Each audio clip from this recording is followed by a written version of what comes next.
Dr.No by Ian Fleming. Read by Hugh Quarshie. Chapter 1. Hear You Loud and Clear. Punctually at 6 o'clock, the sun set with a last yellow flash behind the blue mountains. A wave of violet shadow poured down Richmond Road, and the crickets and tree frogs in the fine gardens began to zing and tinkle. Apart from the background noise of the insects, the wide, empty street was quiet. The wealthy owners of the big, withdrawn houses, the bank managers, company directors, and top civil servants, had been home since 5 o'clock, and they would be discussing the day with their wives or taking a shower and changing their clothes. In half an hour the street would come to life again with the cocktail traffic. But now this very superior half-mile of Rich Road, as it was known to the tradesmen of Kingston, held nothing but the suspense of an empty stage and the heavy perfume of night-scented jasmine. Richmond Road is the best road in all Jamaica. It is Jamaica's Park Avenue, its Kensington Palace Gardens, its Avenue Diana. The best people live in its big, old-fashioned houses, each in an acre or two of beautiful lawn set too trimly with the finest trees and flowers from the botanical gardens at Hope. The long straight road is cool and quiet and withdrawn from the hot, vulgar sprawl of Kingston, where its residents earn their money. And on the other side of the T intersection at its top lie the grounds of King's House, where the Governor and Commander-in-Chief of Jamaica lives with his family. In Jamaica, no road could have a finer ending. On the eastern corner of the top intersection stands No. 1 Richmond Road, a substantial two-story house with broad, white-painted verandas running round both floors. From the road, a gravel path leads up to the pillared entrance through wide lawns marked out with tennis courts, on which this evening, as on all evenings, the sprinklers are at work. This mansion is the social mecca of Kingston. It is Queen's Club, which for 50 years has boasted the power and frequency of its black balls. Such stubborn retreats will not long survive in modern Jamaica. One day Queen's Club will have its windows smashed and perhaps be burned to the ground.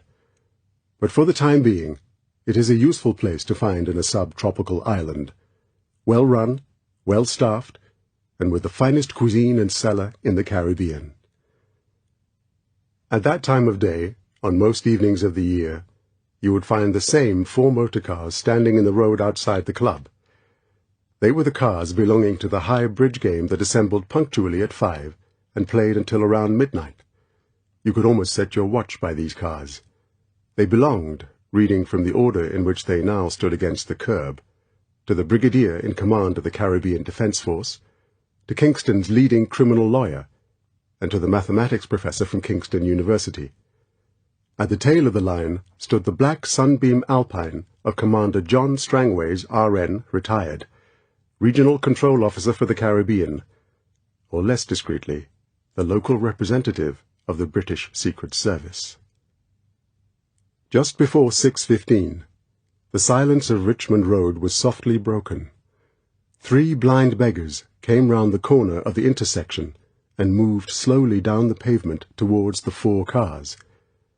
They were Chigros, Chinese Negroes, bulky men, but bowed as they shuffled along, tapping at the curb with their white sticks.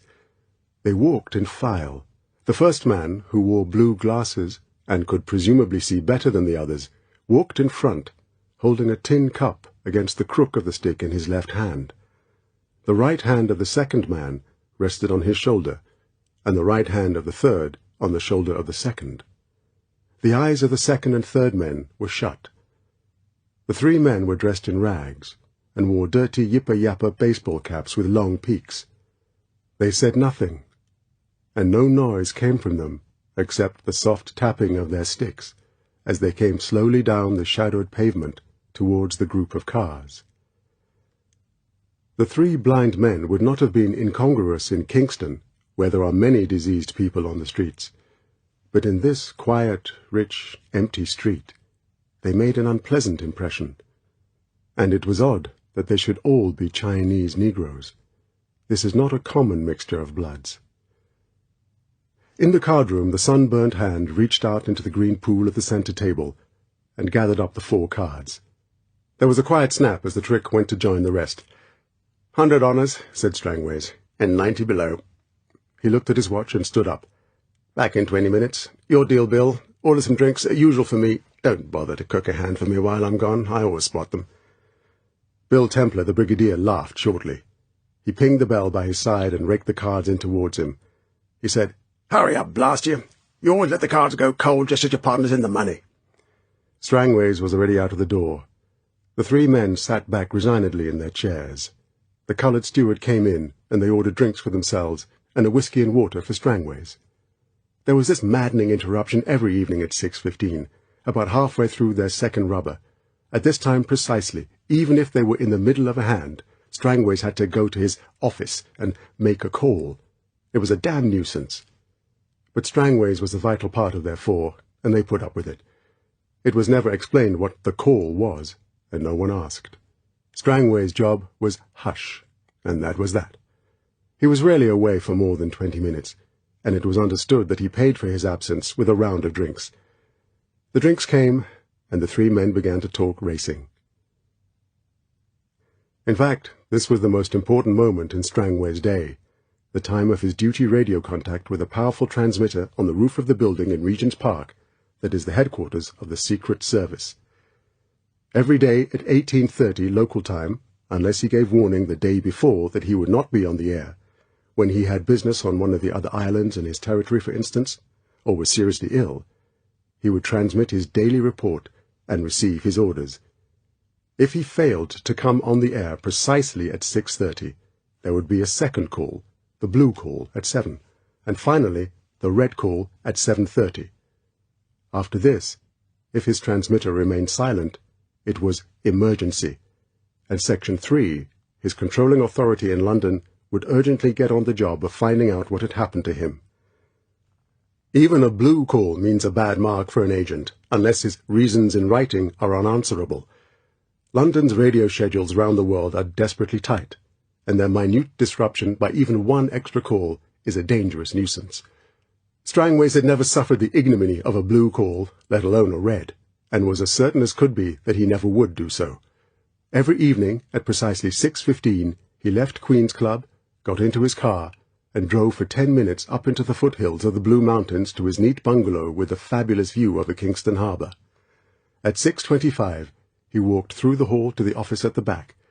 He unlocked the door and locked it again behind him. Miss Trueblood, who passed as his secretary, but was in fact his number 2, and a former chief officer, WRNS, would already be sitting in front of the dials inside the dummy filing cabinet. She would have the earphones on and would be making first contact, tapping out his call sign, WXN, on 14 megacycles. There would be a shorthand pad on her elegant knees.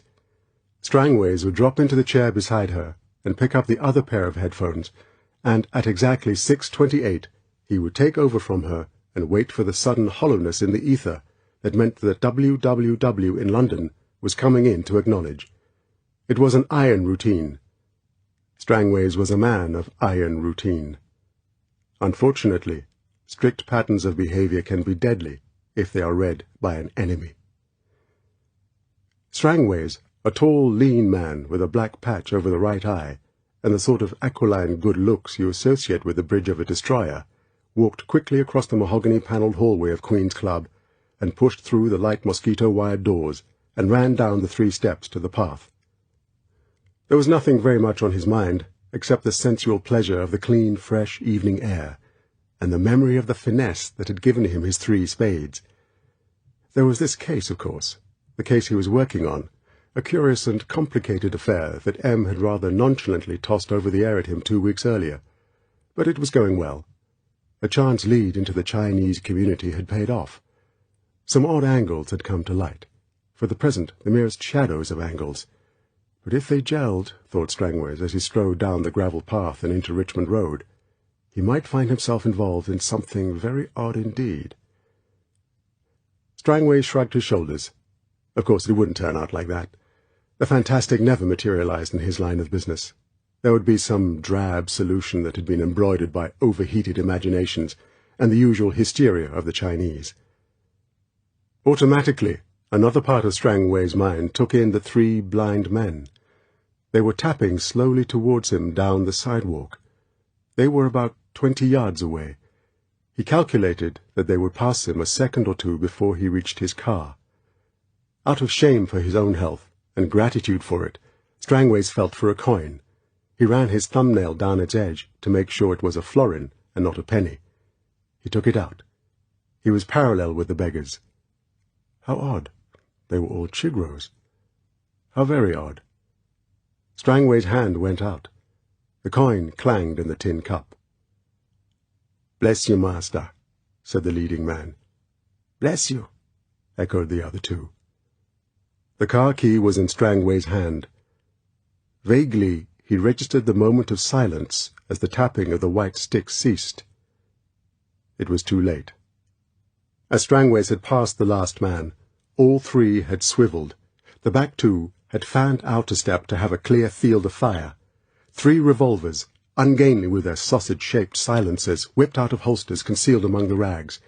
With disciplined precision, the 3 men aimed at different points down Strangway's spine, one between the shoulders, one in the small of the back, one at the pelvis. The 3 heavy coughs were almost one. Strangway's body was hurled forward as if it had been kicked. It lay absolutely still in the small puff of dust from the sidewalk. It was 6:17. With a squeal of tires, a dingy motor hearse with black plumes flying from the 4 corners of its roof took the T intersection into Richmond Road and shot down towards the group on the pavement. The 3 men had just had time to pick up Strangway's body when the hearse slid to a stop abreast of them. The double doors at the back were open, so was the plain deal coffin inside. The 3 men manhandled the body through the doors and into the coffin. They climbed in. The lid was put on, and the doors pulled shut. The 3 Negroes sat down on 3 of the 4 little seats at the corners of the coffin, and unhurriedly laid their white sticks beside them. Roomy black alpaca coats hung over the backs of the seats. They put the coats on over their rags. Then they took off their baseball caps and reached down to the floor and picked up black top hats and put them on their heads. The driver, who was also a Chinese Negro, looked nervously over his shoulder. "Go, man, go," said the biggest of the killers. He glanced down at the luminous dial of his wristwatch. It said 6:20. Just 3 minutes for the job. Dead on time. The hearse made a decorous U-turn and moved at a sedate speed up to the intersection. There it turned right, and at 30 miles an hour it cruised genteelly up the tarmac highway towards the hills, its black plume streaming the doleful signal of its burden, and the 3 mourners sitting bolt upright with their arms crossed respectfully over their hearts. WXN calling WWW. WXN calling WWW. WXN. WXN. WXN. The centre finger of Mary Trueblood's right hand stabbed softly, elegantly at the key. She lifted her left wrist. 6:28. He was a minute late. Mary Trueblood smiled at the thought of the little open sunbeam tearing up the road towards her. Now, in a second, she would hear the quick step, then the key in the lock, and he would be sitting beside her. There would be the apologetic smile as he reached for the earphones. "Sorry, Mary, damn car wouldn't start." Or, "You'd think the blasted police knew my number by now. Stopped me at halfway tree." Mary Trueblood took the second pair of earphones off their hook and put them on his chair to save him half a second. WXN calling WWW. WXN calling WWW. She tuned the dial a hair's breadth and tried again. Her watch said 6:29. She began to worry. In a matter of seconds, London would be coming in. Suddenly she thought, God, what could she do if Strangways wasn't on time? It was useless for her to acknowledge London and pretend she was him. Useless and dangerous. Radio security would be monitoring the call, as they monitored every call from an agent. Those instruments which measured the minute peculiarities in an operator's fist would at once detect it wasn't Strangways at the key. Mary Trueblood had been shown the forest of dials in the quiet room on the top floor at headquarters, had watched as the dancing hands registered the weight of each pulse, the speed of each cipher group, the stumble over a particular letter. The controller had explained it all to her when she had joined the Caribbean station 5 years before, how a buzzer would sound and the contact be automatically broken if the wrong operator had come on the air. It was the basic protection against the Secret Service transmitter falling into enemy hands. And if an agent had been captured and was being forced to contact London under torture, he had only to add a few hair-breadth peculiarities to his usual fist, and they would tell the story of his capture as clearly as if he had announced it en clair. Now it had come. Now she was hearing the hollowness in the ether that meant London was coming in. Mary Trueblood glanced at her watch. 6:30. Panic. But now at last there were the footsteps in the hall. Thank God. In a second he would come in. She must protect him. Desperately, she decided to take a chance and keep the circuit open. WWW calling WXN. WWW calling WXN. Can you hear me? Can you hear me? London was coming over strong, searching for the Jamaica station. The footsteps were at the door. Coolly, confidently, she tapped back. Hear you loud and clear. Hear you loud and clear. Hear you... Behind her there was an explosion. Something hit her on the ankle. She looked down. It was the lock of the door. Mary Trueblood swiveled sharply on her chair. A man stood in the doorway. It wasn't Strangways. It was a big Negro with yellowish skin and slanting eyes. There was a gun in his hand. It ended in a thick black cylinder. Mary Trueblood opened her mouth to scream. The man smiled broadly. Slowly, lovingly, he lifted the gun and shot her 3 times in and around the left breast. The girl slumped sideways off her chair. The earphones slipped off her golden hair onto the floor. For perhaps a second, the tiny chirrup of London sounded out into the room. Then it stopped. The buzzer at the controller's desk in radio security had signaled that something was wrong on WXN. The killer walked out of the door. He came back carrying a box with a colored label on it that said Presto Fire, and a big sugar sack marked Tate and Lyle. He put the box down on the floor and went to the body and roughly forced the sack over the head and down to the ankles. The feet stuck out. He bent them and crammed them in. He dragged the bulky sack out into the hall and came back. In the corner of the room the safe stood open, as he had been told it would, and the cipher books had been taken out and laid on the desk ready for work on the London signals. The man threw these and all the papers in the safe into the center of the room. He tore down the curtains and added them to the pile. He topped it up with a couple of chairs. He opened the box of Presto firelighters and took out a handful and tucked them into the pile and lit them. Then he went out into the hall and lit similar bonfires in appropriate places. The tinder-dry furniture caught quickly, and the flames began to lick up the paneling. The man went to the front door and opened it. Through the hibiscus hedge he could see the glint of the hearse. There was no noise except the zing of crickets and the soft tick-over of the car's engine. Up and down the road there was no other sign of life. The man went back into the smoke-filled hall and easily shouldered the sack and came out again, leaving the door open to make a draught. He walked swiftly down the path to the road. The back doors of the hearse were open. He handed in the sack and watched the 2 men force it into the coffin on top of Strangway's body. Then he climbed in and shut the doors and sat down and put on his top hat. As the first flames showed in the upper windows of the bungalow, the hearse moved quietly from the sidewalk and went on its way up towards the Mona Reservoir.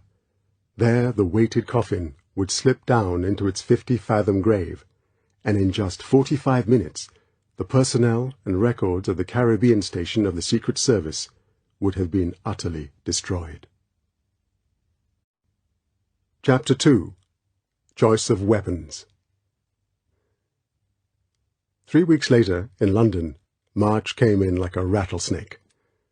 From first light on March the 1st, hail and icy sleet, with a force-8 gale behind them, lashed at the city, and went on lashing as the people streamed miserably to work, their legs whipped by the wet hems of their mackintoshes, and their faces blotching with the cold. It was a filthy day, and everybody said so, even M, who rarely admitted the existence of weather, even in its extreme forms. When the old black Silver Wraith Rolls with a nondescript number plate stopped outside the tall building in Regent's Park, and he climbed stiffly out onto the pavement. Hail hit him in the face like a whiff of small shot. Instead of hurrying inside the building, he walked deliberately round the car to the window beside the chauffeur. "Won't be needing the car again today, Smith. Take it away and go home. I'll use the tube this evening. No weather for driving a car. Worse than one of those PQ convoys." Ex-leading stoker Smith grinned gratefully. "Aye, aye, sir, and thanks." He watched the elderly, erect figure walk round the bonnet of the rolls and across the pavement and into the building. Just like the old boy. He'd always see the men right first. Smith clicked the gear lever into first and moved off, peering forward through the streaming windscreen. They didn't come like that anymore. M went up in the lift to the 8th floor and along the thick carpeted corridor to his office.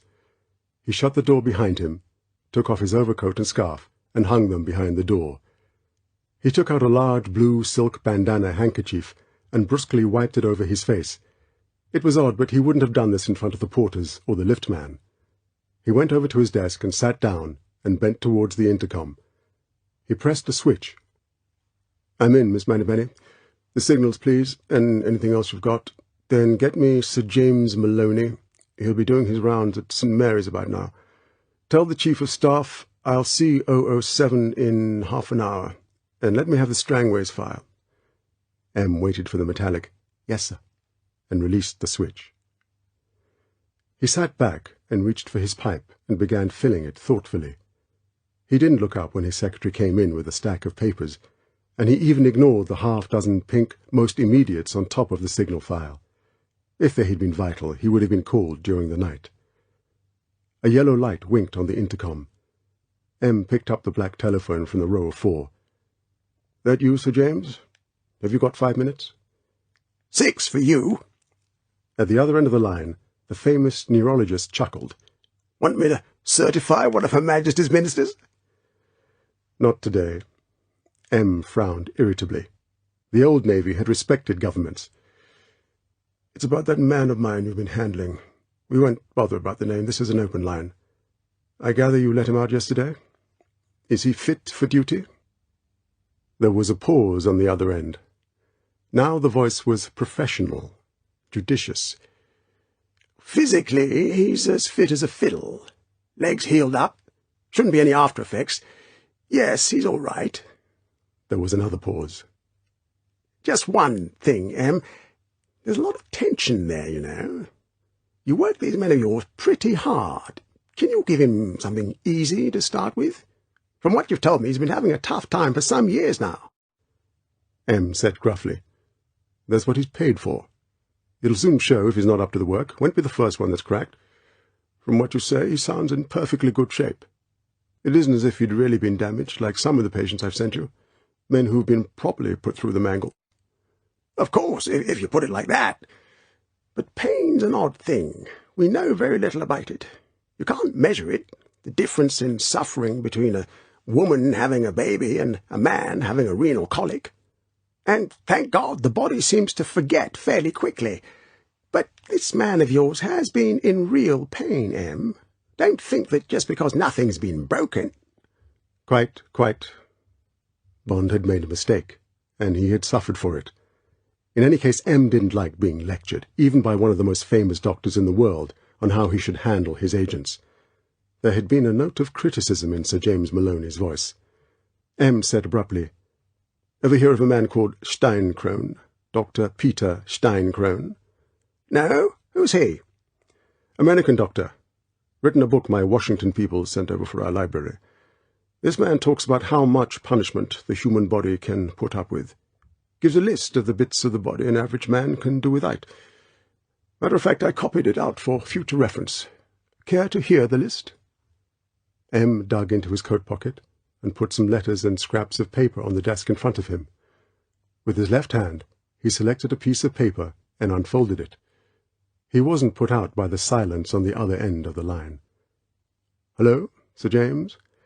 Well, here they are. Gall bladder, spleen, tonsils, appendix, one of his 2 kidneys, one of his 2 lungs, 2 of his 4 or 5 quarts of blood, 2/5 of his liver, most of his stomach, 4 of his 23 feet of intestines, and half of his brain. M paused. When the silence continued at the other end, he said, "Any comments, Sir James?" There was a reluctant grunt at the other end of the telephone. "I wonder he didn't have an arm and a leg, or all of them. I don't see quite what you're trying to prove." M gave a curt laugh. "I'm not trying to prove anything, Sir James. It just struck me as an interesting list. All I'm trying to say is that my man seems to have got off pretty lightly compared with that sort of punishment. But," M relented, "then let's argue about it." He said in a milder voice, "As a matter of fact, I did have it in mind to let him have a bit of a breather. Something's come up in Jamaica." M glanced at the streaming windows. "It'll be more of a rest cure than anything. 2 of my people, a man and a girl, have gone off together. Oh, that's what it looks like. Our friend can have a spell at being an inquiry agent. In the sunshine, too. How's that?" "Just the ticket. Wouldn't mind the job myself on a day like this." But Sir James Maloney was determined to get his message through. He persisted mildly. "Don't think I wanted to interfere, Em, but there are limits to a man's courage. I know you have to treat these men as if they were expendable, but presumably you don't want them to crack at the wrong moment. This one I've had here is tough. I'd say you'll get plenty more work out of him. But you know what Moran has to say about courage in that book of his?" "Don't recall." "He says that courage is a capital sum reduced by expenditure. I agree with him. All I'm trying to say is that this particular man seems to have been spending pretty hard since before the war. I wouldn't say he's overdrawn, not yet, but there are limits." "Just so." M decided that was quite enough of that. Nowadays softness was everywhere. "That's why I'm sending him abroad. Holiday in Jamaica. Don't worry, Sir James, I'll take care of him. By the way, did you ever discover what the stuff was that Russian woman put into him?" "Got the answer yesterday." Sir James Maloney also was glad the subject had been changed. The old man was as raw as the weather. Was there any chance that he had got his message across into what he described to himself as M's thick skull? "Taken us 3 months. It was a bright chap at the School of Tropical Medicine who came up with it. The drug was fugu poison. The Japanese use it for committing suicide. It comes from the sex organs of the Japanese globefish. Trust the Russians to use something no one's ever heard of. They might just as well have used curare. It has much the same effect. Paralysis of the central nervous system. Fugu's scientific name is tetrodotoxin. It's terrible stuff, and very quick. 1 shot of it like your man got, and in a matter of seconds the motor and respiratory muscles are paralyzed. At first the chap sees double, then he can't keep his eyes open. Next he can't swallow. His head falls and he can't raise it. Dies of respiratory paralysis." "Lucky he got away with it." "Miracle. Thanks entirely to that Frenchman who was with him. Got your man on the floor and gave him artificial respiration as if he was drowning. Somehow kept his lungs going until the doctor came. Luckily, the doctor had worked in South America, diagnosed curare and treated him accordingly. But it was a chance in a million. By the same token, what happened to the Russian woman?" M said shortly, "Oh, she died. Well, many thanks, Sir James, and don't worry about your patient. I'll see he has an easy time of it. Goodbye." M hung up. His face was cold and blank. He pulled over the signal file and went quickly through it. On some of the signals he scribbled a comment. Occasionally he made a brief telephone call to one of the sections. When he had finished, he tossed the pile into his out-basket and reached for his pipe and the tobacco jar made out of the base of a 14-pounder shell. Nothing remained in front of him except a buff folder marked with a top-secret red star. Across the center of the folder was written in block capitals, "Caribbean Station," and underneath, in italics, "Strangways and Trueblood." A light winked on the intercom. M pressed down the switch. "Yes?" 007's here, sir." "Send him in. And tell the armourer to come up in 5 minutes." M sat back. He put his pipe in his mouth and set a match to it. Through the smoke he watched the door to his secretary's office. His eyes were very bright and watchful. James Bond came through the door and shut it behind him. He walked over to the chair across the desk from M and sat down. "Morning, 007. "Good morning, sir." There was silence in the room, except for the rasping of M's pipe. It seemed to be taking a lot of matches to get it going. In the background, the fingernails of the sleet slashed against the two broad windows. It was all just as Bond had remembered it through the months of being shunted from hospital to hospital, the weeks of dreary convalescence, the hard work of getting his body back into shape. To him, this represented stepping back into life. Sitting here, in this room opposite M, was the symbol of normality he had longed for. He looked across through the smoke clouds into the shrewd grey eyes. They were watching him. What was coming? A post-mortem on the shambles which had been his last case? A curt relegation to one of the home sections for a spell of desk work? Or some splendid new assignment M had been keeping on ice while waiting for Bond to get back to duty? M threw the box of matches down on the red leather desk. He leant back and clasped his hands behind his head. "How do you feel? Glad to be back?" "Very glad, sir, and I feel fine." "Any final thoughts about your last case?" "Haven't bothered you with it till you got well. You heard I ordered an inquiry. I believe the Chief of Staff took some evidence from you. Anything to add?"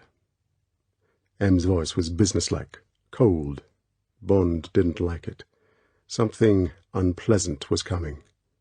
He said, "No, sir, it was a mess. I blame myself for letting that woman get me. Shouldn't have happened." M took his hands from behind his neck and slowly leant forward and placed them flat on the desk in front of him. His eyes were hard. "Just so." The voice was velvet, dangerous. "Your gun got stuck, if I recall. This Beretta of yours with the silencer, something wrong there, 007. Can't afford that sort of mistake if you're to carry an 00 number. Would you prefer to drop it and go back to normal duties?" Bond stiffened. His eyes looked resentfully into M's. The license to kill for the Secret Service, the 00 prefix, was a great honor. It had been earned hardly. It brought Bond the only assignments he enjoyed, the dangerous ones. "No, I wouldn't, sir." "Then we'll have to change your equipment. That was one of the findings of the Court of Inquiry. I agree with it. Do you understand?" Bond said obstinately, "I'm used to that gun, sir. I like working with it. What happened could have happened to anyone, with any kind of gun." "I don't agree. Nor did the Court of Inquiry. So that's final. The only question is what you're to use instead." M bent forward to the intercom. "Is the armourer there? Send him in." M sat back. "You may not know it, 007, but Major Boothroyd's the greatest small-arms expert in the world. He wouldn't be here if he wasn't. We'll hear what he has to say." The door opened. A short, slim man with sandy hair came in and walked over to the desk and stood beside Bond's chair. Bond looked up into his face. He hadn't often seen the man before, but he remembered the very wide-apart, clear grey eyes that never seemed to flicker. With a non-committal glance down at Bond, the man stood relaxed, looking across at M. He said, "Good morning, sir," in a flat, unemotional voice. "Morning, armourer. Now, I want to ask you some questions." M's voice was casual.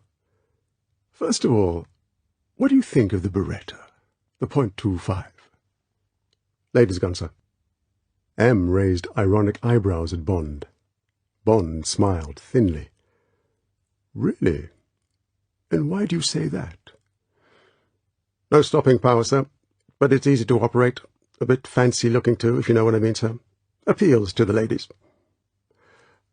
"How would it be with a silencer?" "Still less stopping power, sir, and I don't like silencers. They're heavy and get stuck in your clothing when you're in a hurry. I wouldn't recommend anyone to try a combination like that, sir, not if they were meaning business." M said pleasantly to Bond, "Any comment, 007? Bond shrugged his shoulders. "I don't agree. I've used the .25 Beretta for 15 years, never had a stoppage, and I haven't missed with it yet. Not a bad record for a gun.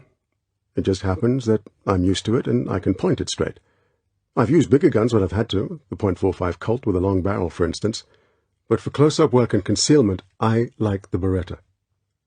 Bond paused. He felt he should give way somewhere. I'd agree about the silencers, sir. They're a nuisance, but sometimes you have to use them. We've seen what happens when you do, said M dryly. And as for changing a gun, it's only a question of practice. You'll soon get the feel of a new one. M allowed a trace of sympathy to enter his voice. Sorry, 007, but I've decided. Just stand up a moment. I want the armourer to get a look at your build. Bond stood up and faced the other man. There was no warmth in the two pairs of eyes. Bond showed irritation. Major Boothroyd's were indifferent, clinical. He walked round Bond. He said, "Excuse me," and felt Bond's biceps and forearms. He came back in front of him and said, "Might I see your gun?" Bond's hand went slowly into his coat. He handed over the taped Beretta with the sawn barrel. Boothroyd examined the gun and weighed it in his hand. He put it down on the desk. "And your holster?" Bond took off his coat and slipped off the chamois leather holster and harness. He put his coat on again. With a glance at the lips of the holster, perhaps to see if they showed traces of snagging, Boothroyd tossed the holster down beside the gun with a motion that sneered. He looked across at M. "I think we can do better than this, sir." It was the sort of voice Bond's first expensive tailor had used. Bond sat down. He just stopped himself gazing rudely at the ceiling. Instead, he looked impassively across at M. "Well, armourer, what do you recommend?" Major Boothroyd put on the expert's voice. "As a matter of fact, sir," he said modestly, "I've just been testing most of the small automatics. 5,000 rounds each at 25 yards. Of all of them, I choose the Walter PPK 7.65mm. It only came fourth after the Japanese M14, the Russian Tokarev, and the Sauer M38, but I like its light trigger pull, and the extension spur of the magazine gives a grip that should suit 007. It's a real stopping gun. Of course, it's about a .32 caliber, as compared with the Beretta's .25, but I wouldn't recommend anything lighter. And you can get ammunition for the Walter anywhere in the world. That gives it an edge on the Japanese and the Russian guns." M turned to Bond. "Any comments?" "It's a good gun, sir," Bond admitted. "Bit more bulky than the Beretta. How does the armourer suggest I carry it?" "Burns Martin triple-draw holster," said Major Boothroyd succinctly. "Best worn inside the trouser band to the left, but it's all right below the shoulder. Stiff saddle leather. Holds the gun in with a spring. Should make for a quicker draw than that." He gestured toward the desk. 3/5 of a second to hit a man at 20 feet would be about right. "That's settled, then." M's voice was final. "And what about something bigger?" "There's only one gun for that, sir," said Major Boothroyd stolidly. "Smith & Wesson Centennial Airweight, revolver, .38 caliber, hammerless so it won't catch in clothing, overall length of 6.5 inches, and it only weighs 13 ounces. To keep down the weight, the cylinder holds only 5 cartridges, but by the time they're gone—" Major Boothroyd allowed himself a wintry smile. "Somebody's been killed. Fires the .38 S&W Special, very accurate cartridge indeed. With standard loading, it has a muzzle velocity of 860 feet per second and muzzle energy of 260 foot-pounds. There are various barrel lengths, 3.5 inch, 5 inch—" All right. M's voice was testy. "Take it as read. If you say it's the best, I'll believe you. So, it's the Walter and the Smith & Wesson. Send up one of each to 007, with the harness, and arrange for him to fire them in, starting today. He's got to be expert in a week, all right? Then thank you very much, armourer. I won't detain you." "Thank you, sir," said Major Boothroyd. He turned and marched stiffly out of the room. There was a moment's silence. The sleet tore at the windows. M swiveled his chair and watched the streaming panes. Bond took the opportunity to glance at his watch. 10 o'clock. His eyes slid to the gun and holster on the desk. He thought of his 15 years' marriage to the ugly bit of metal. He remembered the times its single word had saved his life, and the times when its threat alone had been enough.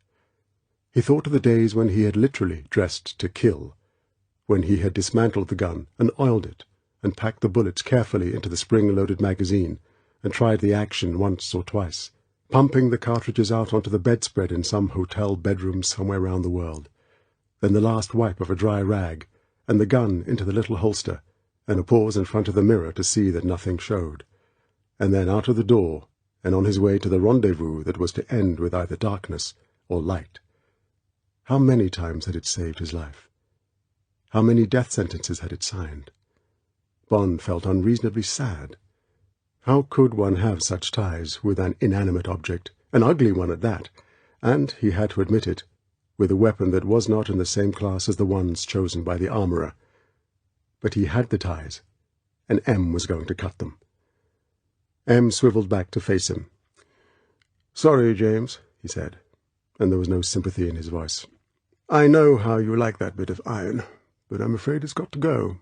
Never give a weapon a second chance, any more than a man. I can't afford to gamble with the 00 section. They've got to be properly equipped, you understand that? A gun's more important than a hand or a foot in your job." Bond smiled thinly. "I know, sir. I shan't argue. I'm just sorry to see it go." "All right, then, we'll say no more about it. Now, I've got some more news for you. There's a job come up in Jamaica. Personnel problem. Or that's what it looks like. Routine investigation and report.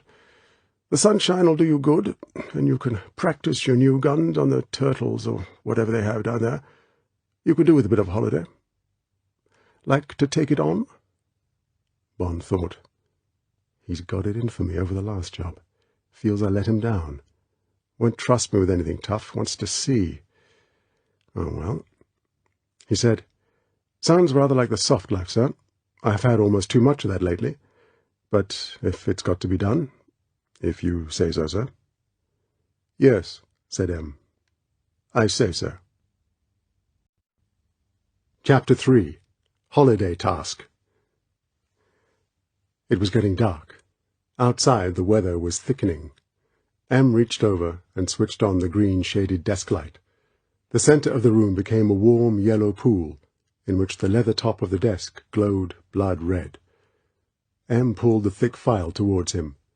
Bond noticed it for the first time. He read the reversed lettering without difficulty. What had Strangways been up to?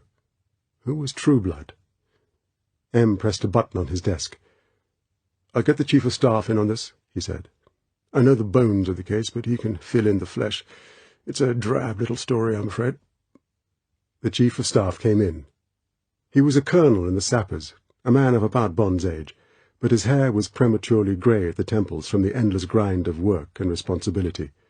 He was saved from a nervous breakdown by physical toughness and a sense of humour. He was Bond's best friend at headquarters.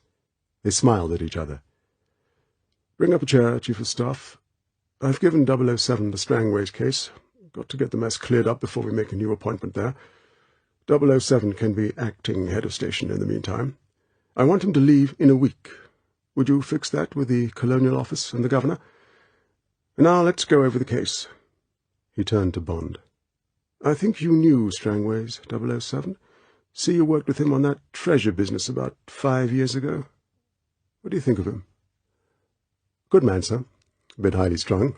I'd have thought he'd have been relieved by now. 5 years is a long time in the tropics." M ignored the comment. "And his number 2, this girl, Trueblood, Mary Trueblood. Ever come across her?" "No, sir." "I see she's got a good record. Chief officer, WRNS, and then came to us. Nothing against her on her confidential record. Good looker, to judge from her photographs. Well, that probably explains it. Would you say Strangways was a bit of a womanizer?" "Could have been," said Bond carefully, not wanting to say anything against Strangways, but remembering the dashing good looks. "But what's happened to them, sir?" "That's what we want to find out," said M. "They've gone. Vanished into thin air. Both went on the same evening about 3 weeks ago. Left Strangways' bungalow burned to the ground. Radio, code books, files, nothing left but a few charred scraps. The girl left all her things intact. Must have taken only what she stood up in. Even her passport was in her room. But it would have been easy for Strangways to cook up 2 passports. He had plenty of blanks. He was passport control officer for the island. Any number of planes they could have taken, to Florida or South America, or one of the other islands in his area. Police are still checking the passenger lists. Nothing's come up yet, but they could always have gone to ground for a day or two and then done a bunk, dyed the girl's hair and so forth. Airport security doesn't amount to much in that part of the world. Isn't that so, Chief of Staff?" "Yes, sir." The Chief of Staff sounded dubious. "But I still can't understand that last radio contact." He turned to Bond. "You see, they began to make their routine contact at 18:30 Jamaican time.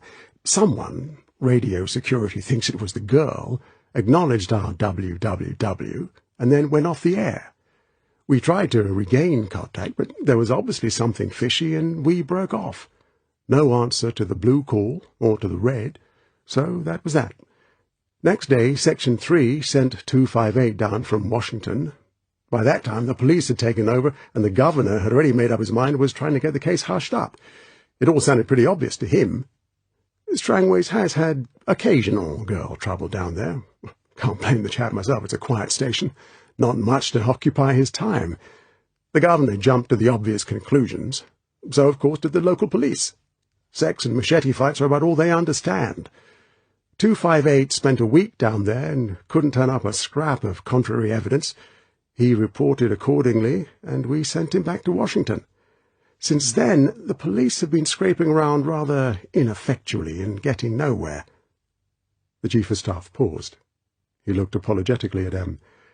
"I know you're inclined to agree with the governor, sir, but that radio contact sticks in my throat. I just can't see where it fits into the runaway couple picture.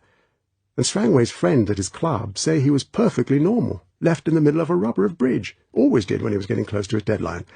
Said he'd be back in 20 minutes, ordered drinks all round, again just as he always did, and left the club dead on 6:15, exactly to schedule.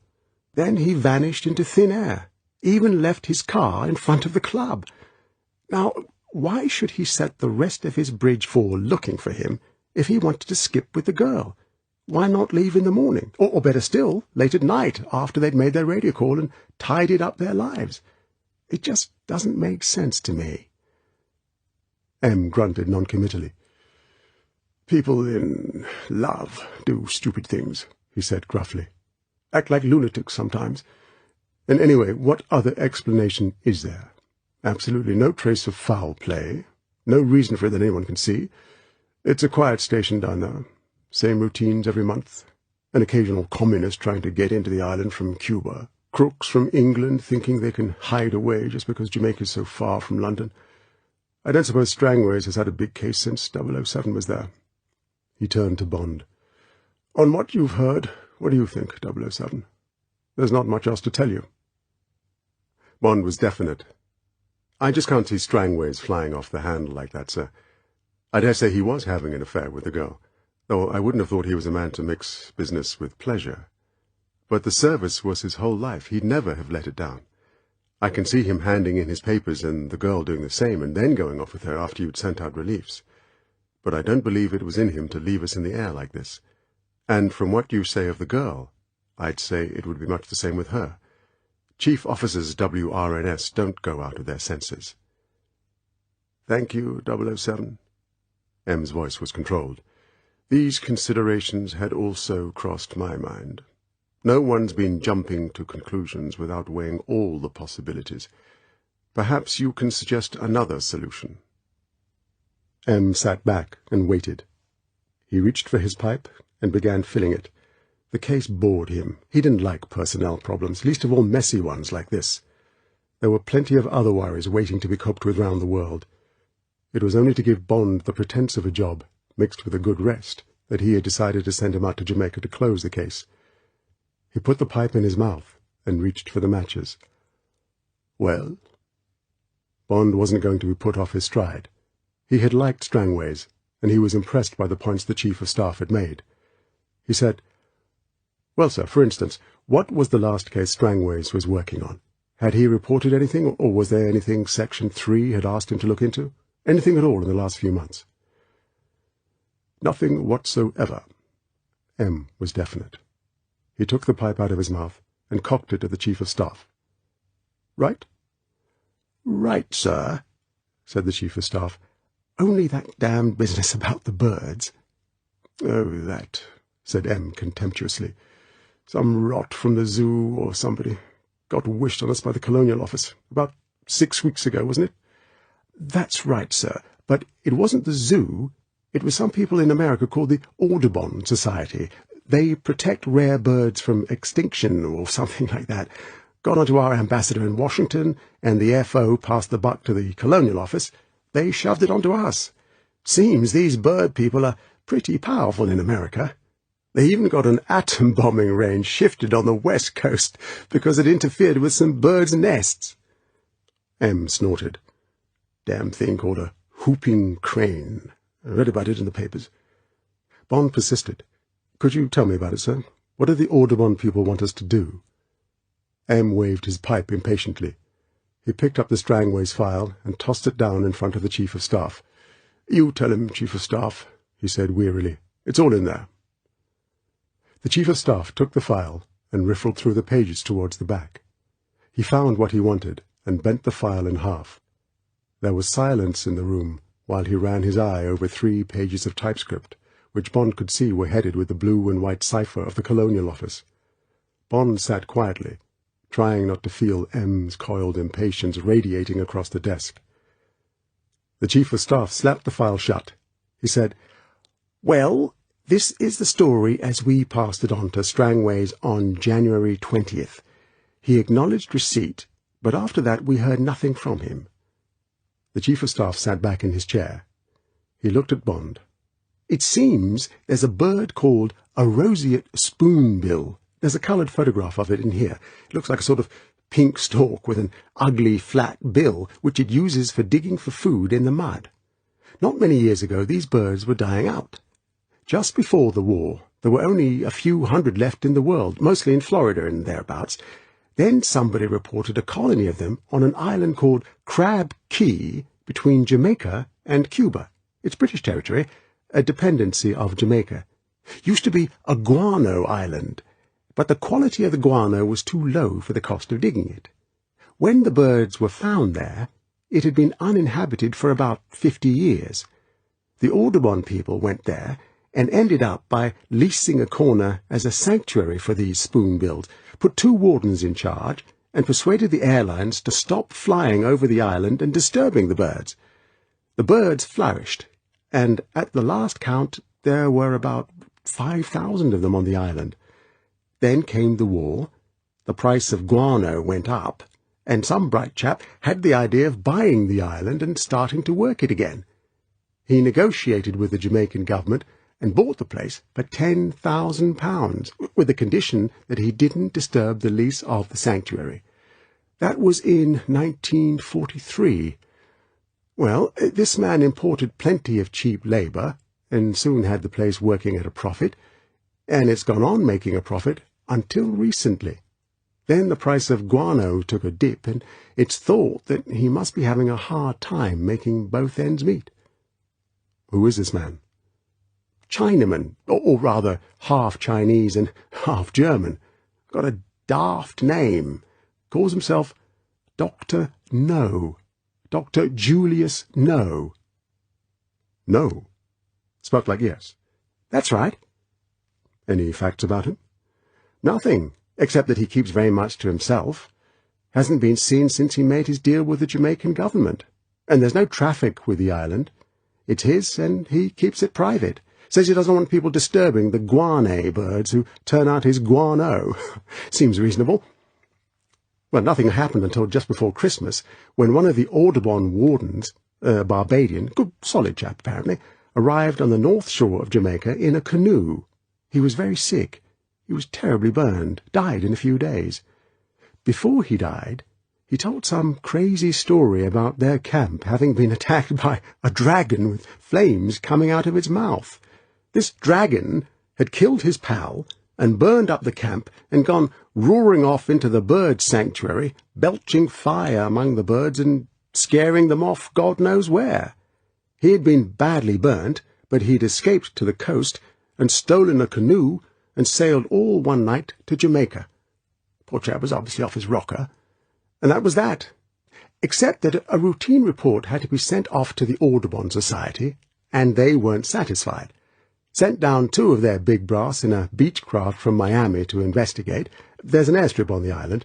This Chinaman's got a Grumman amphibian for bringing in supplies." M interjected sourly.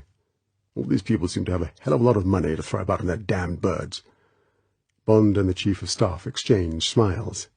M had been trying for years to get the Treasury to give him an oyster for the Caribbean station. The Chief of Staff continued. "And the Beechcraft crashed on landing and killed the 2 Audubon men.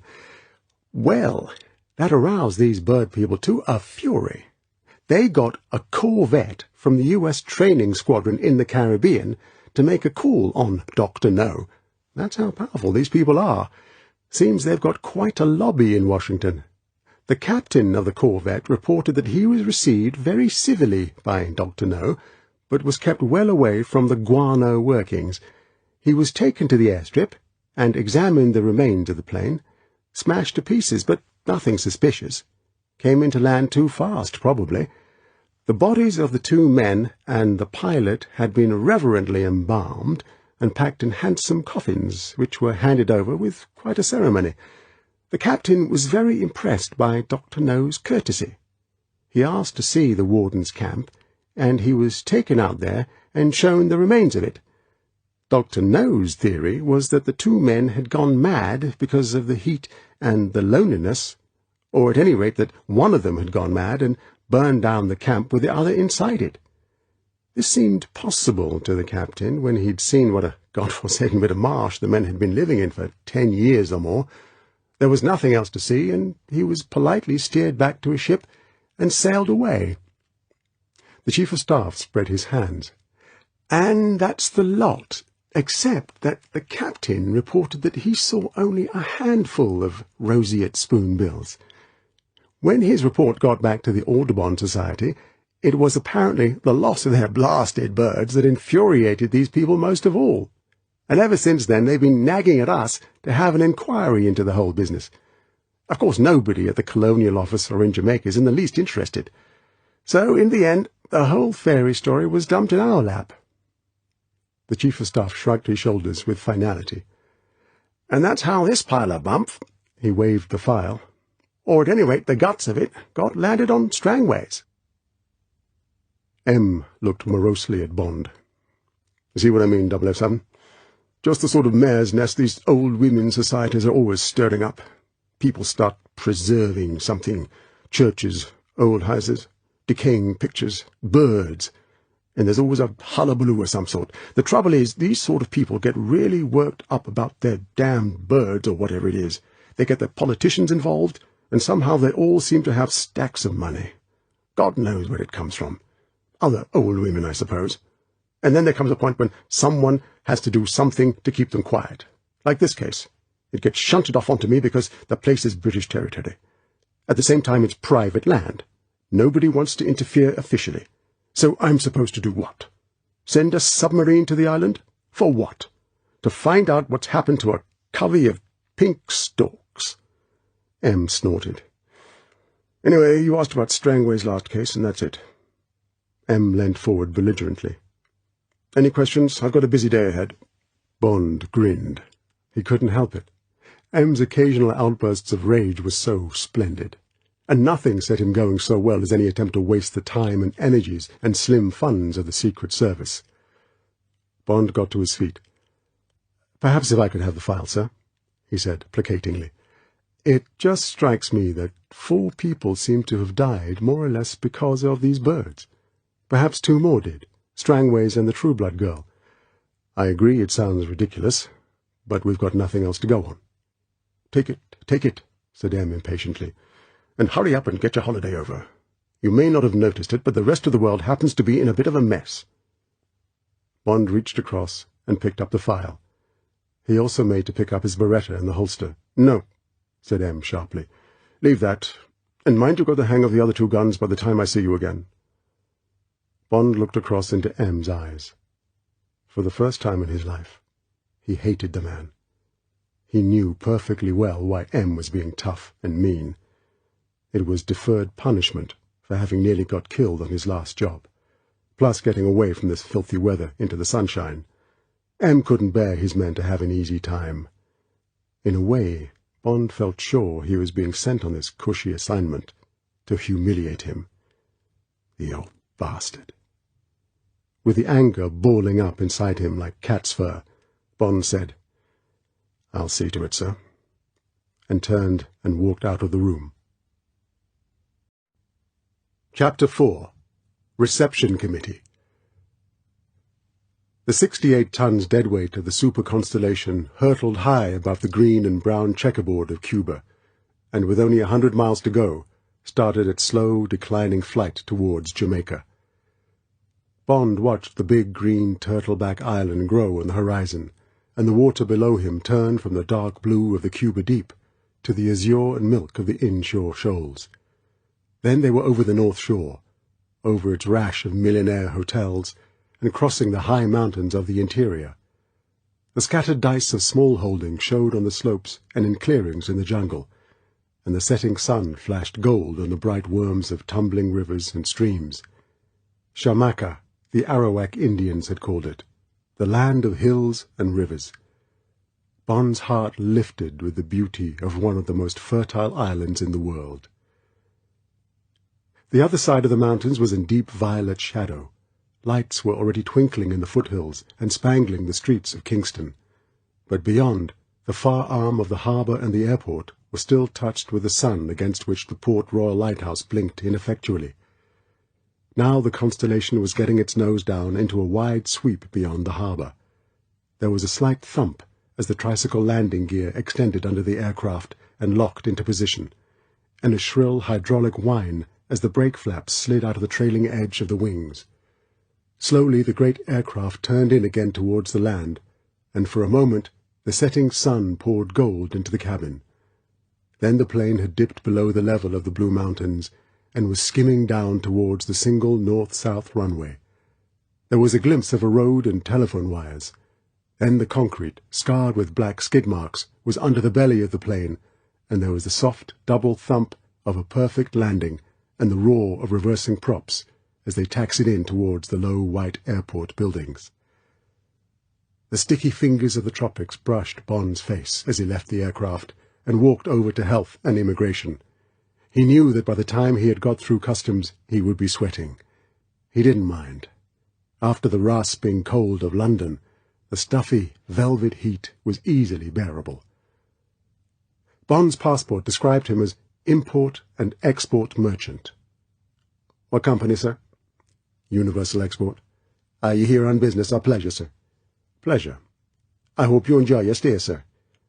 The Negro immigration officer handed Bond his passport with indifference. "Thank you." Bond walked out into the customs hall. At once he saw the tall, brown-skinned man against the barrier. He was wearing the same old faded blue shirt and probably the same khaki twill trousers he'd been wearing when Bond first met him 5 years before. "Quarrel!" From behind the barrier, the Cayman Islander gave a broad grin. He lifted his right forearm across his eyes in the old salute of the West Indians. "How you coming?" he called delightedly. "I'm fine," said Bond. "Just wait till I get my bag through. Got the car?" "Sure, Captain." The customs officer, who like most men from the waterfront knew Quarrel, chalked Bond's bag without opening it, and Bond picked it up and went out through the barrier.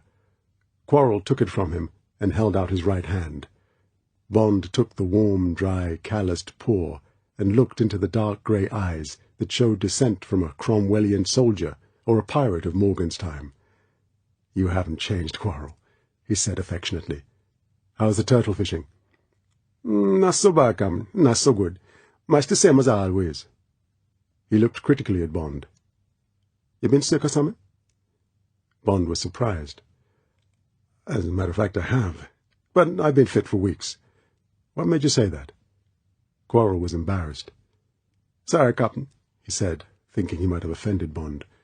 "There are some pain lines in your face since the last time." "Oh, well," said Bond. "It was nothing much. But I could do with a spell of your training. I'm not as fit as I ought to be." "Sure thing, Captain." They were moving towards the exit when there came the sharp crack and flash of a press camera. A pretty Chinese girl in Jamaican dress was lowering her speed graphic. She came up to them. She said with synthetic charm, "Thank you, gentlemen. I'm from the Daily Gleaner." She glanced down at a list in her hand. "Mr. Bond, isn't it? And how long will you be with us, Mr. Bond?" Bond was offhand. This was a bad start. "In transit," he said shortly. "I think you'll find there were more interesting people on the plane." "Oh, no, I'm sure not, Mr. Bond. You look very important. And what hotel will you be staying at?" Damn, thought Bond. He said, "Myrtle Bank," and moved on. "Thank you, Mr. Bond," said the tinkling voice. "I hope you'll enjoy it." They were outside.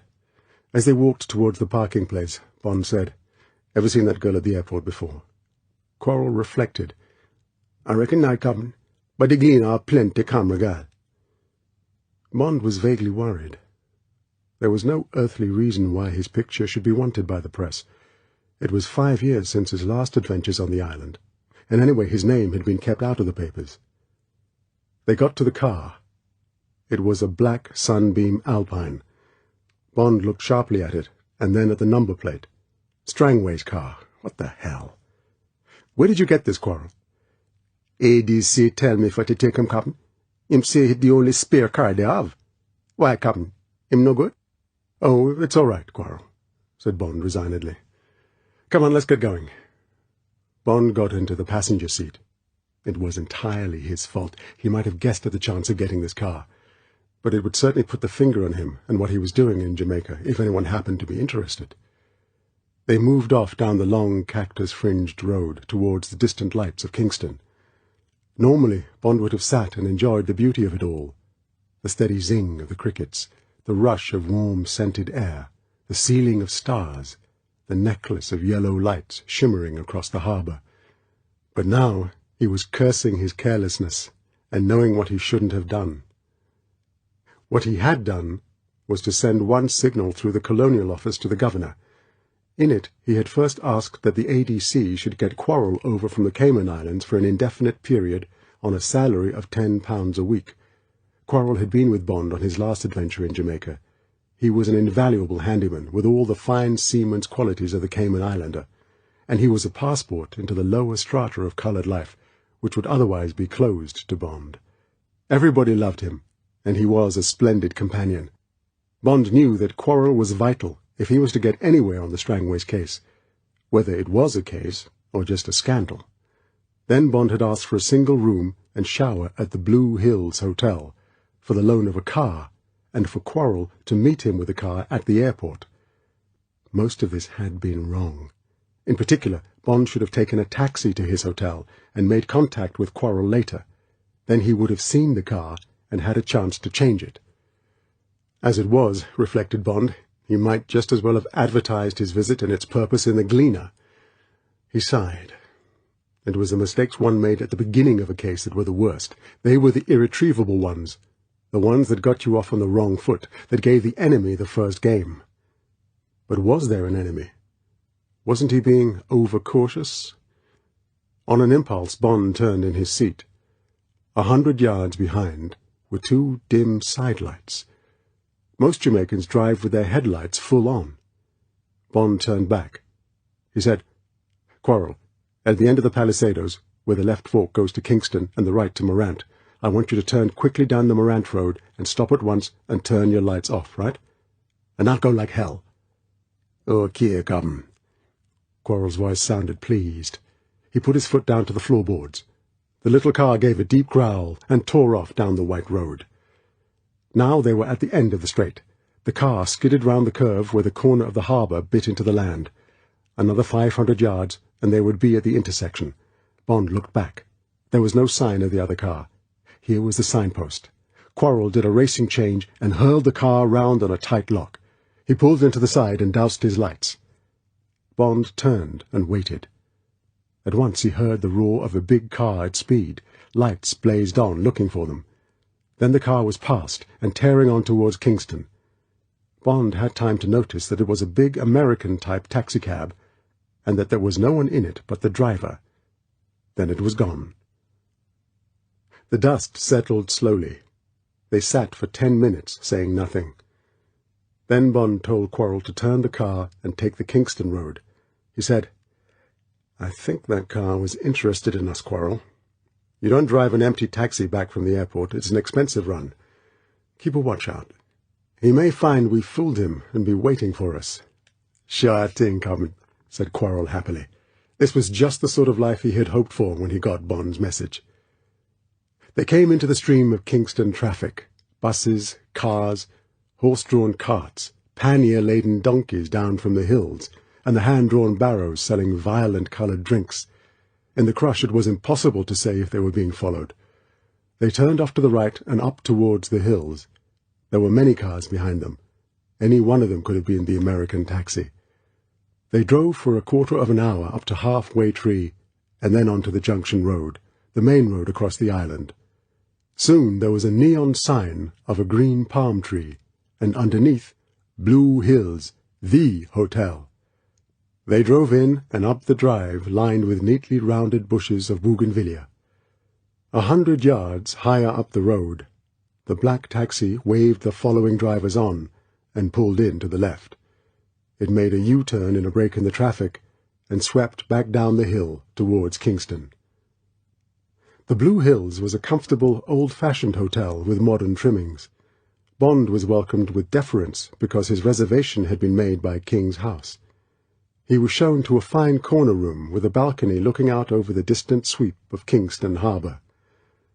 Thankfully, he took off his London clothes, now moist with perspiration, and went into the glass-fronted shower and turned the cold water full on and stood under it for 5 minutes, during which he washed his hair to remove the last dirt of big city life.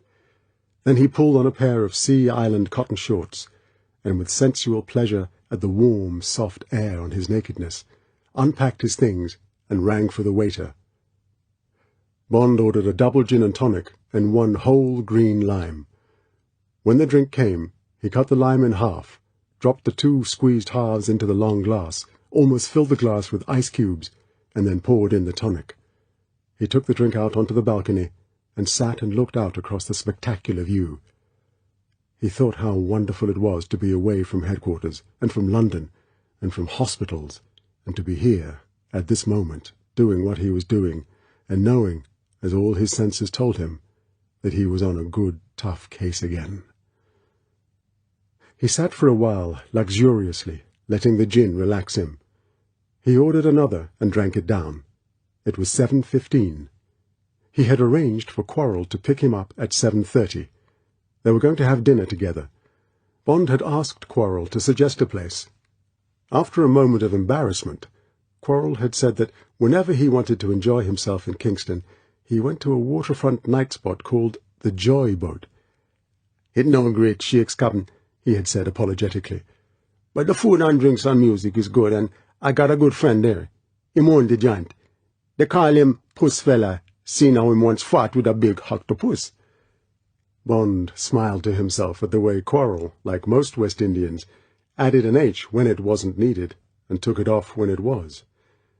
He went into his room, and dressed in his old dark blue tropical worsted suit, a sleeveless white cotton shirt, and a black knitted tie, looked in the glass to see that the Walter didn't show under his armpit, and went down and out to where the car was waiting.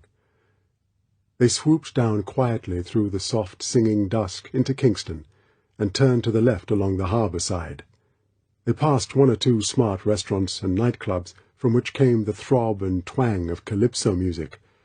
There was a stretch of private houses that dwindled into a poor-class shopping centre and then into shacks. Then, where the road curved away from the sea, there was a blaze of golden neon in the shape of a Spanish galleon above green lettering that said, "The Joy Boat." They pulled into a parking place, and Bond followed Quarrel through the gate into a small garden of palm trees growing out of lawn. At the end was the beach and the sea. Tables were dotted about under the palms, and in the centre was a small deserted cement dance floor, to one side of which a Calypso trio in sequined scarlet shirts was softly improvising on "Take Her to Jamaica Where the Rum Comes From." Only half the tables were filled, mostly by coloured people. There was a sprinkling of British and American sailors with their girls. An immensely fat Negro in a smart white dinner jacket left one of the tables and came to meet them. "Hi, Mr. Q, long time no see. Nice table for two?" "That's right, puss fella. Closer to the kitchen than the music." The big man chuckled.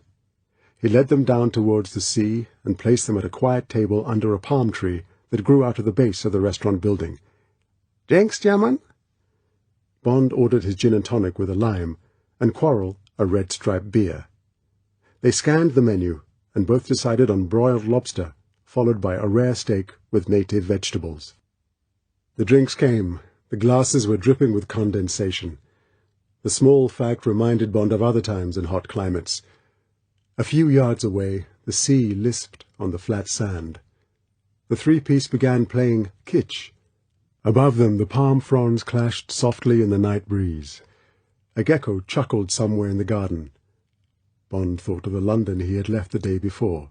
He said, "I like this place, Quarrel." Quarrel was pleased. "Him a good friend of mine, the puss fella. Him knows mostly what goes on in Kingston, in case you got any questions, Captain. Him come from the Caymans. Him and me want share a boat. Then him go off one day, catching boobies' eggs at Crab Key. Went swimming to a rock for more eggs, and this big octopus get him. They're mostly small fellows round here, but they come bigger at the crab, seeing how it's alongside the Cuba Deep, the deepest waters round these parts. Puss fella have himself a bad time with this Honeychile. Bust one long, cutting himself free. That scare him, and him sell me his half of the boat, and come to Kingston. That would for the war. Now him rich man, whilst I go hand fishing." Quarrel chuckled at the quirk of fate. "Crab Key," said Bond. "What sort of place is that?" Quarrel looked at him sharply. "That a bad luck place now, Captain," he said shortly. "Chinese German buy it during the war, and bring in men and dig bird dirt. Don't let nobody land there, and don't let no one get off. We gives it a wide berth." "Why's that?" "Him have plenty watchmen, and guns, machine guns, and a radar, and a spotting plane. Friends of mine landed there, and him never seen again. That Chinese keep him island plenty private." "Tell the truth, Captain." Quarrel was apologetic. "That Crab Key scare me plenty," Bond said thoughtfully. "Well, well." The food came. They ordered another round of drinks and ate. While they ate, Bond gave Quarrel an outline of the Strangways case. Quarrel listened carefully, occasionally asking questions. He was particularly interested in the birds on Crab Key, and what the watchman had said, and how the plane was supposed to have crashed. Finally, he pushed his plate away. He wiped the back of his hand across his mouth. He took out a cigarette and lit it. He leant forward. "Captain," he said softly, "I know man if it was birds, or butterflies, or bees. If they was on Crab Key, and the commander was sticking his nose into that business, you can bet your bottom dollar him been mashed. Him and him girl. The Chinese mashed them for sure." Bond looked carefully into the urgent grey eyes. "What makes you so certain?" Quarrel spread his hands. To him the answer was simple. "That Chinese love him privacy. Him won't be left alone. I know him kill my friends, or to keep folk away from the crab. Him a most powerful man. Him kill anyone what interfere with him." "Why?" "Don't rightly know, Captain," said Quarrel indifferently. "People them want different things in this world, and what them want sufficient, them gets." A glint of light caught the corner of Bond's eye. He turned quickly. The Chinese girl from the airport was standing in the nearby shadows. Now she was dressed in a tight-fitting sheath of black satin, slashed up one side almost to her hip. She had a Leica with a flash attachment in one hand. The other was in a leather case at her side. The hand came out holding a flash bulb. The girl slipped the base into her mouth to wet it and improve the contact, and made to screw it into the reflector. "Get that girl," said Bond quickly. In 2 strides Quarrel was up with her. He held out his hand. "Evening, missy," he said softly. The girl smiled. She let the Leica hang on the thin strap round her neck. She took Quarrel's hand. Quarrel swung her round like a ballet dancer. Now he had her hand behind her back, and she was in the crook of his arm.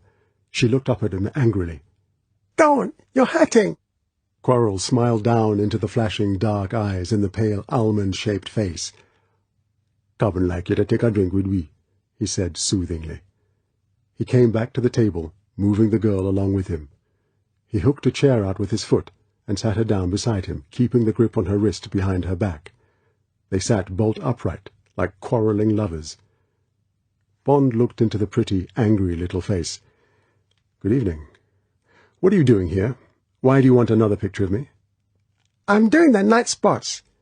The Cupid's bow of a mouth parted persuasively. "The first picture of you didn't come out. Tell this man to leave me alone." "So you work for the Gleaner. What's your name?" "I won't tell you." Bond cocked an eyebrow at Quarrel. Quarrel's eyes narrowed. His hand behind the girl's back turned slowly. The girl struggled like an eel, her teeth clenched on her lower lip. Quarrel went on twisting. Suddenly she said, "Ow!" sharply, and gasped. "I tell!" Quarrel eased his grip. The girl looked furiously at Bond. "Annabelle Chung." Bond said to Quarrel, "Call the puss fella." Quarrel picked up a fork with his free hand and clanged it against a glass. The big Negro hurried up. Bond looked up at him. "Ever seen this girl before?" "Yes, boss. She come here sometimes. She been a nuisance. Want for me to send her away?" "No, we like her," said Bond amiably. "But she wants to take a studio portrait of me, and I don't know if she's worth the money. Would you call up the Gleaner and ask if they've got a photographer called Annabelle Chung? If she really is one of their people, she ought to be good enough." "Sure, boss." The man hurried away. Bond smiled at the girl. "Why didn't you ask that man to rescue you?" The girl glowered at him. "I'm sorry to have to exert pressure," said Bond, "but my export manager in London said that Kingston was full of shady characters. I'm sure you're not one of them, but I really can't understand why you're so anxious to get my picture. Tell me why." "What I told you," said the girl sulkily. "It's my job." Bond tried other questions. She didn't answer them. The puss fella came up. "That's right, boss. Annabelle Chung, one of the freelance girls. They say she takes fine pictures. You'll be okay with her." He looked bland. Studio portrait. Studio bed, more like. "Thanks," said Bond. The Negro went away. Bond turned back to the girl. "Freelance," he said softly. "That still doesn't explain who wanted my picture." His face went cold. "Now, give." "No," said the girl sullenly. "All right, Quarrel. Go ahead." Bond sat back. His instincts told him that this was the $64,000 question. If he could get the answer out of the girl, he might be saved weeks of legwork. Quarrel's right shoulder started to dip downwards. The girl squirmed towards him to ease the pressure, but he held her body away with his free hand. The girl's face strained towards Quarrel's. Suddenly she spat full in his eyes. Quarrel grinned and increased the twist. The girl's feet kicked wildly under the table.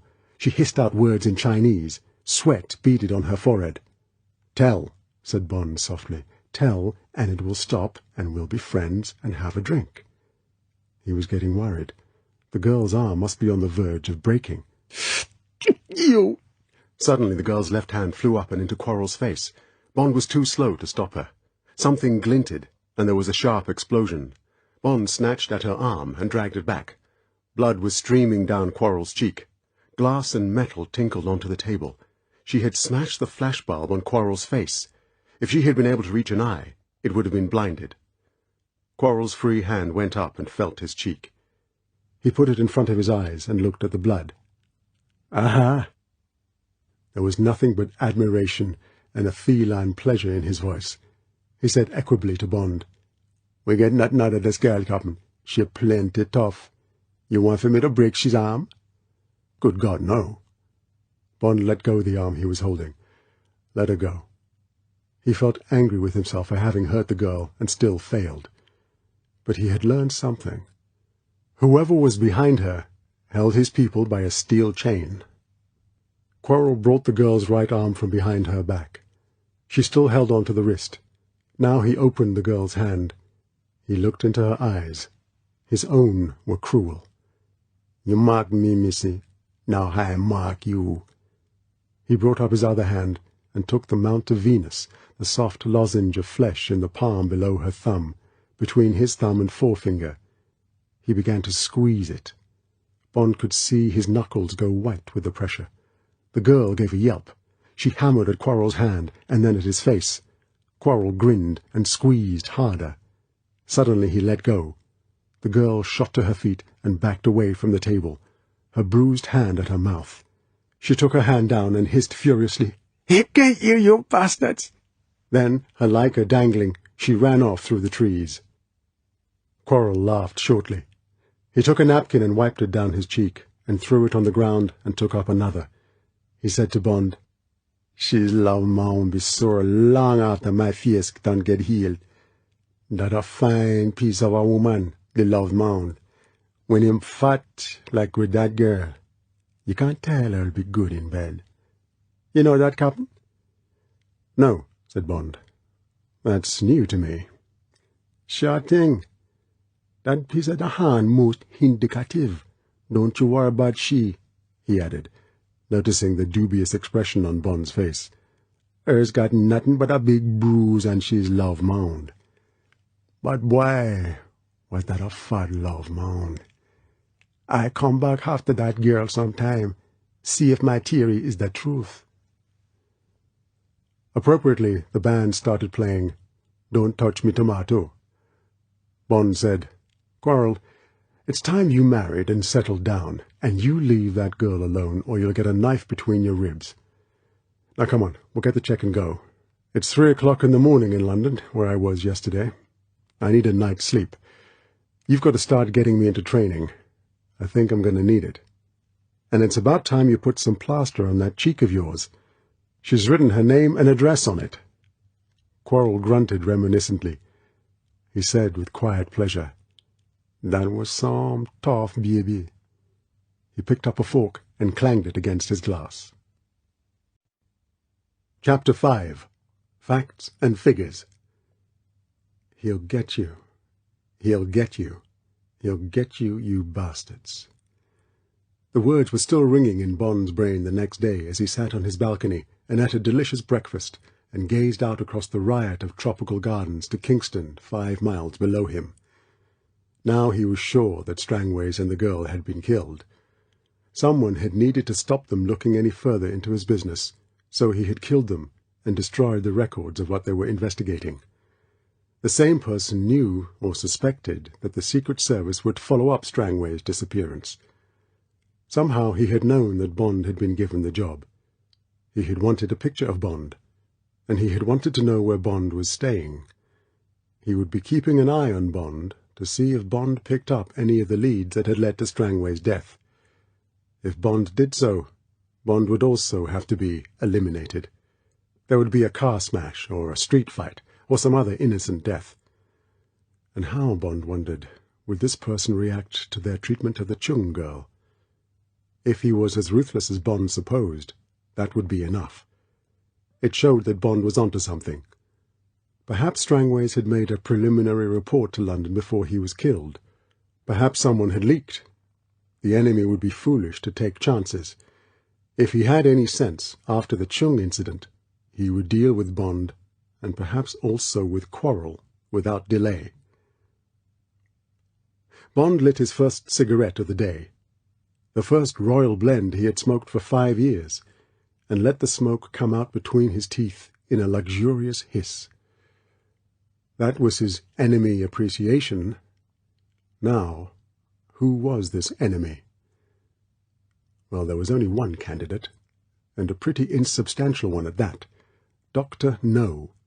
Dr. Julius No, the German-Chinese who owned Crab Key and made his money out of guano. There had been nothing on this man in records, and a signal to the FBI had been negative. The affair of the roseate spoonbills and the trouble with the Audubon Society meant precisely nothing except, as Em had said, that a lot of old women had got excited about some pink stalks. All the same, 4 people had died because of these stalks, and, most significant of all to Bond, Quarrel was scared of Dr.No and his island. That was very odd indeed. Cayman Islanders, least of all Quarrel, did not scare easily. And why had Dr.No got this mania for privacy? Why did he go to such expense and trouble to keep people away from his guano island? Guano? Bird dung? Who wanted the stuff? How valuable was it? Bond was due to call on the governor at 10 o'clock. After he had made his number, he would get hold of the colonial secretary and try to find out all about the damn stuff and about Crab Key, and, if possible, about Dr.No. There was a double knock on the door. Bond got up and unlocked it. It was Quarrel, his left cheek decorated with a piratical cross of sticking plaster. "Morning, Captain. You said 8:30. Yes, come on in, Quarrel. We've got a busy day. Had some breakfast? Yes, thank you, Captain. Salt fish and ackee and a tot of rum. Good God, said Bond. That's tough stuff to start the day on. Most refreshing, said Quarrel stolidly. They sat down outside on the balcony. Bond offered Quarrel a cigarette and lit one himself. Now then, he said, I'll be spending most of the day at King's house and perhaps at the Jamaica Institute. I shan't need you till tomorrow morning, but there are some things for you to do downtown, all right? Okay, Captain, just you see. First of all, that car of ours is hot. We've got to get rid of it. Go down to Motors or one of the other hire people and pick up the newest and best little self-drive car you can find, the one with the least mileage, saloon. Take it for a month, right? Then hunt around the waterfront and find 2 men who look as near as possible like us. One must be able to drive a car. Buy them both clothes, at least for their top halves, that look like ours, and the sort of hats we might wear. Say we want a car taken over to Montego tomorrow morning, by the Spanish town, Ocho Rios Road, to be left at Levy's garage there. Ring up Levy and tell him to expect it and keep it for us, right? Quarrel grinned. You want to fuck someone? That's right. They'll get £10 each. Say I'm a rich American, and I want my car to arrive in Montego Bay driven by a respectable couple of men. Make me out a bit mad. They must be here at 6 o'clock tomorrow morning. You'll be here with the other car. See they look the part, and send them off in the Sunbeam with the roof down, right? Okay, Captain. What's happened to that house we had on the North Shore last time? Beau Desert at Morgan's Harbour. Do you know if it's let? Couldn't see it, Captain. It's well away from the tourist places, and they're asking a big rent for it. Well, go to Graham Associates and see if you can rent it for a month, or another bungalow nearby. I don't mind what you pay. Say it's for a rich American, Mr. James. Get the keys and pay the rent, and say I'll write and confirm. I can telephone them if they want more details. Bond reached into his hip pocket and brought out a thick wad of notes. He handed half of it to Quarrel. Here's £200. That should cover all this. Get in touch if you want some more. You know where I'll be. Thanks, Captain, said Quarrel, awestruck by the big sum. He stowed it away inside his blue shirt and buttoned the shirt up to his neck. Anything else? No, but take a lot of trouble about not being followed. Leave the car somewhere downtown and walk to these places, and watch out particularly for any Chinese near you. Bond got up and they went to the door. See you tomorrow morning at 6:15, and we'll get over to the North Coast. As far as I can see, that's going to be our base for a while. Quarrel nodded. His face was enigmatic. He said, Okay, Captain, and went off down the corridor. Half an hour later, Bond went downstairs and took a taxi to King's house. He didn't sign the governor's book in the cool hall. He was put in a waiting room for the quarter of an hour necessary to show him that he was unimportant. Then the ADC came for him and took him up to the governor's study on the first floor. It was a large, cool room smelling of cigar smoke. The acting governor, in a cream tussore suit and an inappropriate wing collar and spotted bow tie, was sitting at a broad mahogany desk on which there was nothing but the Daily Gleaner, the Times Weekly, and a bowl of hibiscus blossoms. His hands lay flat on the desk in front of him. He was 60-ish, with a red, rather petulant face and bright, bitter blue eyes.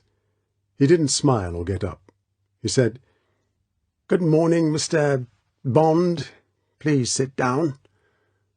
Bond took the chair across the desk from the governor and sat down. He said, "Good morning, sir," and waited. A friend at the Colonial Office had told him his reception would be frigid. "He's nearly at retiring age. Only an interim appointment.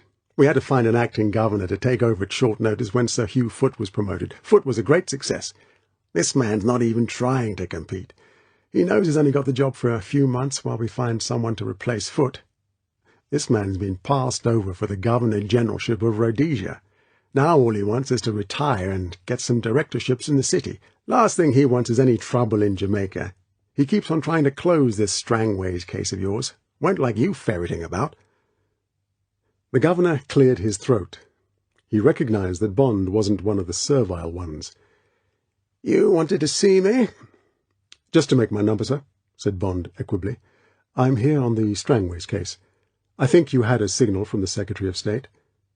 This was a reminder that the people behind Bond were powerful people. Bond didn't like attempts to squash him or his service. "I recall the signal. And what can I do for you? So far as we're concerned here, the case is closed." "In what way closed, sir?" The governor said roughly, "Strangways obviously did a bunk with the girl. Unbalanced sort of fellow at the best of times.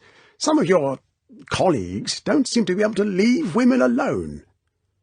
The governor clearly included Bond. "Had to bail the chap out of various scandals before now. Doesn't do the colony any good, Mr. Bond. Hope your people will be sending us a rather better type of man to take his place. That is," he added coldly, "if a regional control man is really needed here. Personally, I have every confidence in our police." Bond smiled sympathetically. "I'll report your views, sir. I expect my chief will like to discuss them with the Minister of Defence and the Secretary of State.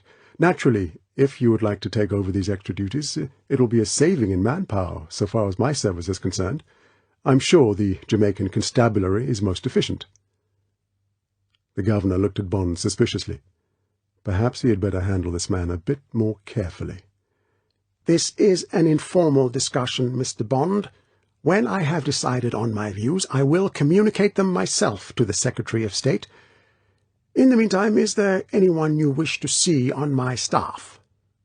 "I'd like to have word with the Colonial Secretary, sir." "Really? And why, pray?" "There's been some trouble on Crab Key. Something about a bird sanctuary. The case was passed to us by the Colonial Office. My chief asked me to look into it while I'm here." The governor looked relieved. "Certainly, certainly. I'll see that Mr. Pleydell-Smith receives you straight away. So you feel we can leave the Strangways case to sort itself out? They'll turn up before long, never fear." He reached over and rang a bell. The ADC came in. "This gentleman would like to see the Colonial Secretary, ADC. Take him along, would you? I'll call Mr. Pleydell-Smith myself and ask him to make himself available."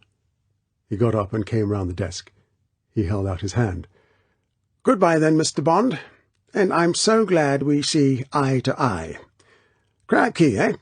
Never been there myself, but I'm sure it would repay a visit." Bond shook hands.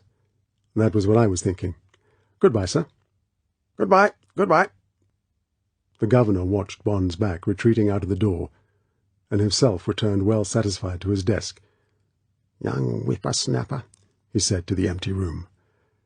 He sat down and said a few peremptory words down the telephone to the Colonial Secretary. Then he picked up the Times Weekly and turned to the stock exchange prices. The Colonial Secretary was a youngish, shaggy-haired man with bright, boyish eyes. He was one of those nervous pipe smokers who were constantly patting their pockets for matches, shaking the box to see how many are left in it, or knocking the dottle out of their pipes. After he had gone through this routine 2 or 3 times in his first 10 minutes with Bond, Bond wondered if he ever got any smoke into his lungs at all. After pumping energetically at Bond's hand and waving vaguely at a chair, Pleydell-Smith walked up and down the room, scratching his temple with the stem of his pipe. "Bond, Bond, Bond. Rings a bell. Now let me see. Yes, by Jove, you were the chap who was mixed up in that treasure business here. By Jove, yes. 4, 5 years ago? Found the file lying around only the other day. Splendid show. What a lark. I say, wish you'd start another bonfire like that here. Stir the place up a bit. All they think of nowadays is federation and their bloody self-importance. Self-determination, indeed. They can't even run a bus service. And the colour problem. My dear chap, there's far more colour problem between the straight-haired and the crinkly-haired Jamaicans than there is between me and my black cook. However, Pladlesmith came to rest beside his desk. He sat down opposite Bond and draped one leg over the arm of his chair. Reaching for a tobacco jar with the arms of King's College, Cambridge on it, he dug into it and started filling his pipe. I mean to say, I don't want to bore you with all that. You go ahead and bore me. What's your problem? Glad to help. I bet it's more interesting than this muck. He waved at the pile of papers in his in-tray. Bond grinned at him. This was more like it. He had found an ally, and an intelligent one at that. Well, he said seriously, I'm here on the Strangways case. But first of all I want to ask you a question that may sound odd. Exactly how did you come to be looking at that other case of mine? You say you found the file lying about. How was that? Had someone asked for it? I don't want to be indiscreet, so don't answer if you don't want to. I'm just inquisitive. Pladlesmith cocked an eye at him. I suppose that's your job. He reflected, gazing at the ceiling. Well, now I come to think of it, I saw it on my secretary's desk. She's a new girl. Said she was trying to get up to date with the files. Mark you. The colonial secretary hastened to exonerate his girl. There were plenty of other files on her desk. It was just this one that caught my eye. Oh, I see, said Bond. It was like that. He smiled apologetically. Sorry, but various people seem to be rather interested in me being here. What I really wanted to talk to you about was Crab Key, anything you know about the place, and about this Chinaman, Dr.No, who bought it, and anything you can tell me about his guano business. Rather a tall order, I'm afraid, but any scraps will help. Pladlesmith laughed shortly through the stem of his pipe. He jerked the pipe out of his mouth and talked while he tamped down the burning tobacco with his matchbox. Bitten off a bit more than you can chew on guano. Talked to you for hours about it. Started in the consular before I transferred to the colonial office. First job was in Peru. Had a lot to do with their people who administer the whole trade. Compañía Administradora del Guano. Nice people. The pipe was going now, and Pladlesmith threw his matchbox down on the table. As for the rest, it's just a question of getting the file. He rang a bell. In a minute the door opened behind Bond. Miss Taro, the file on Crab Key, please. The one on the sale of the place, and the other one on that warden fellow who turned up before Christmas. Miss Longfellow will know where to find them. A soft voice said, Yes, sir. Bond heard the door close. Now then, guano. Pladlesmith tilted his chair back. Bond prepared to be bored. As you know, it's bird dung. Comes from the rear end of two birds, the masked booby and the guane. So far as Crab Key is concerned, it's only the guane, otherwise known as the green cormorant, same bird as you find in England. The guane is a machine for converting fish into guano. They mostly eat anchovies. Just to show you how much fish they eat, they found up to 70 anchovies inside one bird. Pladlesmith took out his pipe and pointed it impressively at Bond. The whole population of Peru eats 4,000 tons of fish a year. The seabirds of the country eat 500,000 tons. Bond pursed his lips to show he was impressed. Really? Well now, continued the colonial secretary, every day each one of these hundreds of thousands of guanes eat a pound or so of fish and deposit an ounce of guano on the Guanera. That's the Guano Island. Bond interrupted. Why don't they do it in the sea? Don't know. Pladlesmith took the question and turned it over in his mind. Never occurred to me. Anyway, they don't. They do it on the land, and they've been doing it since before Genesis. That makes the hell of a lot of bird dung. Millions of tons of it on the Pescadores and the other Guanera. Then around 1850, someone discovered it was the greatest natural fertilizer in the world, stuffed with nitrates and phosphates and what have you, and the ships and the men came to the Guaneras and simply ravaged them for 20 years or more. It's a time known as the Saturnalia in Peru. It was like the Klondike. People fought over the muck, hijacked each other's ships, shot the workers, sold phony maps of secret guano islands, anything you like. And people made fortunes out of the stuff. Where does Crab Key come in? Bond wanted to get down to cases.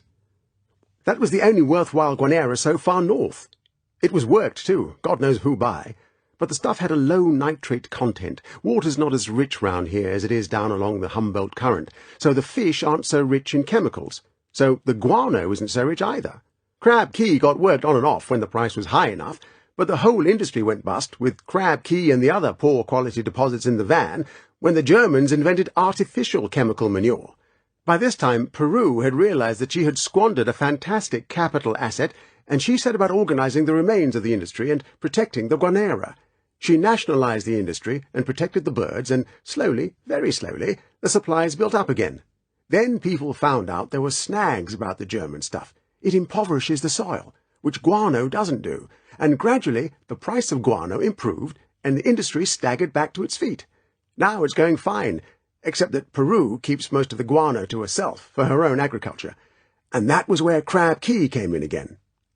Ah. Yes, said Playdle-Smith, patting his pockets for the matches, finding them on the desk, shaking them against his ear, and starting his pipe-filling routine. At the beginning of the war, this Chinaman, who must be a wily devil, by the way, got the idea that he could make a good thing out of the old guanera on Crab Key. The price was about $50 a ton on this side of the Atlantic, and he bought the island from us for about £10,000, as I recall it. Brought in labour and got to work. Been working it ever since. Must have made a fortune. He ships direct to Europe, to Antwerp. They send him a ship once a month. He's installed the latest crushers and separators. Sweats his labour, I dare say. To make a decent profit, he'd have to, particularly now. Last year, I heard he was only getting about $38 to $40 a ton CIF Antwerp. God knows what he must pay his labour to make a profit at that price. I've never been able to find out. He runs that place like a fortress, sort of forced labour camp. No one ever gets off it. I've heard some funny rumours, but no one's ever complained. It's his island, of course, and he can do what he likes on it. Bond hunted for clues. Would it be really so valuable to him, this place? What do you suppose it's worth? Playdle-Smith said, The guano is the most valuable bird in the world. Each pair produces about $2 worth of guano in a year, without any expense to the owner. Each female lays an average of 3 eggs and raises 2 young. 2 broods a year, say they're worth $15 a pair, and say there are 100,000 birds on Crab Key, which is a reasonable guess on the old figures we have. That makes his birds worth $1.5 million. Pretty valuable property. Add the value of the installations, say another $1 million, and you've got a small fortune on that hideous little place. Which reminds me. Playdle-Smith pressed the bell. What the hell has happened to those files? You'll find all the dope you want in them. The door opened behind Bond. Playdle-Smith said irritably, Really, Miss Taro, what about those files? Very sorry, sir, said the soft voice, but we can't find them anywhere.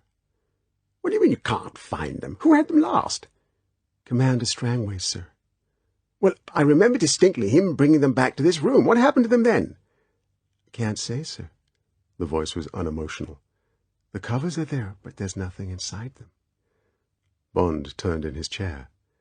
He glanced at the girl and turned back. He smiled grimly to himself. He knew where the files had gone. He also knew why the old file on himself had been out on the secretary's desk. He also guessed how the particular significance of James Bond, import and export merchant, seemed to have leaked out of King's house, the only place where the significance was known. Like Dr.No, like Miss Annabel Chung, the demure, efficient-looking little secretary in the horn-rimmed glasses was a Chinese. Chapter 6. The Finger on the Trigger. The Colonial Secretary gave Bond lunch at Queen's Club. They sat in a corner of the elegant mahogany-panelled dining room, with its 4 big ceiling fans, and gossiped about Jamaica. By the time coffee came, Playdle-Smith was delving well below the surface of the prosperous, peaceful island the world knows. It's like this, He began his antics with the pipe. "The Jamaican is a kindly, lazy man with the virtues and vices of a child.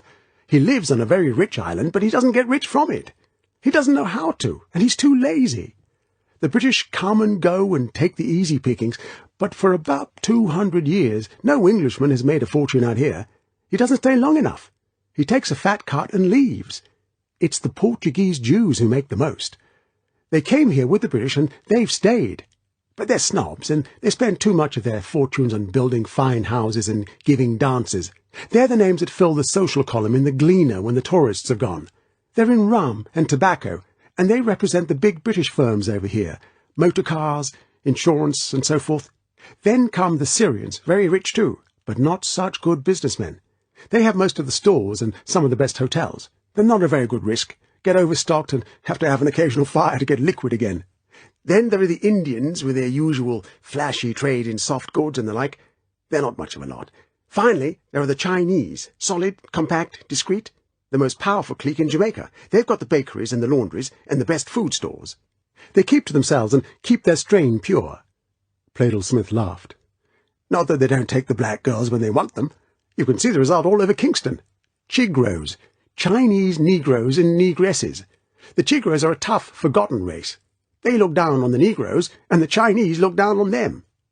One day they may become a nuisance.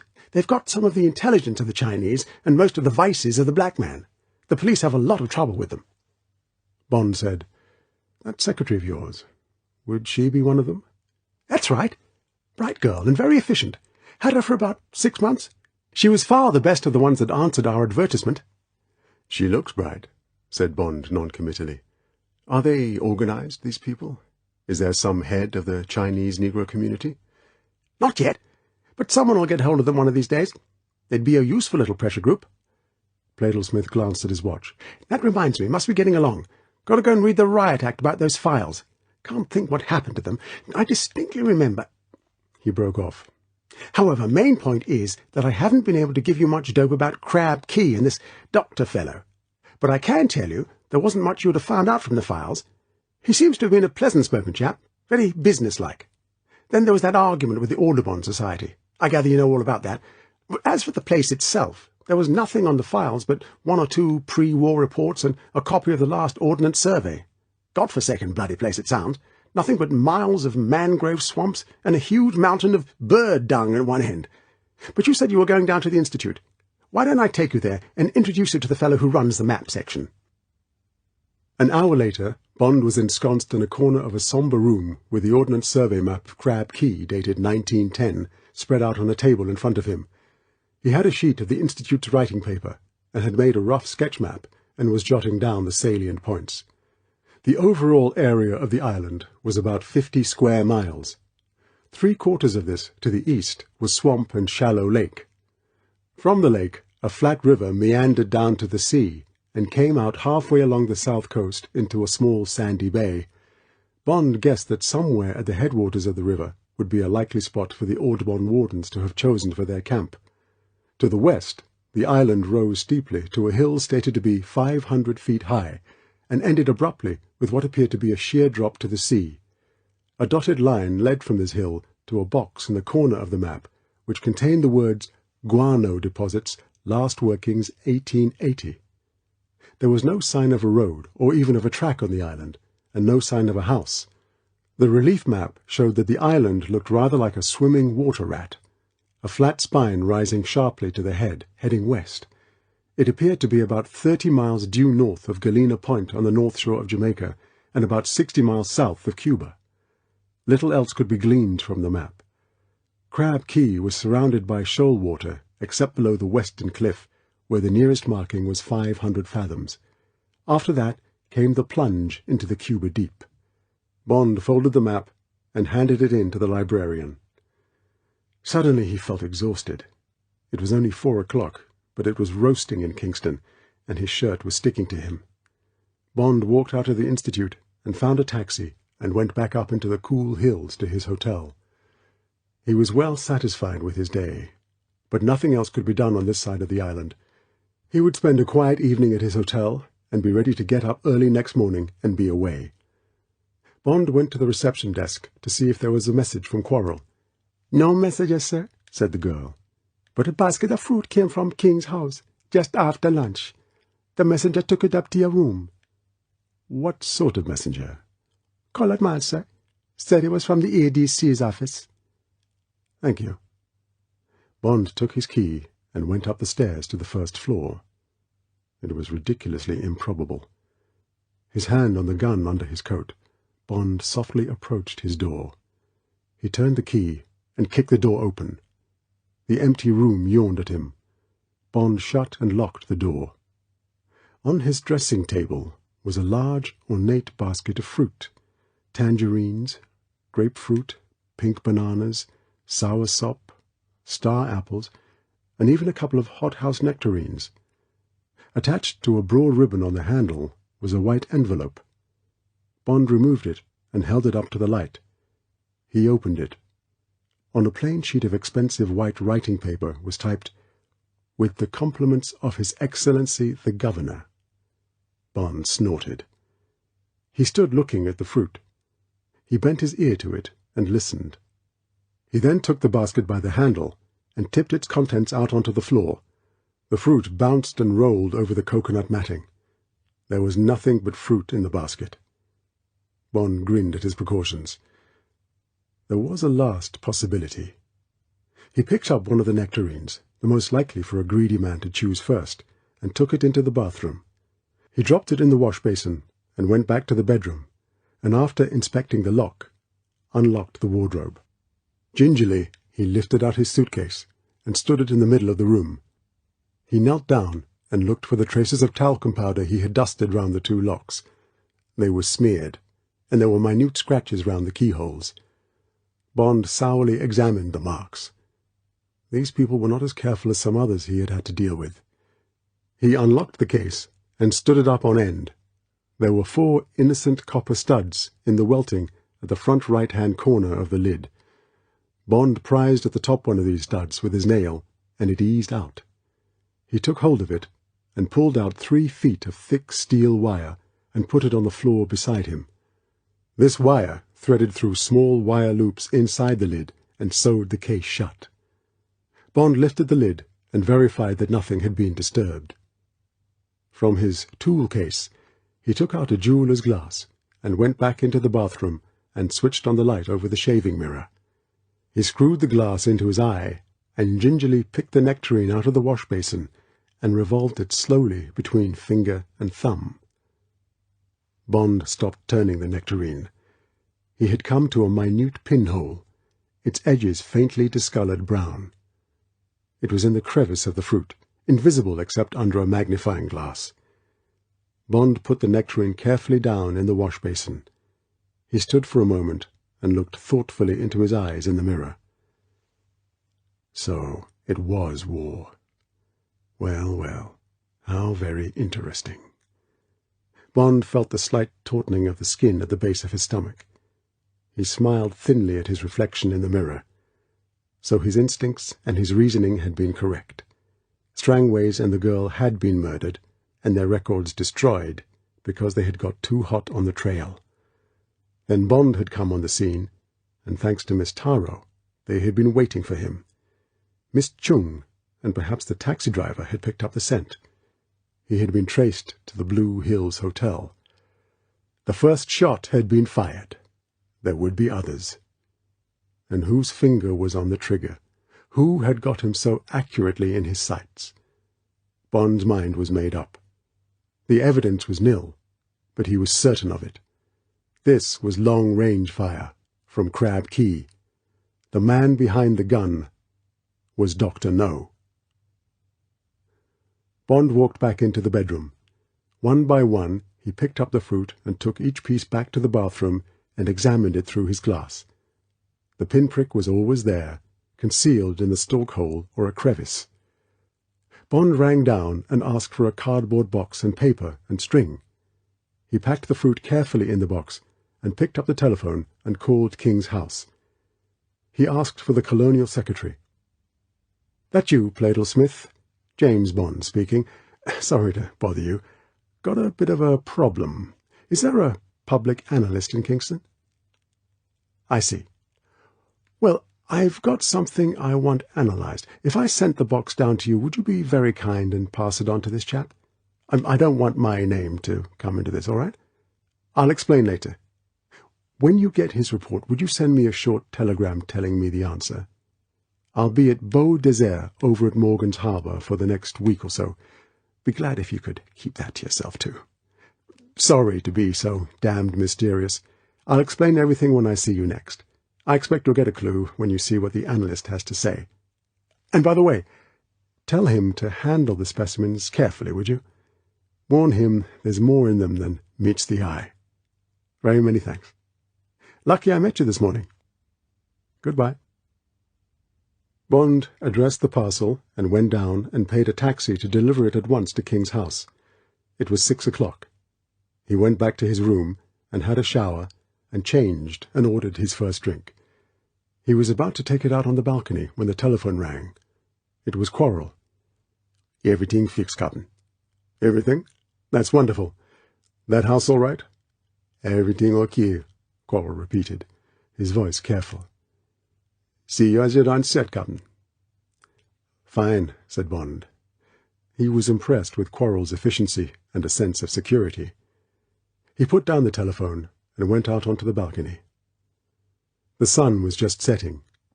The wave of violet shadow was creeping down towards the town and the harbour. When it hits the town, thought Bond, the lights will go on. It happened as he had expected. Above him there was the noise of a plane. It came into sight. A super-constellation, the same flight that Bond had been on the night before. Bond watched it sweep out over the sea, and then turn and come into land at the Palisadoes airport. What a long way he had come since that moment, only 24 hours before, when the door of the plane had clanged open and the loudspeaker had said, "This is Kingston, Jamaica. Will passengers please remain seated until the aircraft has been cleared by the health authorities?"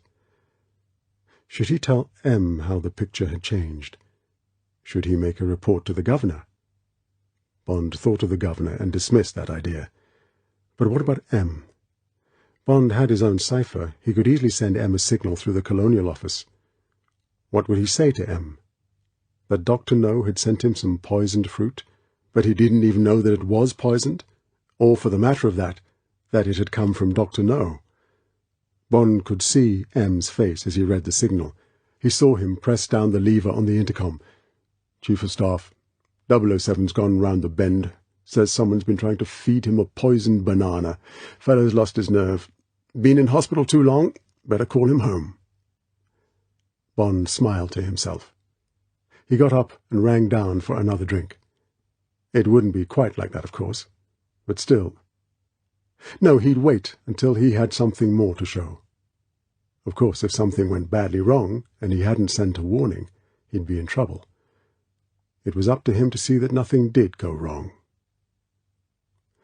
Bond drank his second drink and thought over the details of his plan. Then he went down and had dinner in the half-deserted dining room and read The Handbook of the West Indies. By 9 o'clock he was half asleep. He went back to his room and packed his bag ready for the morning. He telephoned down and arranged to be called at 5:30. Then he bolted the door on the inside and also shut and bolted the slatted jalousies across the windows. It would mean a hot, stuffy night. That couldn't be helped. Bond climbed naked under the single cotton sheet and turned over on his left side and slipped his right hand onto the butt of the Walter PPK under the pillow. In 5 minutes he was asleep.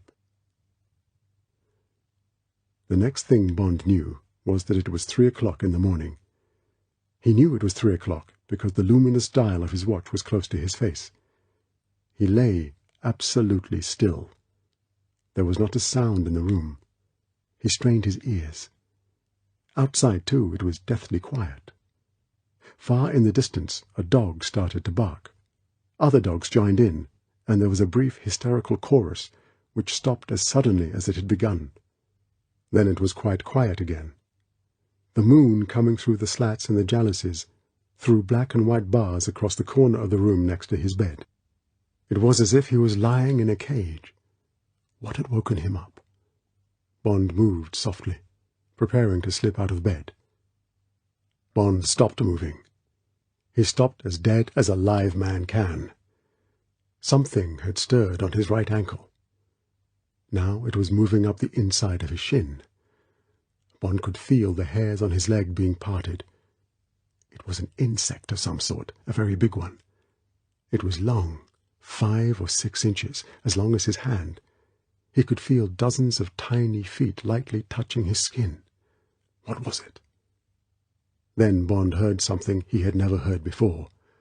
The sound of the hair on his head rasping up on the pillow. Bond analyzed the noise. It couldn't be. It simply couldn't. Yes, his hair was standing on end. Bond could even feel the cool air reaching his scalp between the hairs. How extraordinary, how very extraordinary. He had always thought it was a figure of speech. But why? Why was it happening to him? The thing on his leg moved. Suddenly Bond realized that he was afraid, terrified. His instincts, even before they had communicated with his brain, had told his body that he had a centipede on him. Bond lay frozen. He had once seen a tropical centipede in a bottle of spirit on the shelf in a museum. It had been pale brown and very flat, and 5 or 6 inches long, about the length of this one. On either side of the blunt head there had been curved poison claws. The label on the bottle had said that its poison was mortal if it hit an artery. Bond had looked curiously at the corkscrew of dead cuticle and had moved on. The centipede had reached his knee. It was starting up his thigh. Whatever happened, he mustn't move, mustn't even tremble. Bond's whole consciousness had drained down to the 2 rows of softly creeping feet. Now they had reached his flank. God, it was turning down towards his groin. Bond set his teeth. Supposing it liked the warmth there? Supposing it tried to crawl into the crevices? Could he stand it?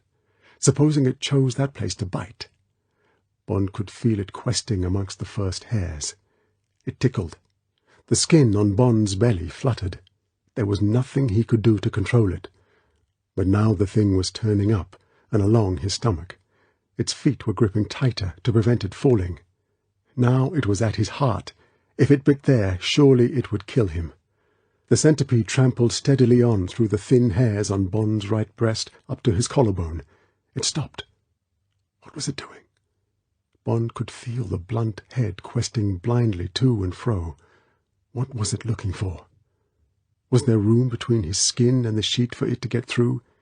Dare he lift the sheet an inch to help it? No, never.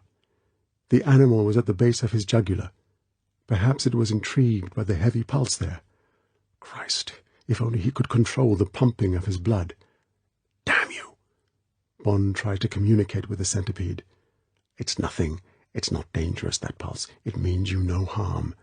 Get on out into the fresh air. As if the beast had heard, it moved on up the column of the neck and into the stubble on Bond's chin. Now it was at the corner of his mouth, tickling madly. On it went, up along the nose. Now he could feel its whole weight and length. Softly Bond closed his eyes. 2 by 2, the pairs of feet, moving alternately, trampled across his right eyelid. When it got off his eye, should he take a chance and shake it off? Rely on its feet slipping in his sweat? No, for God's sake! The grip of the feet was endless. He might shake one lot off, but not the rest. With incredible deliberation, the huge insect ambled across Bond's forehead. It stopped below the hair. What the hell was it doing now? Bond could feel it nuzzling at his skin. It was drinking the beads of salt sweat. Bond was sure of it. For minutes it hardly moved. Bond felt weak with the tension. He could feel the sweat pouring off the rest of his body onto the sheet. In a second his limbs would start to tremble. He could feel it coming on. He would start to shake with an ague of fear. Could he control it? Could he? Bond lay and waited, the breath coming softly through his open, snarling mouth. The centipede started to move again. It walked into the forest of hair.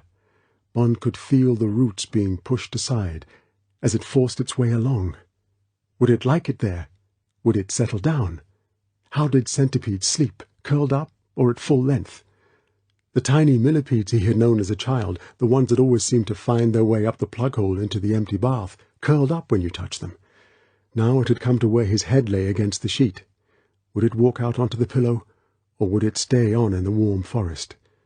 The centipede stopped. Out! Out! Bond's nerves screamed at it. The centipede stirred. Slowly, it walked out of his hair onto the pillow. Bond waited a second. Now he could hear the rows of feet picking softly at the cotton. It was a tiny, scraping noise, like soft fingernails.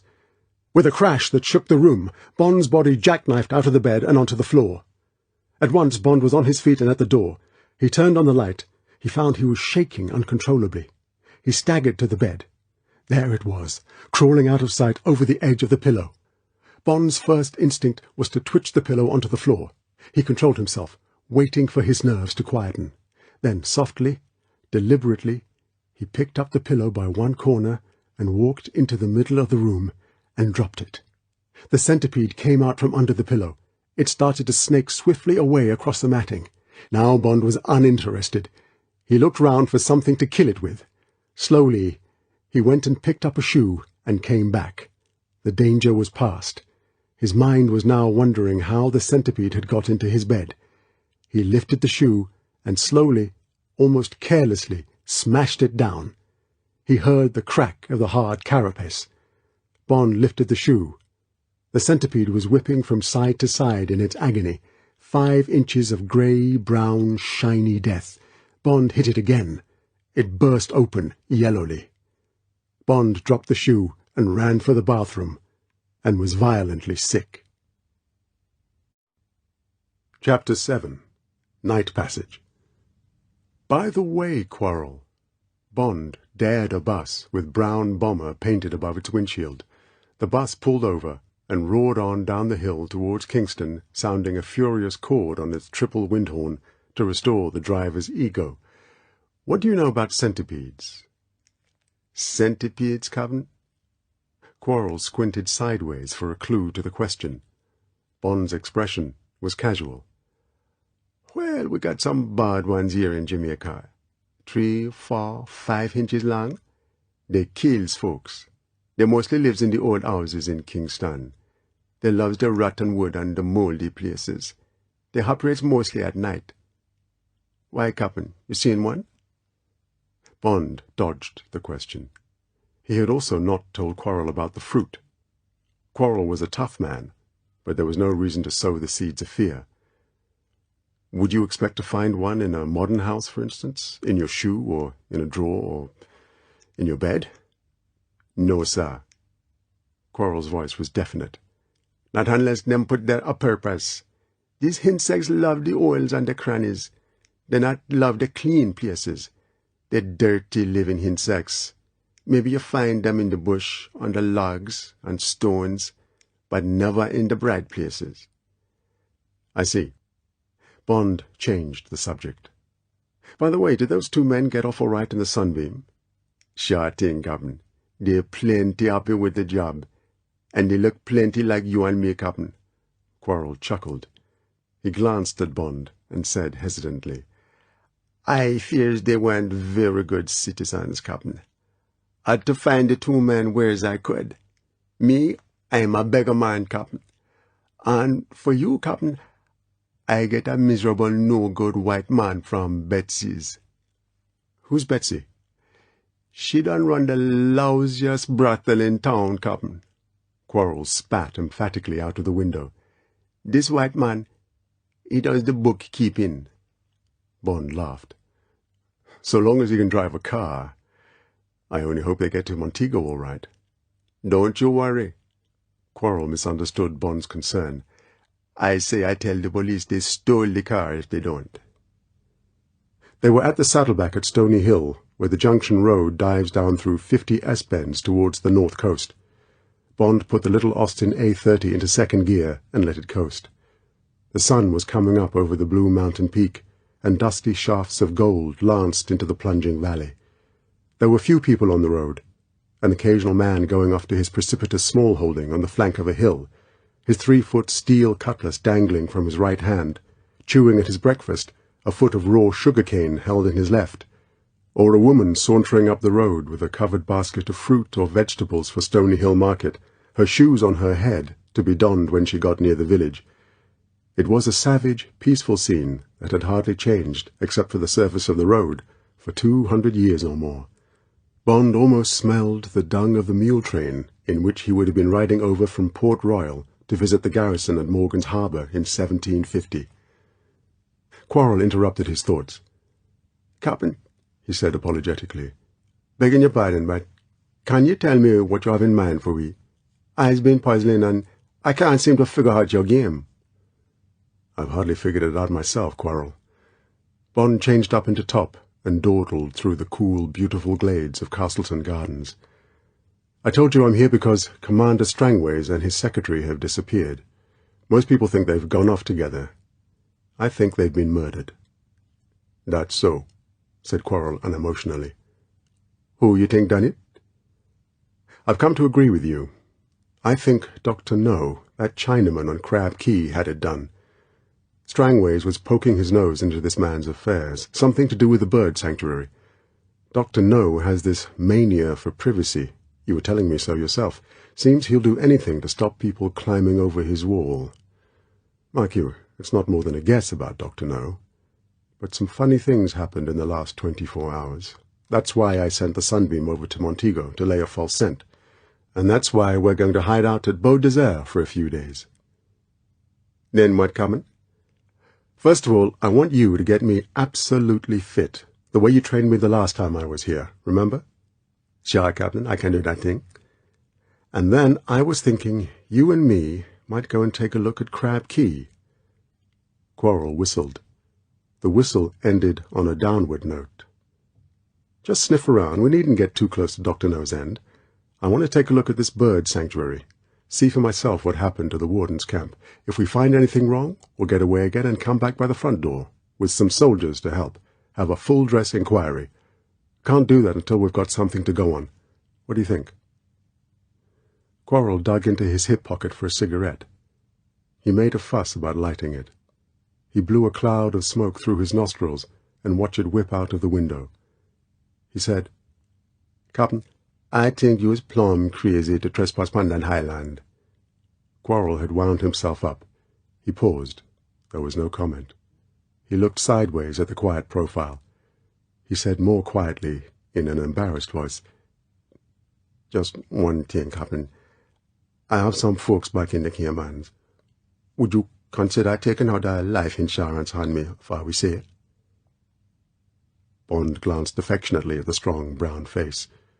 It had a deep cleft of worry between the eyes. "Of course, Quarrel. I'll fix it at Port Maria tomorrow. We'll make it big, say £5,000. Now then, how shall we go? Canoe?" "That's right, Captain." Quarrel's voice was reluctant. "We need a calm sea and a light wind. Coming on the northeasterly. Trades. Must be a dark night. They're starting right now. By end of the week, we get the second moon quarter. Where you reckon to land, Captain?" "South shore near the mouth of the river. Then we'll go up the river to the lake. I'm sure that's where the warden's camp was, so as to have fresh water and be able to get down to the sea to fish." Quarrel grunted without enthusiasm. "How long we staying, Captain?" "Can't take a whole lot of food with us. Bread, cheese, salt pork. No tobacco. Can't risk the smoke and light. That's mighty rough country, Captain. Marsh and mangrove." Bond said, "Better plan for 3 days. Weather may break and stop us getting off for a night or two. Couple of good hunting knives. I'll take a gun. You never can tell." "No, sir," said Quarrel emphatically. He relapsed into a brooding silence, which lasted until they got to Port Maria. They went through the little town and on round the headland to Morgan's Harbour. It was just as Bond remembered, the sugarloaf of the Isle of Surprise rising out of the calm bay, the canoes drawn up beside the mounds of empty conch shells, the distant boom of the surf on the reef, which had so nearly been his grave. Bond, his mind full of memories, took the car down the little side road and through the cane fields in the middle of which the gaunt ruin of the old great house of Beau Desert plantation stood up like a stranded galleon.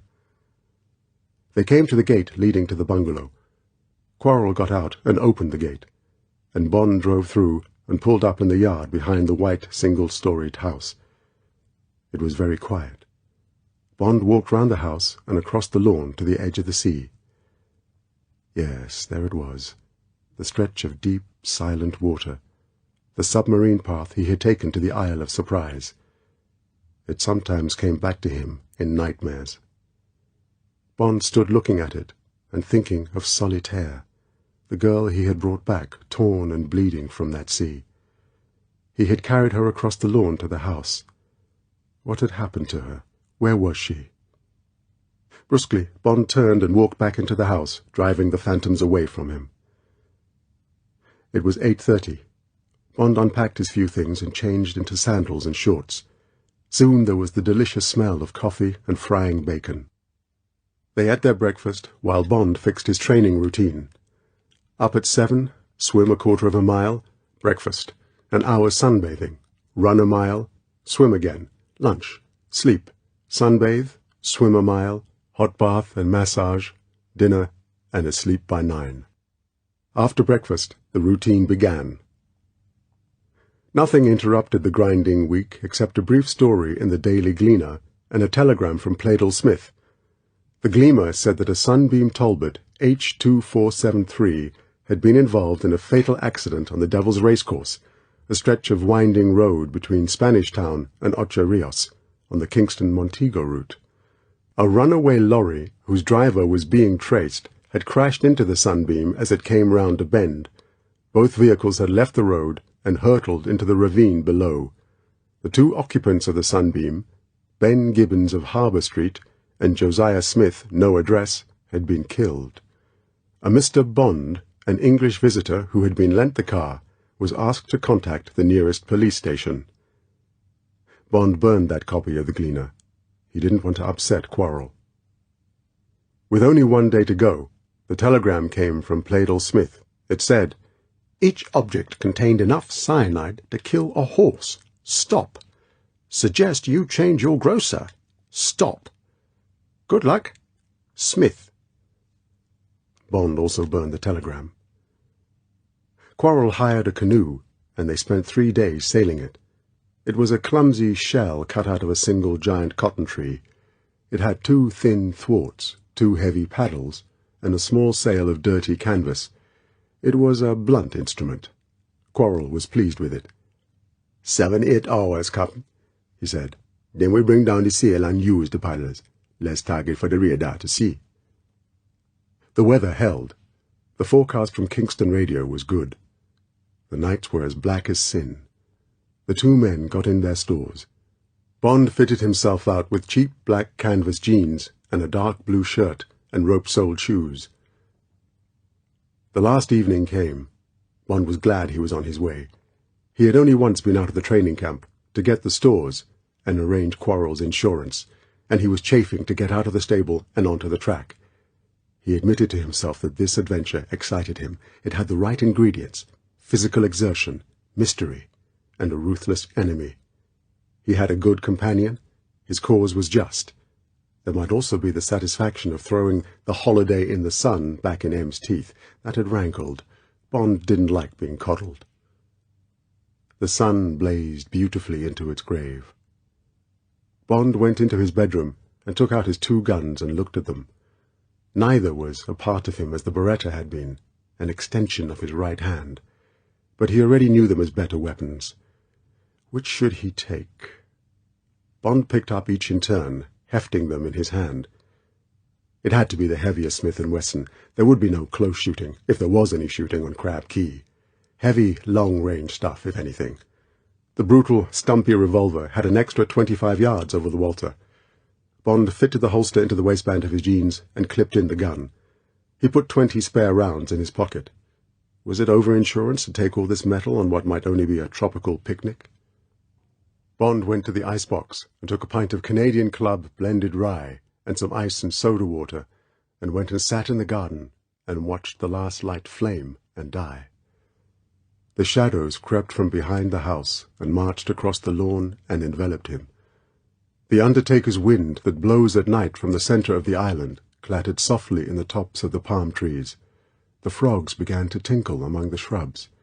The fireflies, the blinker-blinks, as Quarrel called them, came out and began flashing their sexual morse. For a moment, the melancholy of the tropical dusk caught at Bond's heart. He picked up the bottle and looked at it. He had drunk a quarter of it. He poured another big slug into his glass and added some ice. What was he drinking for? Because of the 30 miles of Black Sea he had to cross tonight? Because he was going into the unknown? Because of Dr.No? Quarrel came up from the beach. "Time, Captain." Bond swallowed his drink and followed the Cayman Islander down to the canoe. It was rocking quietly in the water, its bows on the sand. Quarrel went aft, and Bond climbed into the space between the forward thwart and the bows. The sail, wrapped round the short mast, was at his back. Bond took up his paddle and pushed off, and they turned slowly and headed out for the break in the softly creaming waves that was the passage through the reef. They paddled easily, in unison, the paddles turning in their hands so that they did not leave the water on the forward stroke. The small waves slapped softly against the bows. Otherwise they made no noise. It was dark. Nobody saw them go. They just left the land and went off across the sea. Bond's only duty was to keep paddling. Quarrel did the steering. At the opening through the reef there was a swirl and suck of conflicting currents, and they were in amongst the jagged niggerheads and coral trees, bared like fangs by the swell. Bond could feel the strength of Quarrel's great sweeps with the paddle as the heavy craft wallowed and plunged. Again and again Bond's own paddle thudded against rock, and once he had to hold on as the canoe hit a buried mass of brain coral and slid off again. Then they were through, and far below the boat there were indigo patches of sand, and around them the solid, oily feel of deep water. "Okay, Captain," said Quarrel softly. Bond shipped his paddle and got down off one knee and sat with his back to the thwart. He heard the scratching of Quarrel's nails against canvas as he unwrapped the sail, and then the sharp flap as it caught the breeze. The canoe straightened and began to move. It tilted slowly. There was a soft hiss under the bows. A handful of spray tossed up into Bond's face. The wind of their movement was cool and would soon get cold. Bond hunched up his knees and put his arms round them. The wood was already beginning to bite into his buttocks and his back. It crossed his mind that it was going to be the hell of a long and uncomfortable night. In the darkness ahead, Bond could just make out the rim of the world. Then came a layer of black haze above which the stars began, first sparsely, and then merging into a dense, bright carpet. The Milky Way soared overhead. How many stars? Bond tried counting a finger's length, and was soon past the 100. The stars lit the sea into a faint grey road, and then arched away over the tip of the mast towards the black silhouette of Jamaica. Bond looked back. Behind the hunched figure of Quarrel, there was a faraway cluster of lights, which would be Port Maria. Already they were a couple of miles out. Soon they would be a tenth of the way, then a quarter, then half. That would be around midnight, when Bond would take over. Bond sighed, and put his head down to his knees, and closed his eyes. He must have slept, because he was awakened by the clonk of a paddle against the boat. He lifted his arm to show that he had heard, and glanced at the luminous blaze of his watch. 12:15. Stiffly he unbent his legs, and turned and scrambled over the thwart. "Sorry, Quarrel," he said, and it was odd to hear his voice. "You ought to have shaken me up before."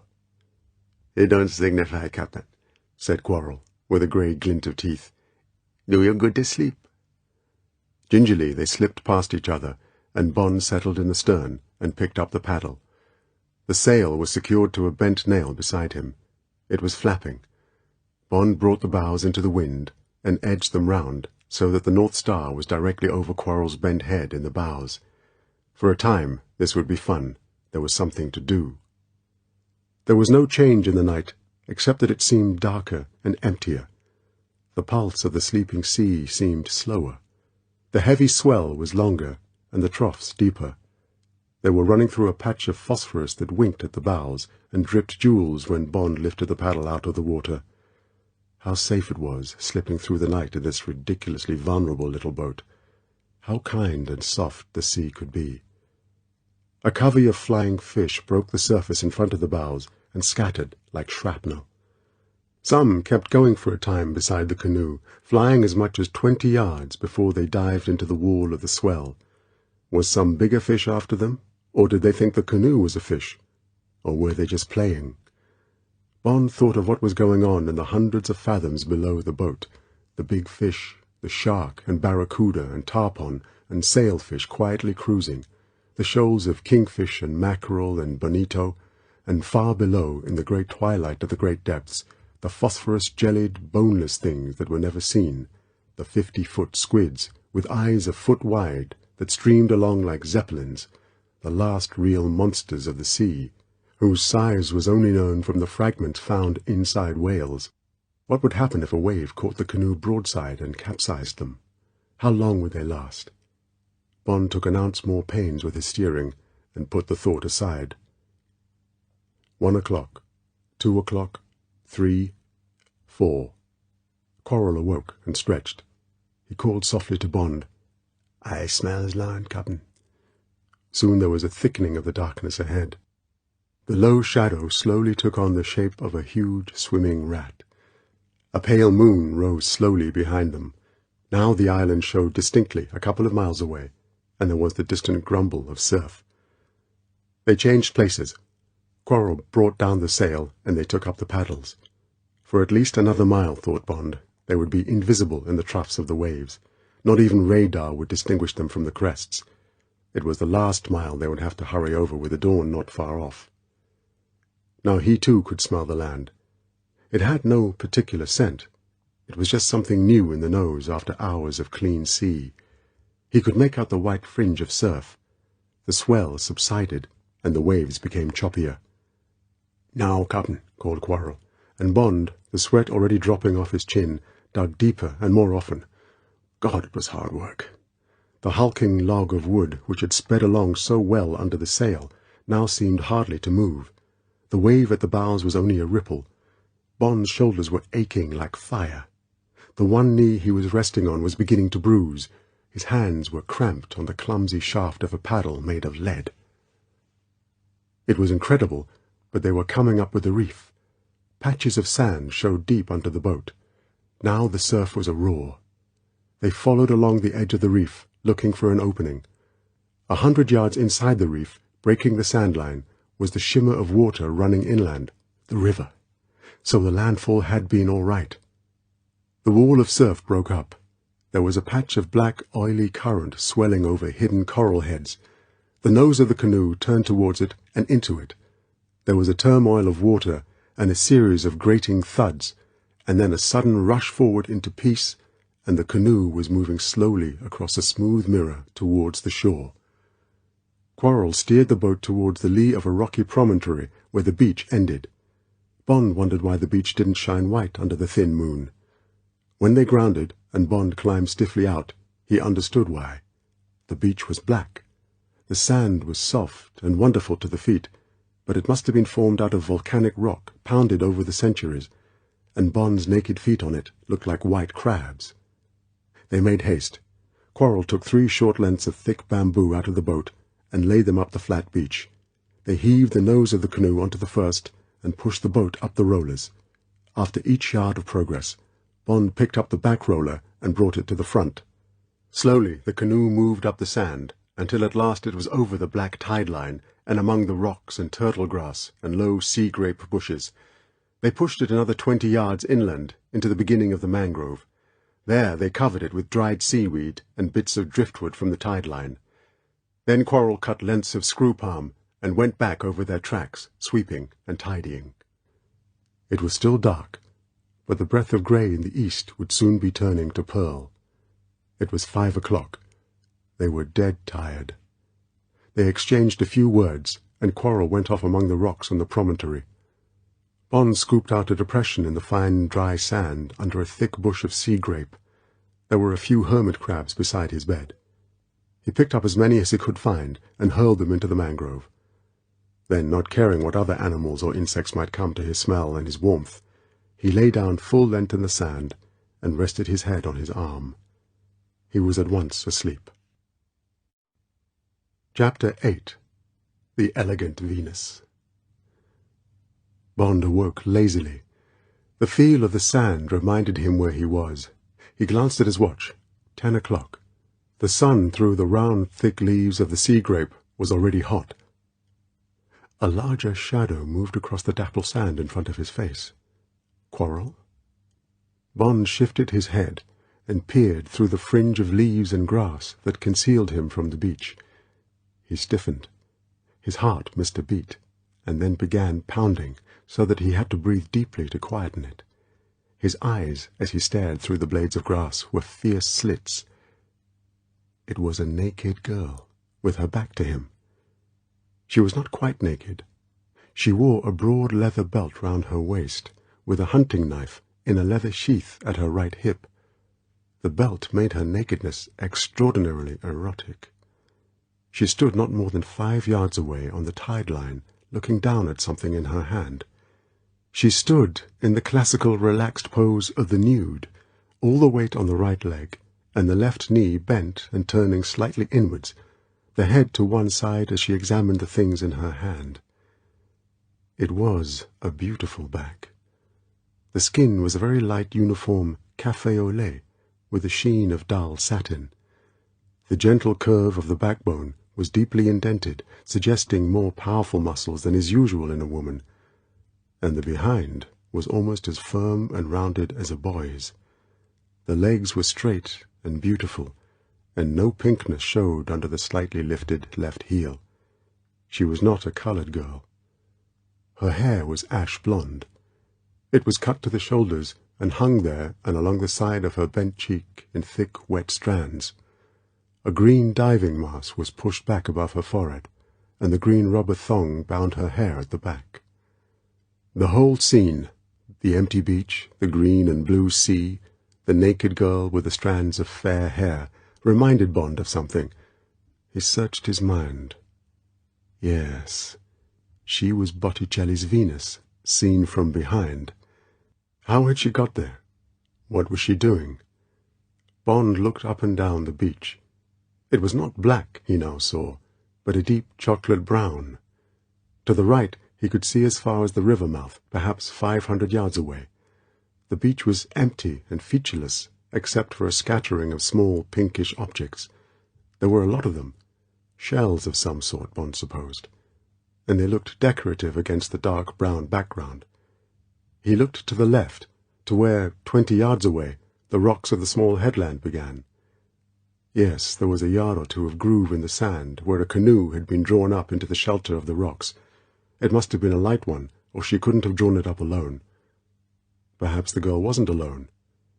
But there was only one set of footprints leading down from the rocks to the sea, and another set coming out to the sea and up the beach to where she now stood on the tide line. Did she live here? Or had she too sailed over from Jamaica that night? Hell of a thing for a girl to do. Anyway, what in God's name was she doing here? As if to answer him, the girl made a throwaway gesture of the right hand and scattered a dozen shells on the sand beside her. They were violent pink, and seemed to Bond to be the same as he had noticed on the beach. The girl looked down into her left hand and began to whistle softly to herself. There was a happy note of triumph in the whistle. She was whistling Marian, a plaintive little Calypso that has now been cleaned up and made famous outside Jamaica. It had always been one of Bond's favourites. It went, "All day, all night, Marianne, sitting by the seaside, sifting sand." The girl broke off to stretch her arms out in a deep yawn. Bond smiled to himself. He wetted his lips and took up the refrain. The water from her eyes could sail a boat, the hair on her head could tie a goat. The hands flew down and across her chest. The muscles of her behind bunched with tension. She was listening, her head, still hidden by the curtain of hair, cocked to one side. Hesitantly she began again. The whistle trembled and died. At the first note of Bond's echo, the girl whirled round. She didn't cover her body with the two classical gestures. One hand flew downwards, but the other, instead of hiding her breasts, went up to her face, covering it below the eyes, now wide with fear. "Who's that?" The words came out in a terrified whisper. Bond got to his feet and stepped out through the sea grape. He stopped on the edge of the grass. He held his hands open at his sides to show they were empty. He smiled cheerfully at her. "It's only me. I'm another trespasser. Don't be frightened." The girl dropped her hand down from her face. It went to the knife at her belt. Bond watched the fingers curl round the hilt. He looked up at her face. Now he realized why her hand had instinctively gone to it. It was a beautiful face, with wide-apart, deep blue eyes under lashes paled by the sun. The mouth was wide, and when she stopped pursing the lips with tension, they would be full. It was a serious face, and the jawline was determined, the face of a girl who fends for herself. And once, reflected Bond, she had failed to fend, for the nose was badly broken, smashed crooked like a boxer's. Bond stiffened with revolt at what had happened to this supremely beautiful girl. No wonder this was her shame, and not the beautiful, firm breasts that now jutted towards him without concealment. The eyes examined him fiercely. "Who are you? What are you doing here?" There was the slight lilt of a Jamaican accent. The voice was sharp and accustomed to being obeyed. "I'm an Englishman. I'm interested in birds." "Oh?" The voice was doubtful. The hand still rested on the knife. "How long have you been watching me? How did you get here?" 10 minutes. But no more answers until you tell me who you are." "I'm no one in particular. I come from Jamaica. I collect shells." "I came in a canoe. Did you?" "Yes. Where is your canoe?" "I've got a friend with me. We've hidden it in the mangroves." "There are no marks of a canoe landing." "We're careful. We covered them up, not like you." Bond gestured towards the rocks. "You ought to take more trouble. Did you use a sail right up to the reef?" "Of course. Why not? I always do." "Then they'll know you're here. They've got radar." "They've never caught me yet." The girl took her hand away from her knife. She reached up and stripped off the diving mask and stood swinging it. She seemed to think she had the measure of Bond. She said, with some of the sharpness gone from her voice, "What's your name?" "Bond. James Bond. What's yours?" She reflected. "Rider." "What Rider?" "Honeychile." Bond smiled. "What's so funny about it?" "Nothing. Honeychile Rider. It's a pretty name." She unbent. "People call me Honey." "Well, I'm glad to meet you." The prosaic phrase seemed to remind her of her nakedness. She blushed. She said uncertainly, "I must get dressed." She looked down at the scattered shells around her feet. She obviously wanted to pick them up. Perhaps she realized that the movement might be still more revealing than her present pose. She said sharply, "You're not to touch those while I'm gone." Bond smiled at the childish challenge. "Don't worry. I'll look after them." The girl looked at him doubtfully, and then turned and walked stiff-legged over to the rocks and disappeared behind them. Bond walked the few steps down the beach and bent and picked up one of the shells. It was alive, and the two halves were shut tight. It appeared to be some kind of a cockle, rather deeply ribbed and coloured a mauve pink. Along both edges of the hinge, thin horns stood out, about half a dozen to each side. It didn't seem to Bond a very distinguished shell. He replaced it carefully with the others. He stood looking down at the shells and wondering. Was she really collecting them? It certainly looked like it. But what a risk to take to get them. The voyage over alone in the canoe and then back again. And she seemed to realize that this was a dangerous place. They've never caught me yet. What an extraordinary girl. Bond's heart warmed, and his senses stirred as he thought of her. Already, as he had found so often when people had deformities, he had almost forgotten her broken nose. It had somehow slipped away behind his memory of her eyes and her mouth and her amazingly beautiful body. Her imperious attitude and her quality of attack were exciting. The way she had reached for her knife to defend herself. She was like an animal whose cubs are threatened. Where did she live? Who were her parents? There was something uncared for about her, a dog that nobody wants to pet. Who was she? Bond heard her footsteps riffling the sand. He turned to look at her. She was dressed almost in rags, a faded brown shirt with torn sleeves, and a knee-length patched brown cotton skirt held in place by the leather belt with a knife. She had a canvas knapsack slung over one shoulder. She looked like a principal girl dressed as Man Friday. She came up with him, and at once went down on one knee and began picking up the live shells and stowing them in the knapsack. Bond said, "Are those rare?" She sat back on her haunches and looked up at him.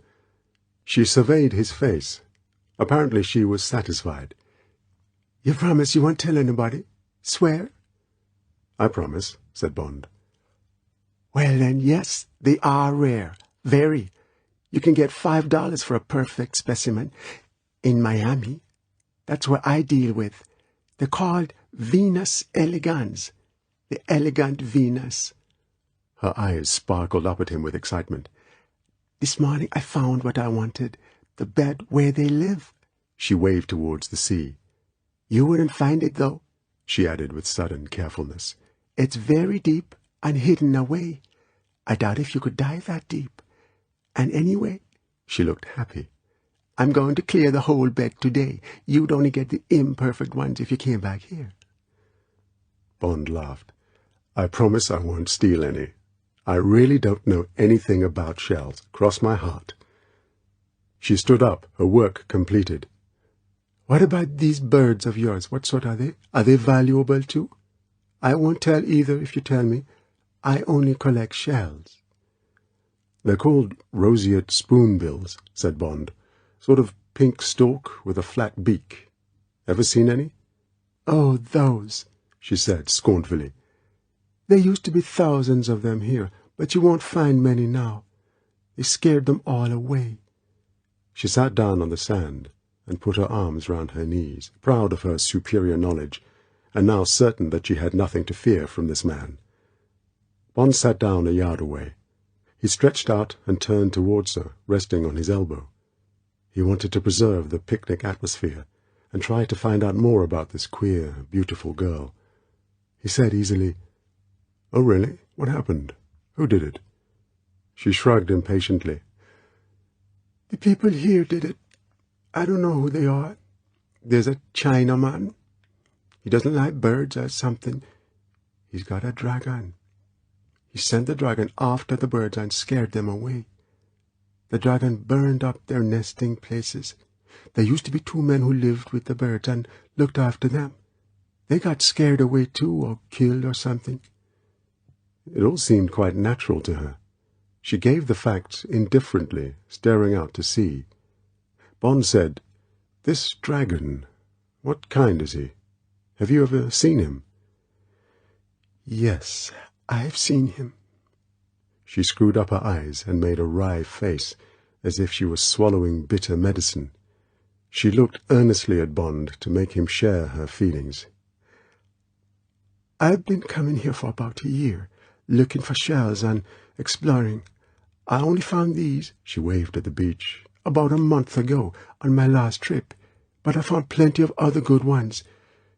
Just before Christmas, I thought I'd explore the river. I went up it to the top, where the birdmen had their camp. It was all broken up. It was getting late, and I decided to spend the night there. In the middle of the night, I woke up. The dragon was coming by, only a few chains away from me. It had 2 great glaring eyes and a long snout. It had sort of short wings and a pointed tail. It was all black and gold." She frowned at the expression on Bond's face. "There was a full moon. I could see it quite clearly. It went by me. It was making a sort of roaring noise. It went over the marsh and came to some thick mangrove, and it simply climbed over the bushes and went on. A whole flock of birds got up in front of it, and suddenly a lot of fire came out of its mouth, and it burned a lot of them up and all the trees they'd been roosting in. It was horrible, the most horrible thing I've ever seen." The girl leant sideways and peered at Bond's face. She sat up straight again and stared obstinately out to sea. "I can see you don't believe me," she said in a furious, tense voice. "You're one of these city people. You don't believe anything." She shuddered with dislike of him. Bond said reasonably, "Honey, there just aren't such things as dragons in the world. You saw something that looked very like a dragon. I'm just wondering what it was." "How do you know there aren't such things as dragons?" Now he had made her really angry. "Nobody lives on this end of the island. One could easily have survived here. Anyway, what do you think you know about animals and things? I've lived with snakes and things since I was a child, alone. Have you ever seen a praying mantis eat her husband after they've made love? Have you ever seen the mongoose dance, or an octopus dance? How long is a hummingbird's tongue? Have you ever had a pet snake that wore a bell round its neck and rang it to wake you? Have you seen a scorpion get sunstroke and kill itself with its own sting? Have you seen the carpet of flowers under the sea at night? Do you know that a John Crow can smell a dead lizard a mile away?" The girl had fired these questions like scornful jabs with a rapier. Now she stopped, out of breath. She said hopelessly, "Oh, you're just city folk like all the rest."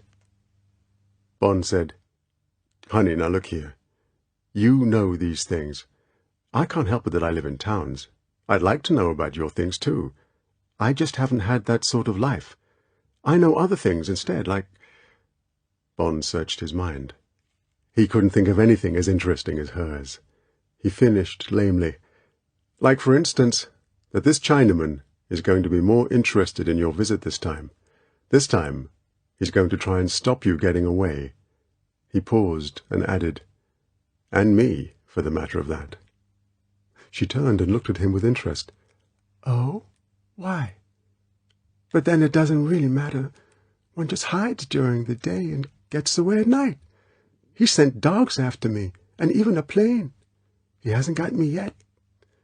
She examined Bond with a new interest. "Is it you he's after?" "Well, yes," admitted Bond. "I'm afraid it is. You see, we dropped the sail about 2 miles out so that their radar wouldn't pick us up. I think the Chinaman may have been expecting a visit from me. Your sail will have been reported, and I'd bet anything he'll think your canoe was mine.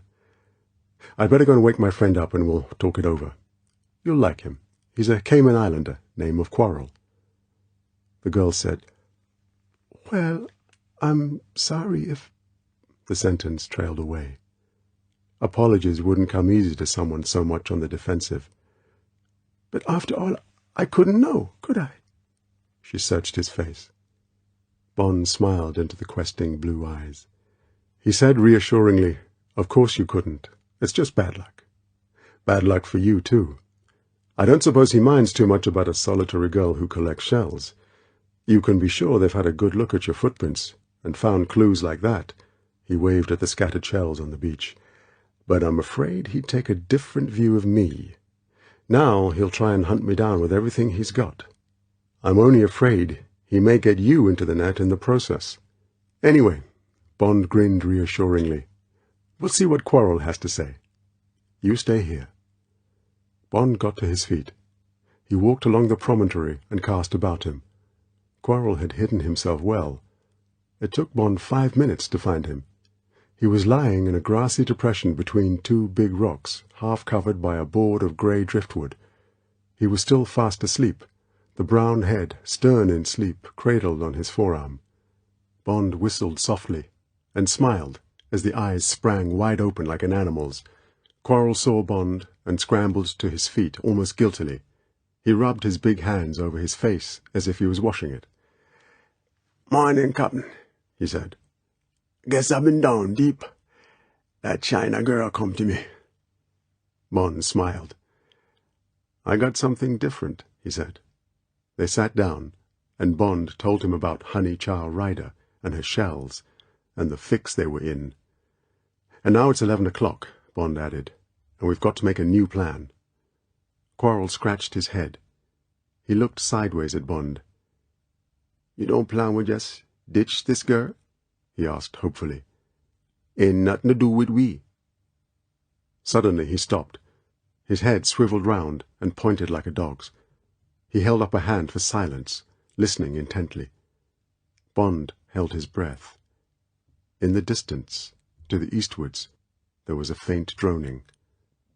Quarrel jumped to his feet. Quick, Captain, he said urgently. There's a comin'.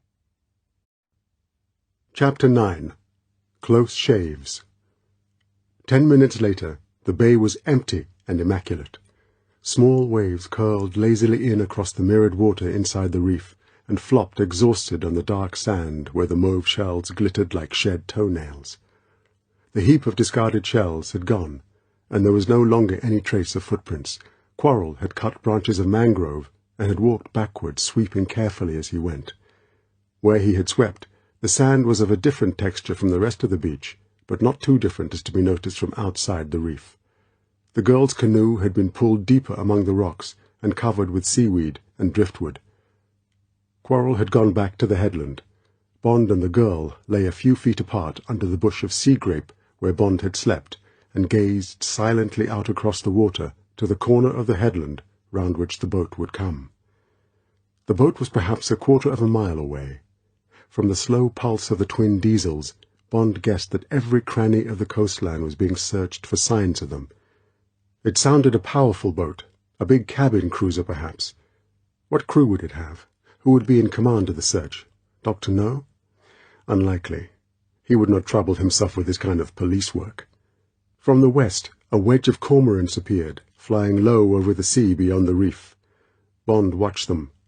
They were the first evidence he had seen of the guano colony at the other end of the island. These, according to Pleydell Smith's description, would be scouts for the silver flash of the anchovy near the surface. Sure enough, as he watched, they began to backpedal in the air, and then go into shallow dives, hitting the water like shrapnel.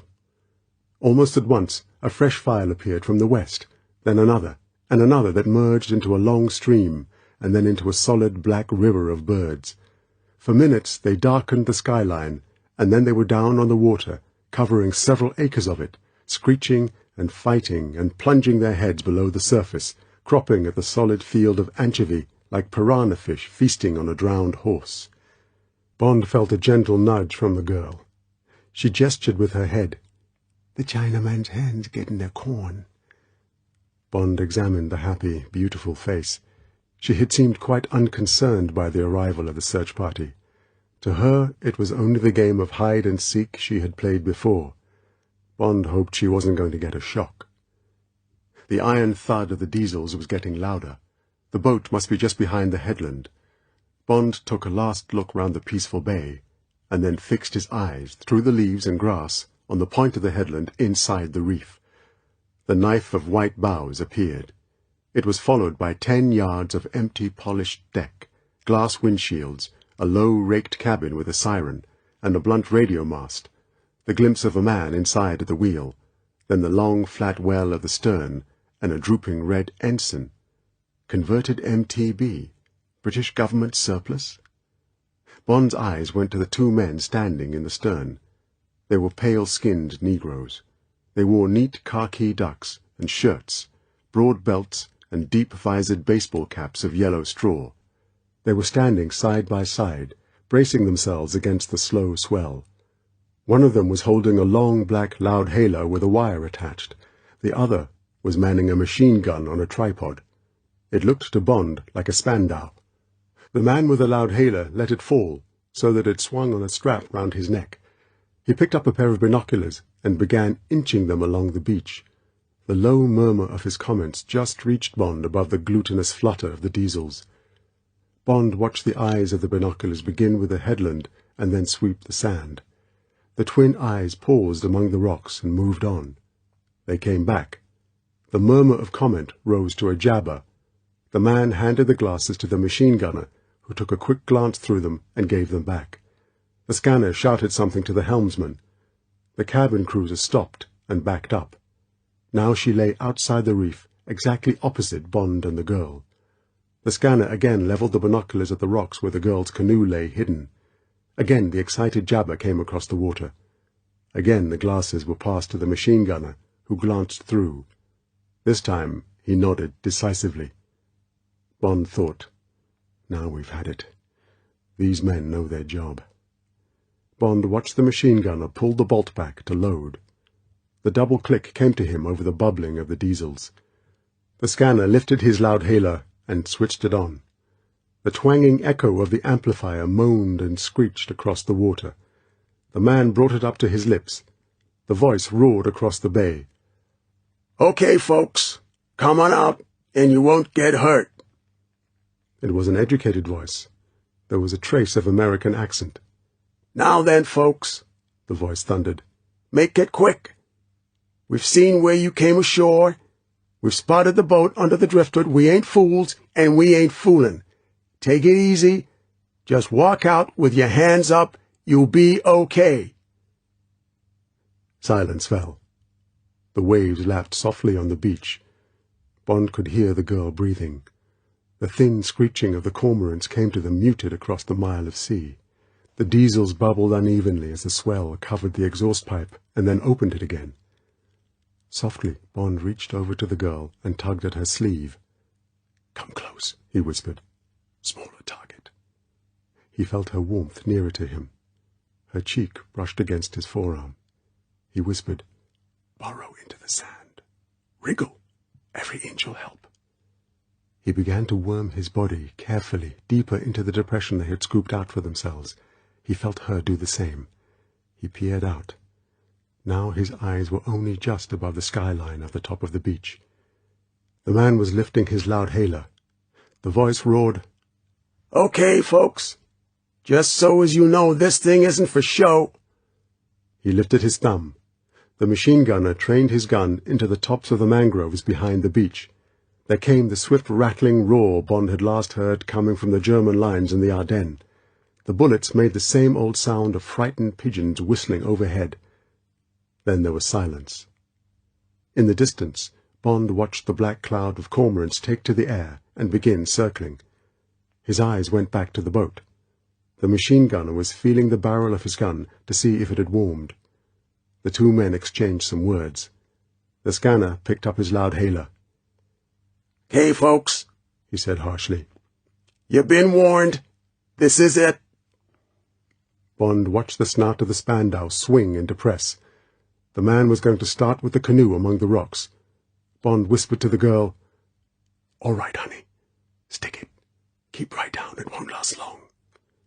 He felt her hand squeeze his arm. He thought, "Poor little bitch. She's in this because of me." He leant to the right to cover her head and pushed his face deep into the sand. This time the crash of noise was terrific. The bullets howled into the corner of the headland. Fragments of splintered rock whined over the beach like hornets. Ricochets twanged and buzzed off into the hinterland. Behind it all there was the steady road drill hammer of the gun. There was a pause. New magazine, thought Bond. Now it's us. He could feel the girl clutching at him. Her body was trembling along his flank. Bond reached out an arm and pressed her to him. The roar of the gun began again. The bullets came zipping along the tide line towards them. There was a succession of quick, close thuds. The bush above them was being torn to shreds. Swip, swip, swip. It was as if the thong of a steel whip was cutting the bush to pieces.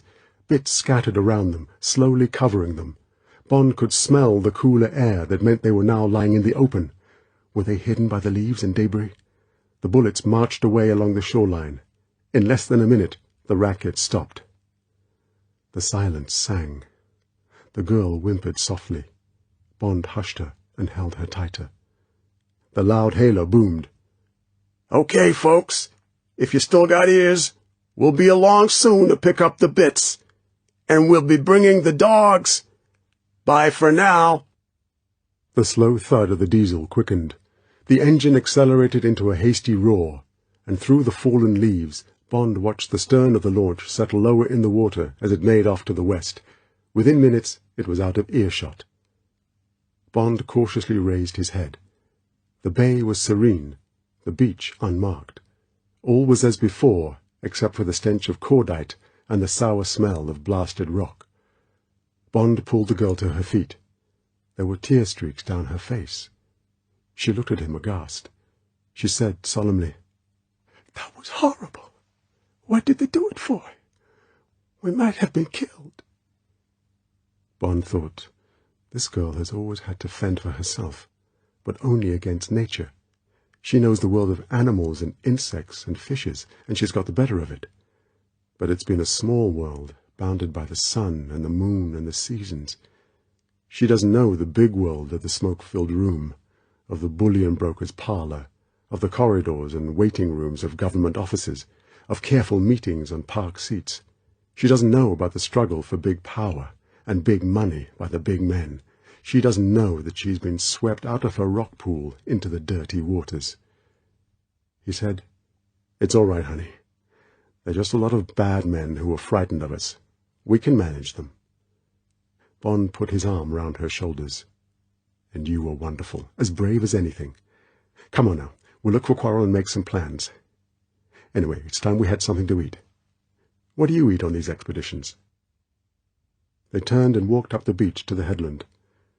After a minute she said in a controlled voice, "Oh, there's stacks of food about, sea urchins mostly, and there are wild bananas and things. I eat and sleep for 2 days before I come out here. I don't need anything." Bond held her more closely. He dropped his arm as Quarrel appeared on the skyline. Quarrel scrambled down among the rocks. He stopped, looking down. They came up with him. The girl's canoe was sawn almost in half by the bullets. The girl gave a cry. She looked desperately at Bond. "My boat!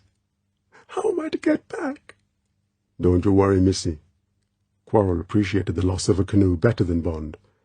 He guessed it might be most of the girl's capital. "Cap'n fix you up with another, and you come back with we. Us got a fine boat in the mangrove. He'd not get broke. I's been to see him." Quarrel looked at Bond. Now his face was worried. "But, Cap'n, you see is what I means about these folk. They mighty tough men, and they means business. These dogs they speak of, those is police hounds. Pinchers they's called. Big bastards. My friends tell me as there's a pack of 20 or more. We better make plans quick and good." "All right, Quarrel. But first we must have something to eat. And I'm damned if I'm going to be scared off the island before I've had a good look. We'll take Honey with us." He turned to the girl. "Is that all right with you, Honey? You'll be all right with us. Then we'll sail home together." The girl looked doubtfully at him. "I guess there's no alternative. I mean, I'd love to go with you if I won't be in the way. I really don't want anything to eat. But will you take me home as soon as you can? I don't want to see any more of those people. How long are you going to be looking at these birds?" Bond said evasively, "Not long. I've got to find out what happened to them and why. Then we'll be off." He looked at his watch. "It's 12 now. You wait here. Have a bathe or something. Don't walk about leaving footprints. Come on, Quarrel. We'd better get that boat hidden." It was 1 o'clock before they were ready. Bond and Quarrel filled the canoe with stones and sand until it sank in a pool among the mangroves. They smeared over their footprints. The bullets had left so much litter behind the shoreline that they could do most of their walking on broken leaves and twigs. They ate some of their rations avidly, the girl reluctantly, and climbed across the rocks and into the shallow water offshore. Then they trudged along the shallows towards the river mouth 300 yards away down the beach. It was very hot. A harsh, baking wind had sprung up from the northeast. Quarrel said this wind blew daily the year round. It was vital to the guanera. It dried the guano. The glare from the sea and from the shiny green leaves of the mangroves was dazzling. Bond was glad he had taken trouble to get his skin hardened to the sun. There was a sandy bar at the river mouth and a long, deep, stagnant pool. They could either get wet or strip. Bond said to the girl, Honey, we can't be shy on this trip. We'll keep our shirts on because of the sun. Wear what's sensible and walk behind us." Without waiting for her reply, the two men took off their trousers. Quarrel rolled them and packed them in the knapsack with the provisions and Bond's gun. They waded into the pool, Quarrel in front, then Bond, then the girl. The water came up to Bond's waist. A big silver fish leapt out of the pool and fell back with a splash. There were arrows on the surface where others fled out of their way. "Top one," commented Quarrel. The pool converged into a narrow neck over which the mangroves touched. For a time they waded through a cool tunnel, and then the river broadened into a deep, sluggish channel that meandered ahead among the giant spider legs of the mangroves. The bottom was muddy, and at each step their feet sank inches into slime.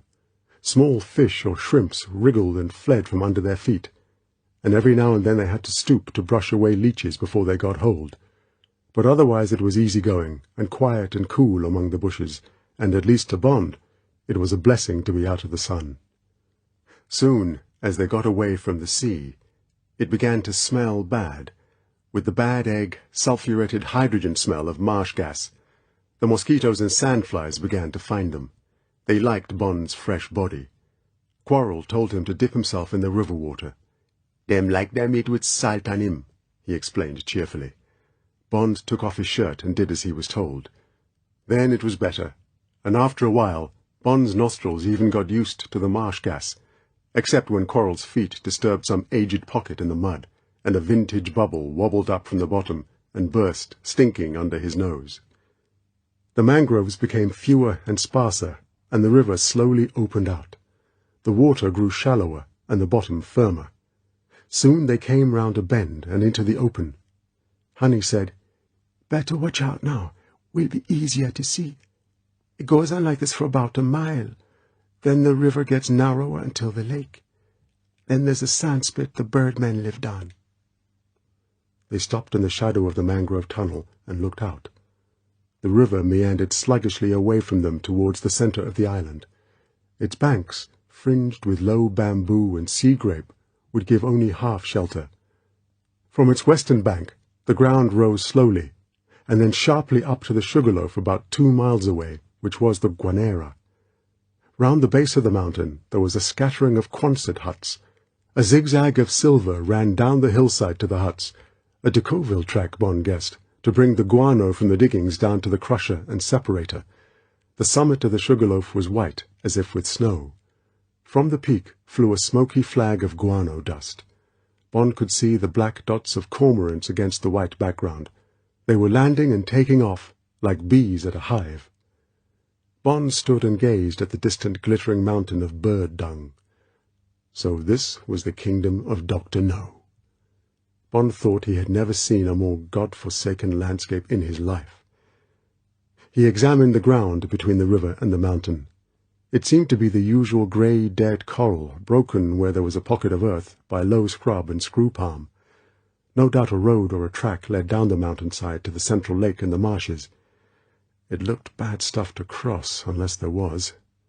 Bond noticed that all the vegetation was bent to the westwards.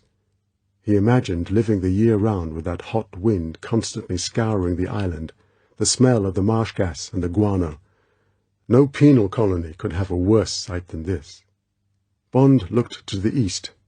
There the mangroves and the marshland seemed more hospitable. They marched away in a solid green carpet until they lost their outline in the dancing heat haze on the horizon. Over them a thick froth of birds tossed and settled and tossed again. Their steady scream carried over on the harsh wind. Quarrel's voice broke in on Bond's thoughts. "There's a coming, Captain." Bond followed Quarrel's eyes.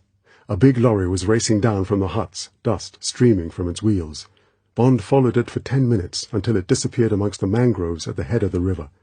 He listened. The baying of dogs came down on the wind. Quarrel said, "They'll come down the river, Captain. They will know we can't move set up the river, assuming we ain't dead. They'll surely come down the river to the beach and look for the pieces. There's most likely the boat come with a dinghy and take the men and dogs off. Leastways, that's what I do in their place." Honey said, "That's what they do when they look for me. It's quite all right.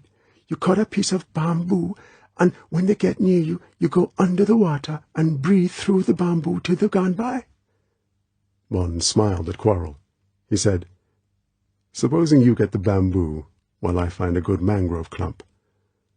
Quarrel nodded dubiously. He started off upstream towards the bamboo thickets. Bond turned back into the mangrove tunnel. Bond had avoided looking at the girl. She said impatiently, "You needn't be so careful of looking at me. It's no good minding those things at a time like this. You said so yourself." Bond turned and looked at her. Her tattered shirt came down to the waterline. There was a glimpse of pale, wavering limbs below. The beautiful face smiled at him. In the mangroves, the broken nose seemed appropriate in its animalness.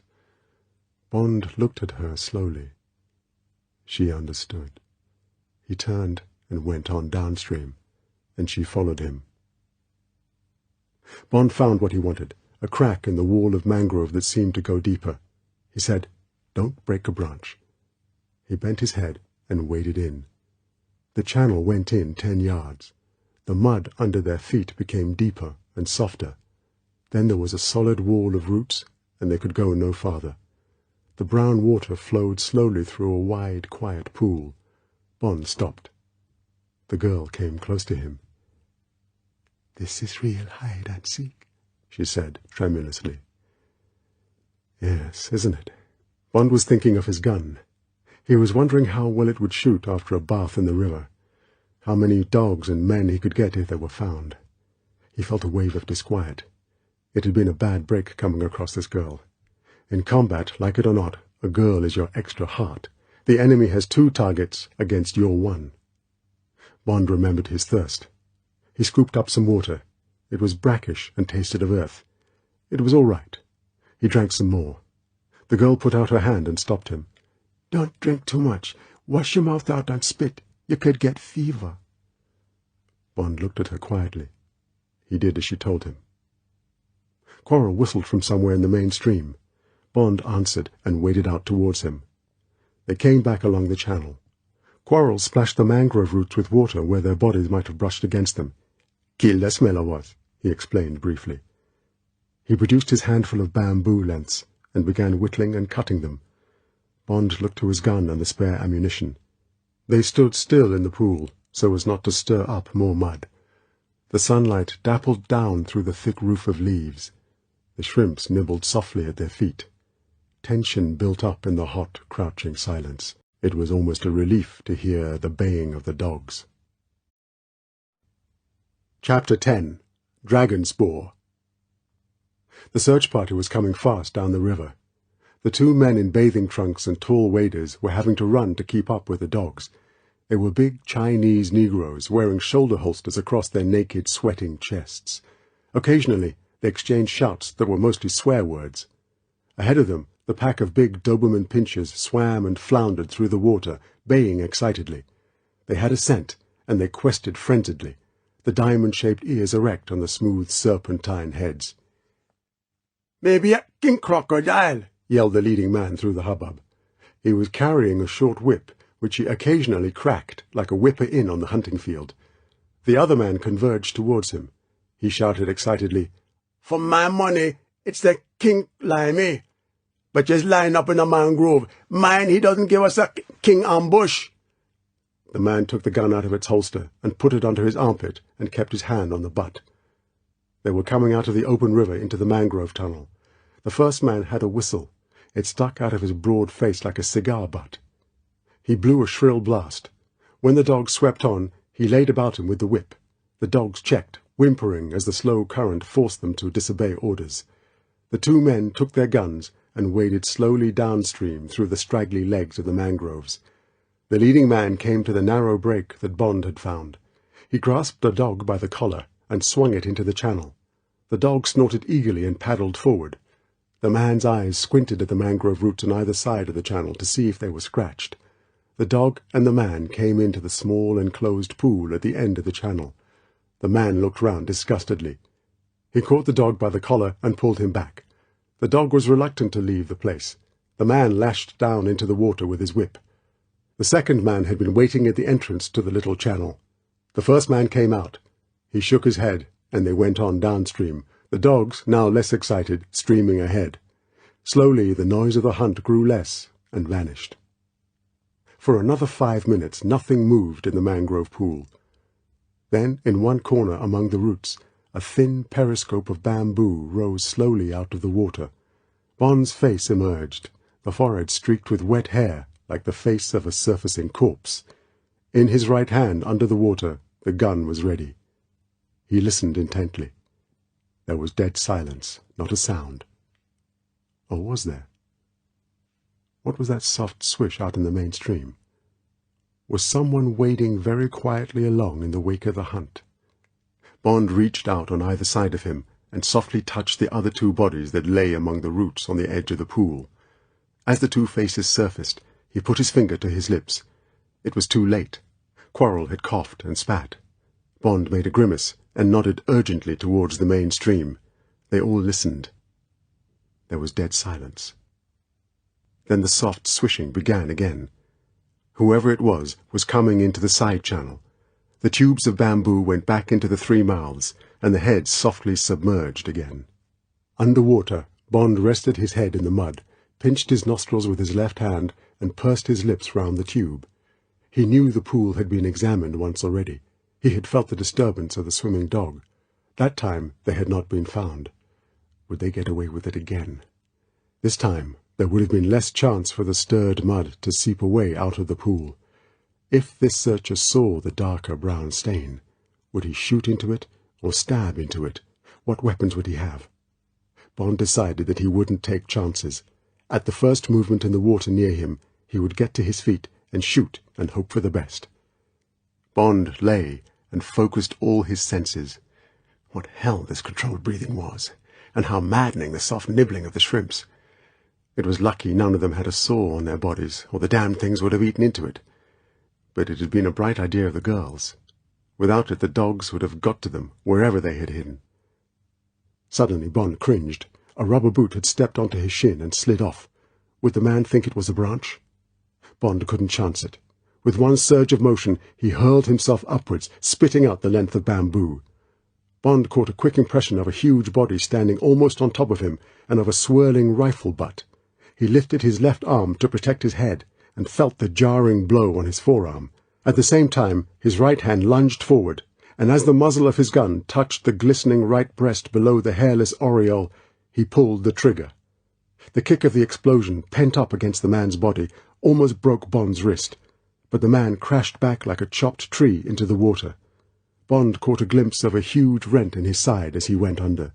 The rubber waders thrashed once, and the head, a Chinese negroid head, broke the surface, its eyes turned up, and water pouring from its silently yelling mouth. Then the head went under again, and there was nothing but muddy froth and a slowly widening red stain that began to seep away downstream. Bond shook himself. He turned. Quarrel and the girl were standing behind him, water streaming from their bodies. Quarrel was grinning from ear to ear, but the girl's knuckles were at her mouth, and her eyes were staring horror-struck at the reddened water. Bond said curtly, "I'm sorry, honey. It had to be done. He was right on top of us. Come on, let's get going." He took her roughly by the arm and thrust her away from the place and out into the main stream, only stopping when they had reached the open river at the beginning of the mangrove tunnel. The landscape was empty again. Bond glanced at his watch. It had stopped at 3 o'clock.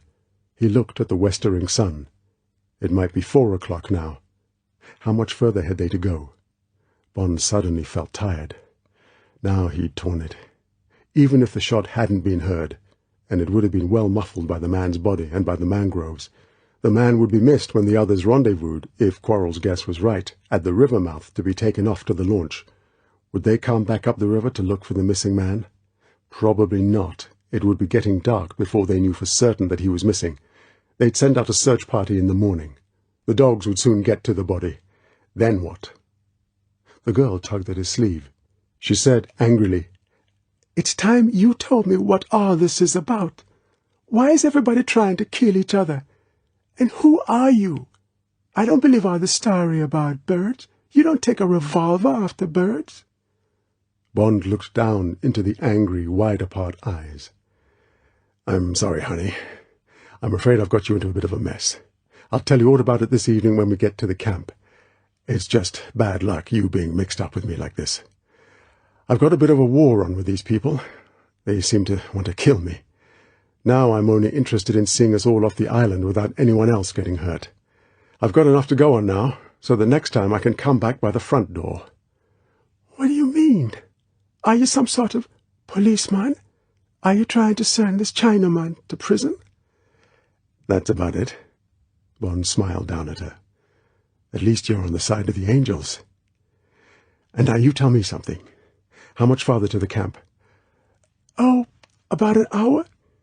Is it a good place to hide? Could they find us there easily? They'd have to come across the lake or up the river. It'll be all right so long as they don't send the dragon after us. He can go through the water. I've seen him do it. Oh, well, said Bond diplomatically. Let's hope he's got a sore tail or something. The girl snorted. All right, Mr. Know-All, she said angrily. Just you wait. Quarrel splashed out of the mangroves. He was carrying a rifle. He said apologetically, No harm in having another gun, Captain. Looks like us may need it. Bond took it. It was a U.S. Army Remington carbine, .300. These people certainly had the right equipment. He handed it back. Quarrel echoed his thoughts. These is sly folks, Captain. That man must have come sneaking down softly behind the others to catch us coming out after the dogs had passed. He sure is a sly mongoose, that doctor fellow. Bond said thoughtfully, He must be quite a man. He shrugged away his thoughts. Now let's get going. Honey says there's another hour to the camp. Better keep to the left bank so as to get what cover we can from the hill. For all we know, they've got glasses trained on the river. Bond handed his gun to Quarrel, who stowed it in the sodden knapsack. They moved off again, with Quarrel in the lead, and Bond and the girl walking together. They got some shade from the bamboo and bushes along the western bank, but now they had to face the full force of the scorching wind. They splashed water over their arms and faces to cool the burns. Bond's eyes were bloodshot with the glare, and his arm ached intolerably where the gun butt had struck. And he was not looking forward to his dinner of soaking bread and cheese and salt pork. How long would they be able to sleep? He hadn't had much last night. It looked like the same ration again. And what about the girl? She had had none. He and Quarrel would have to keep watch, and then tomorrow. Off into the mangrove again, and work their way slowly back to the canoe across the eastern end of the island. It looked like that. And sail the following night. Bond thought of hacking away for 5 miles through solid mangroves. What a prospect. Bond trudged on, thinking of M's holiday in the sunshine. He'd certainly give something for M to be sharing it with him now. The river grew narrower until it was only a stream between the bamboo clumps. Then it widened out into a flat, marshy estuary, beyond which the 5 square miles of shallow lake swept away to the other side of the island in a ruffled blue-grey mirror. Beyond, there was the shimmer of the airstrip and the glint of the sun on a single hangar. The girl told them to keep to the east, and they worked their way slowly along inside the fringe of bushes. Suddenly Quarrel stopped, his face pointing like a gun-dog's at the marshy ground in front of him.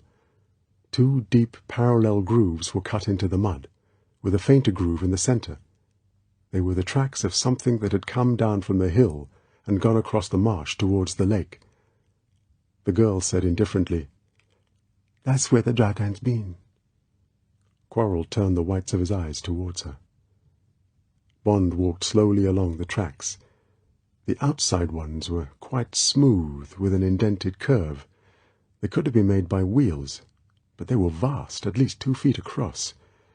The centre track was of the same shape, but only 3 inches across, about the width of a motor tire. The tracks were without a trace of tread, and they were fairly fresh. They marched along in a dead straight line, and the bushes they crossed were squashed flat, as if a tank had gone over them. Bond couldn't imagine what kind of vehicle, if it was a vehicle, had made them. When the girl nudged him and whispered fiercely, "I told you so," he could only say thoughtfully, "Well, honey, if it isn't a dragon, it's something else I've never seen before." Farther on, she tugged urgently at his sleeve. "Look," she whispered. She pointed forward to a big clump of bushes beside which the tracks ran. They were leafless and blackened. In the centre there showed the charred remains of birds' nests. "He breathed on them," she said excitedly. Bond walked up to the bushes and examined them. "He certainly did," he admitted. Why had this particular clump been burned? It was all very odd. The tracks swerved out towards the lake and disappeared into the water. Bond would have liked to follow them, but there was no question of leaving cover. They trudged on, wrapped in their different thoughts. Slowly the day began to die behind the sugar-loaf, and at last the girl pointed ahead through the bushes, and Bond could see a long spit of sand running out into the lake. There were thick bushes of sea grape along its spine, and halfway, perhaps 100 yards from the shore, the remains of a thatched hut. It looked a reasonably attractive place to spend the night, and it was well protected by the water on both sides. The wind had died, and the water was soft and inviting.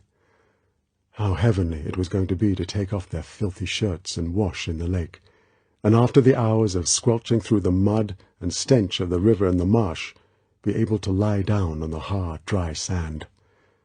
The sun blazed yellowly and sank behind the mountain. The day was still alive at the eastern tip of the island, but the black shadow of the sugar-loaf was slowly marching across the lake, and would soon reach out and kill that too. The frogs started up, louder than in Jamaica, until the thick dusk was shrill with them. Across the lake, a giant bullfrog began to drum. The eerie sound was something between a tom-tom and an ape's roar. It sent out short messages that were suddenly throttled. Soon it fell silent. It had found what it had sent for. They reached the neck of the sandspit and filed out along a narrow track. They came to the clearing with the smashed remains of the wattle hut. The big mysterious tracks led out of the water on both sides, and through the clearing, and over the nearby bushes, as if the thing, whatever it was, had stampeded the place.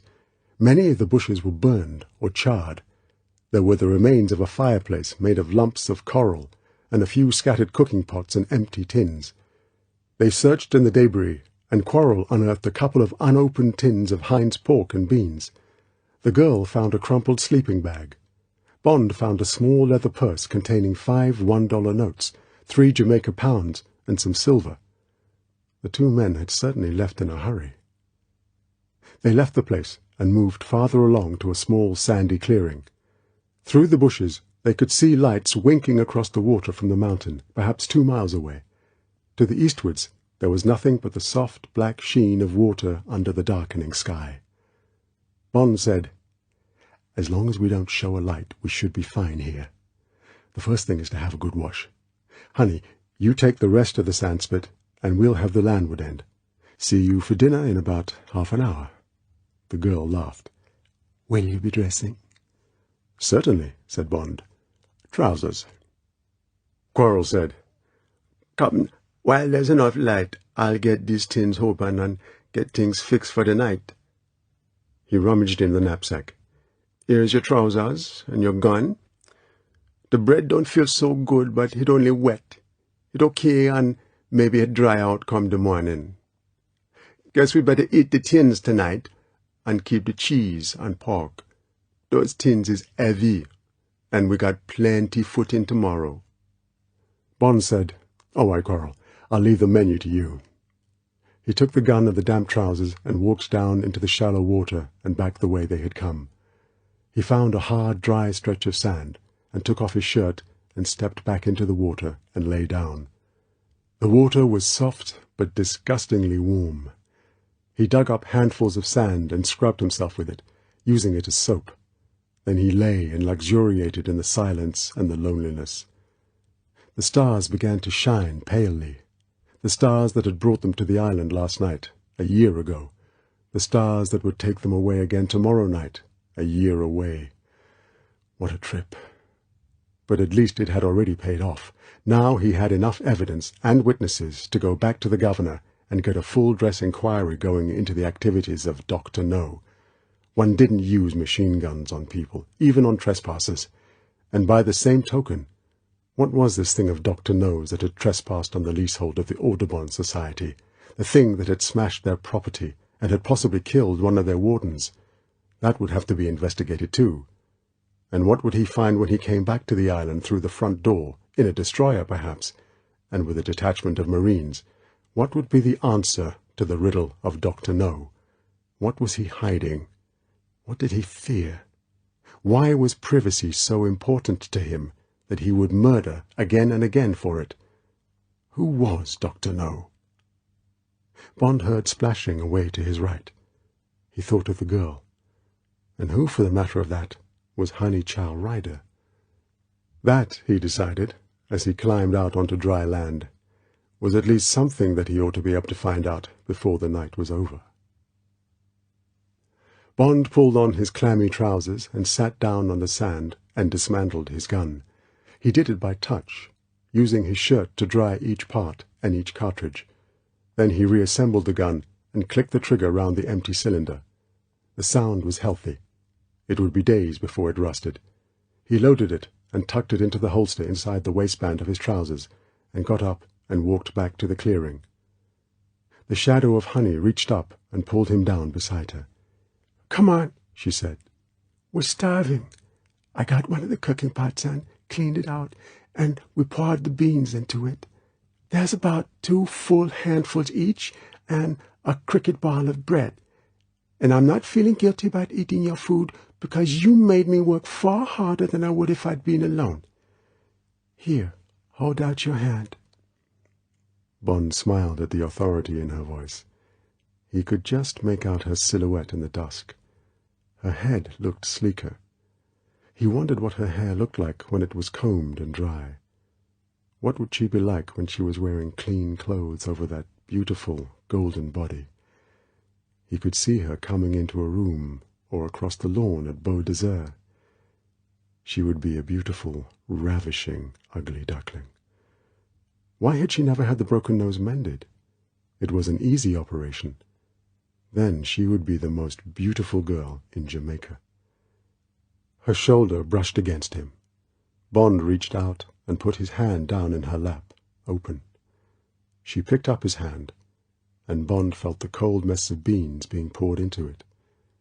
Suddenly he smelled her warm animal smell. It was so sensually thrilling that his body swayed against her, and for a moment his eyes closed. She gave a short laugh in which there was shyness and satisfaction and tenderness. She said, "There," maternally, and carried his laden hand away from her and back to him. Chapter 11. Amidst the Alien Cane. It would be around 8 o'clock, Bond thought. Apart from the background tinkle of the frogs, it was very quiet. In the far corner of the clearing, he could see the dark outline of Quarrel. There was the soft clink of metal as he dismantled and dried the Remington. Through the bushes, the distant yellow lights from the Guanera made festive pathways across the dark surface of the lake. The ugly wind had gone, and the hideous scenery lay drowned in darkness. It was cool. Bond's clothes had dried on him. The 3 big handfuls of food had warmed his stomach. He felt comfortable and drowsy and at peace. Tomorrow was a long way off, and presented no problems except a great deal of physical exercise. Life suddenly felt easy and good. The girl lay beside him in the sleeping bag. She was lying on her back with her head cradled in her hands, looking up at the roof of stars. He could just make out the pale pool of her face. She said, "James, you promised to tell me what this is all about. Come on, I shan't go to sleep until you do." Bond laughed. "I'll tell if you'll tell. I want to know what you're all about." "I don't mind. I've got no secrets. But you first." "All right, then." Bond pulled his knees up to his chin and put his arms round them. "It's like this. I'm a sort of policeman. They send me out from London when there's something odd going on somewhere in the world that isn't anybody else's business. Well, not long ago, one of the governor's staff in Kingston, a man called Strangways, a friend of mine, disappeared. His secretary, who was a pretty girl, did too. Most people thought they'd run away together. I didn't. Bond told the story in simple terms, with good men and bad men, like an adventure story out of a book. He ended, "So you see, honey, it's just a question of getting back to Jamaica tomorrow night, all three of us in the canoe, and then the governor will listen to us and send over a lot of soldiers to get this Chinaman to own up. I expect that'll mean he'll go to prison. He'll know that too, and that's why he's trying to stop us. That's all. Now it's your turn." The girl said, "You seem to live a very exciting life. Your wife can't like you being away so much. Doesn't she worry about you getting hurt?" "I'm not married. The only people who worry about me getting hurt are my insurance company." She probed. "But I suppose you have girls?" "Not permanent ones." "Oh."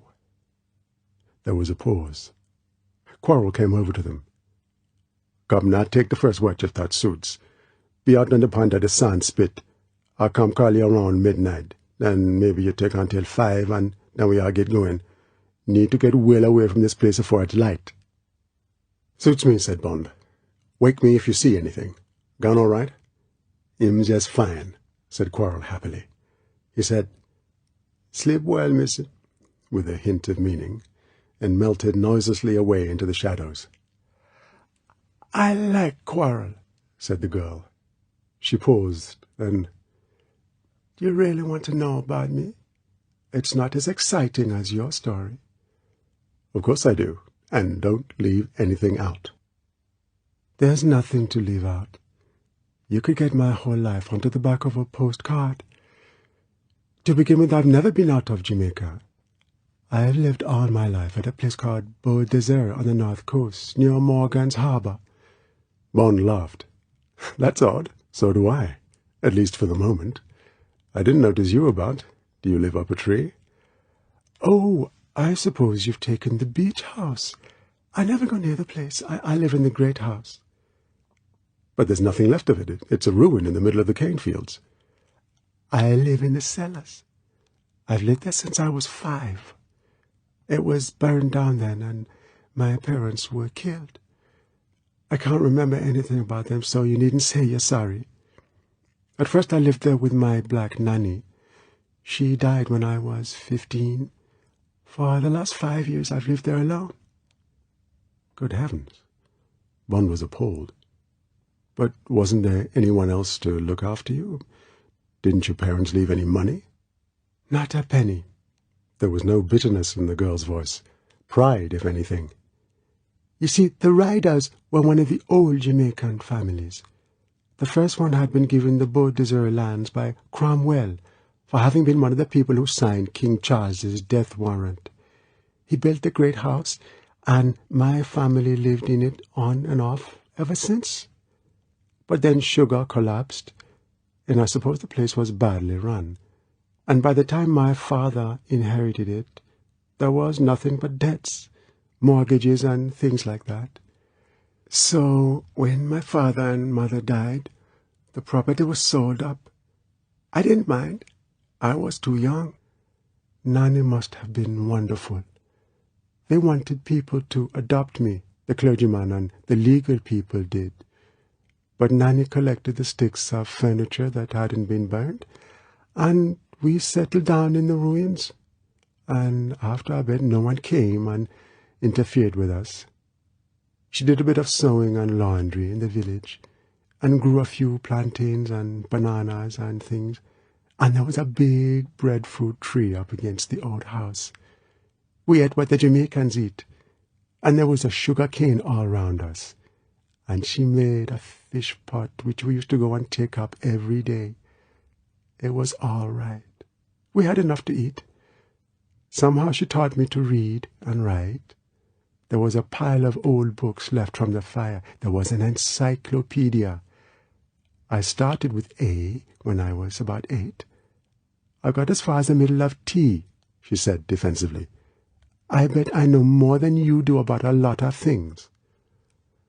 I bet you do, Bond was lost in the picture of the little flaxen-haired girl pattering about the ruins, with the obstinate old negress watching over her and calling her in to do the lessons that must have been just as much a riddle to the old woman.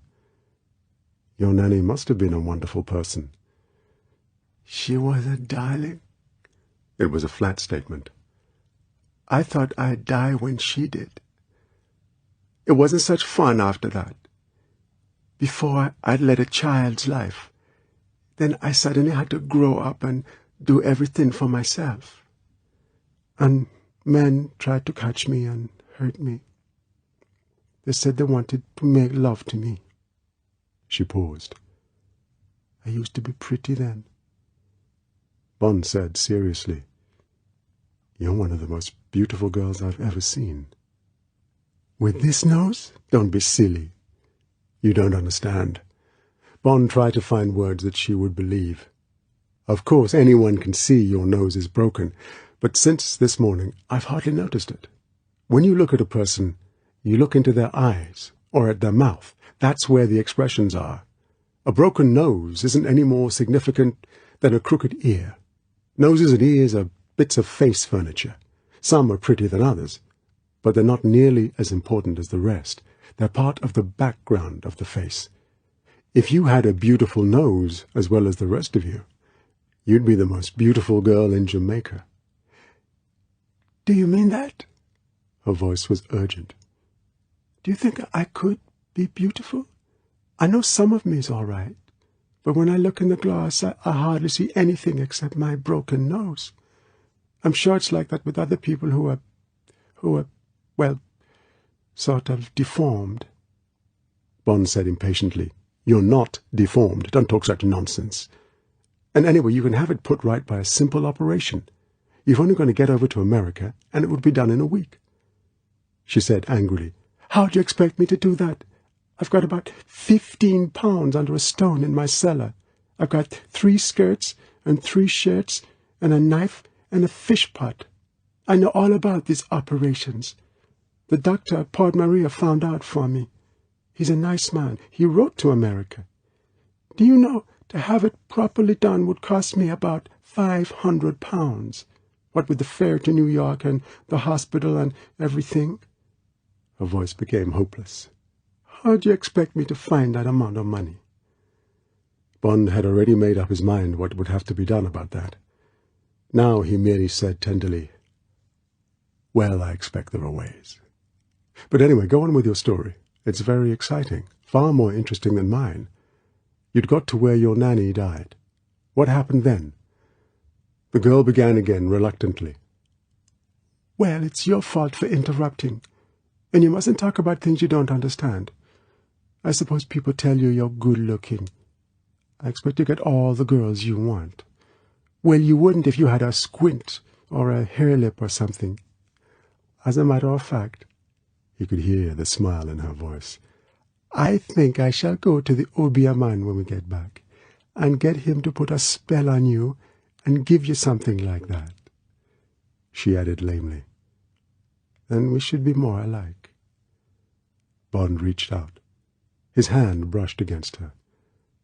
"I've got other plans," he said. "But come on, I want to hear the rest of the story." "Oh, well," the girl sighed, "I'll have to go back a bit. You see, all the property is in cane, and the old house stands in the middle of it. Well, about twice a year, they cut the cane and send it off to the mill, and when they do that, all the animals and insects and so on that live in the cane fields go into a panic, and most of them have their houses destroyed and get killed. At cutting time, some of them took to coming to the ruins of the house and hiding. My nanny was terrified of them to begin with, the mongooses and the snakes and the scorpions and so on, but I made a couple of the cellar rooms into sort of homes for them. I wasn't frightened of them, and they never hurt me. They seemed to understand that I was looking after them. They must have told their friends or something, because after a bit it was quite natural for them all to come trooping into their rooms and settling down there until the young cane had started to grow again. Then they all filed out and went back to living in the fields. I gave them what food we could spare when they were staying with us, and they behaved very well, except for making a bit of a smell and sometimes fighting amongst each other. But they all got quite tame with me, and the children did too, and I could do anything with them. Of course, the cane cutters found out about this and saw me walking about with snakes round my neck and so forth, and they got frightened of me and thought I was Obia. So they left us absolutely alone. She paused. That's where I found out so much about animals and insects. I used to spend a lot of time in the sea finding out about those people too. It was the same with birds. If you find out what all these people like to eat and what they're afraid of, and if you spend all your time with them, you can make friends. She looked up at him. You miss a lot not knowing about these things. I'm afraid I do, said Bond truthfully. I expect they're much nicer and more interesting than humans. I don't know about that, said the girl thoughtfully. I don't know many human people. Most of the ones I have met have been hateful, but I suppose they can be interesting too. She paused. I hadn't ever really thought of liking them like I like the animals, except for Nanny, of course, until... She broke off with a shy laugh. Well, anyway, we all lived happily together until I was 15, and Nanny died, and then things got difficult. There was a man called Manda, a horrible man. He was the white overseer for the people who owned the property. He kept coming to see me. He wanted me to move up to his house near Port Maria. I hated him, and I used to hide when I heard his horse coming through the cane. One night he came on foot, and I didn't hear him. He was drunk. He came into the cellar and fought with me because I wouldn't do what he wanted me to do. You know, the things people in love do. Yes, I know. I tried to kill him with my knife, but he was very strong, and he hit me as hard as he could in the face and broke my nose. He knocked me unconscious, and then I think he did things to me. I mean, I know he did. Next day I wanted to kill myself when I saw my face and when I found what he had done. I thought I would have a baby. I would certainly have killed myself if I'd had a baby by that man. Anyway, I didn't, so that was that. I went to the doctor, and he did what he could for my nose and didn't charge me anything. I didn't tell him about the rest. I was too ashamed. The man didn't come back. I waited and did nothing until the next cane cutting. I'd got my plan. I was waiting for the black widow spiders to come in for shelter. One day they came. I caught the biggest of the females and shot her in a box with nothing to eat. They're the bad ones, the females. Then I waited for a dark night without any moon. I took the box with the spider in it and walked until I came to the man's house. It was very dark, and I was frightened of the doppies I might meet on the road, but I didn't see any. I waited in his garden in the bushes and watched him go up to bed. Then I climbed a tree and got onto his balcony. I waited there until I heard him snoring, and then I crept through the window. He was lying naked on the bed under the mosquito net. I lifted the edge and opened the box and shook the spider out onto his stomach. Then I went away and came home. God Almighty, said Bond reverently. What happened to him? She said happily, He took a week to die. It must have hurt terribly. They do, you know. The Obia men say there's nothing like it. She paused. When Bond made no comment, she said anxiously, You don't think I did wrong, do you? It's not a thing to make a habit of, said Bond mildly. But I can't say I blame you the way it was. So what happened then? Well, then I just settled down again. Her voice was matter-of-fact.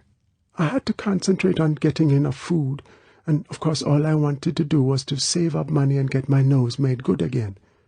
She said persuasively, It really was quite a pretty nose before. Do you think the doctors can put it back to how it was? They can make it any shape you like, said Bond definitely. What did you make money at? It was the encyclopedia. It told me that people collect seashells, that one could sell the rare ones. I talked to the local schoolmaster, without telling him my secret, of course, and he found out that there's an American magazine called Nautilus for shell collectors.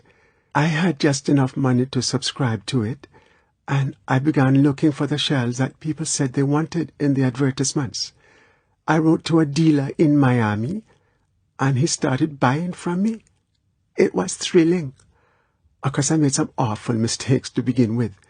I thought people would like the prettiest shells, but they don't. Very often they want the ugliest.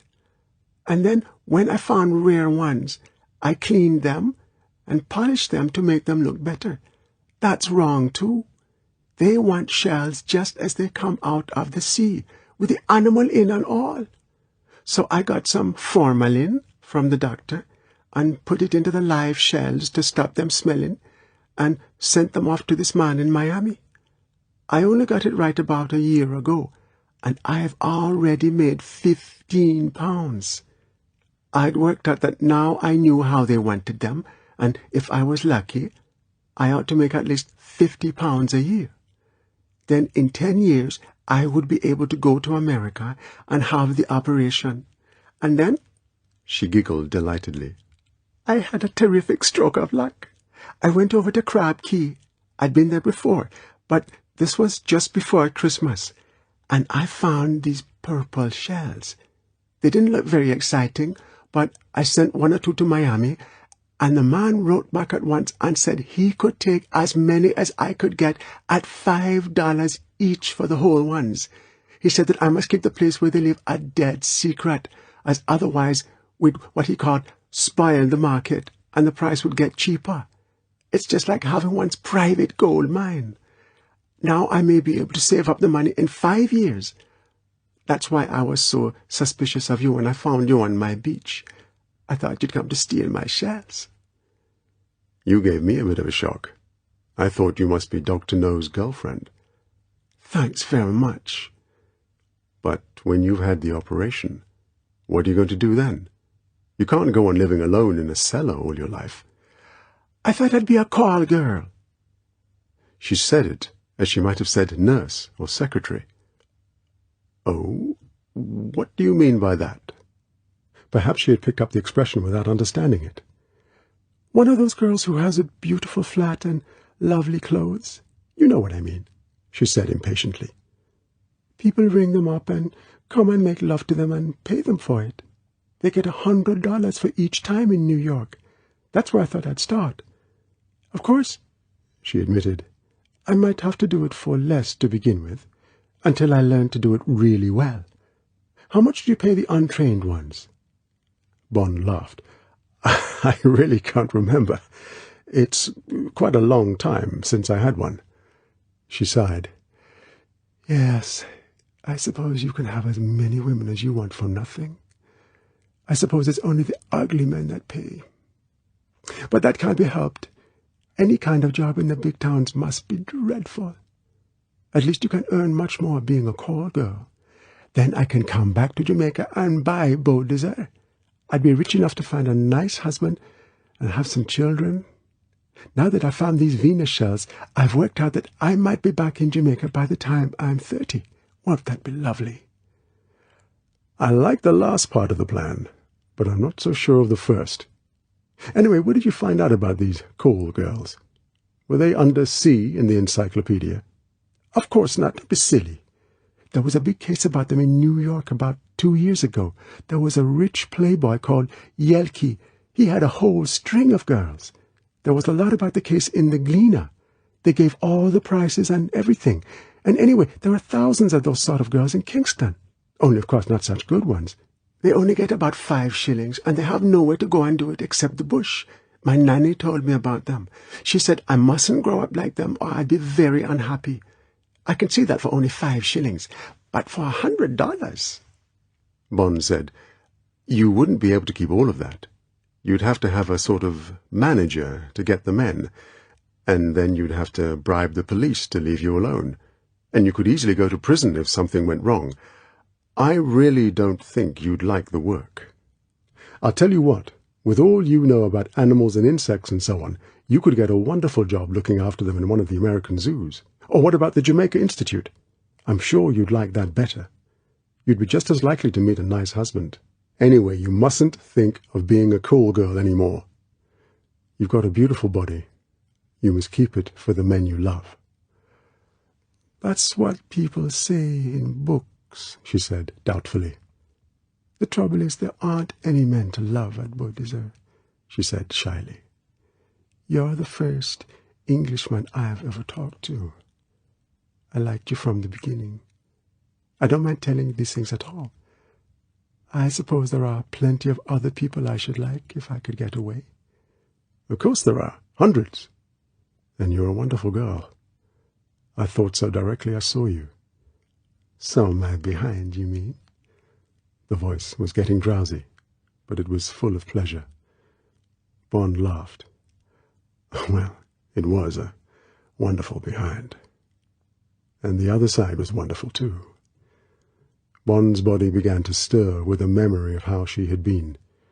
He said gruffly, "Now come on, honey, it's time to go to sleep. There'll be plenty of time to talk when we get back to Jamaica." "Will there?" she said sleepily. "Promise?" "Promise." He heard her stir in the sleeping bag. He looked down. He could just make out the pale profile turned towards him. She gave the deep sigh of a child before it falls asleep. There was silence in the clearing. It was getting cold. Bond put his head down on his hunched knees. He knew it was no good trying to get to sleep. His mind was full of the day, and of this extraordinary girl Tarzan who had come into his life. It was as if some beautiful animal had attached itself to him. There would be no dropping the leash until he had solved her problems for her. He knew it. Of course, there would be no difficulty about most of them.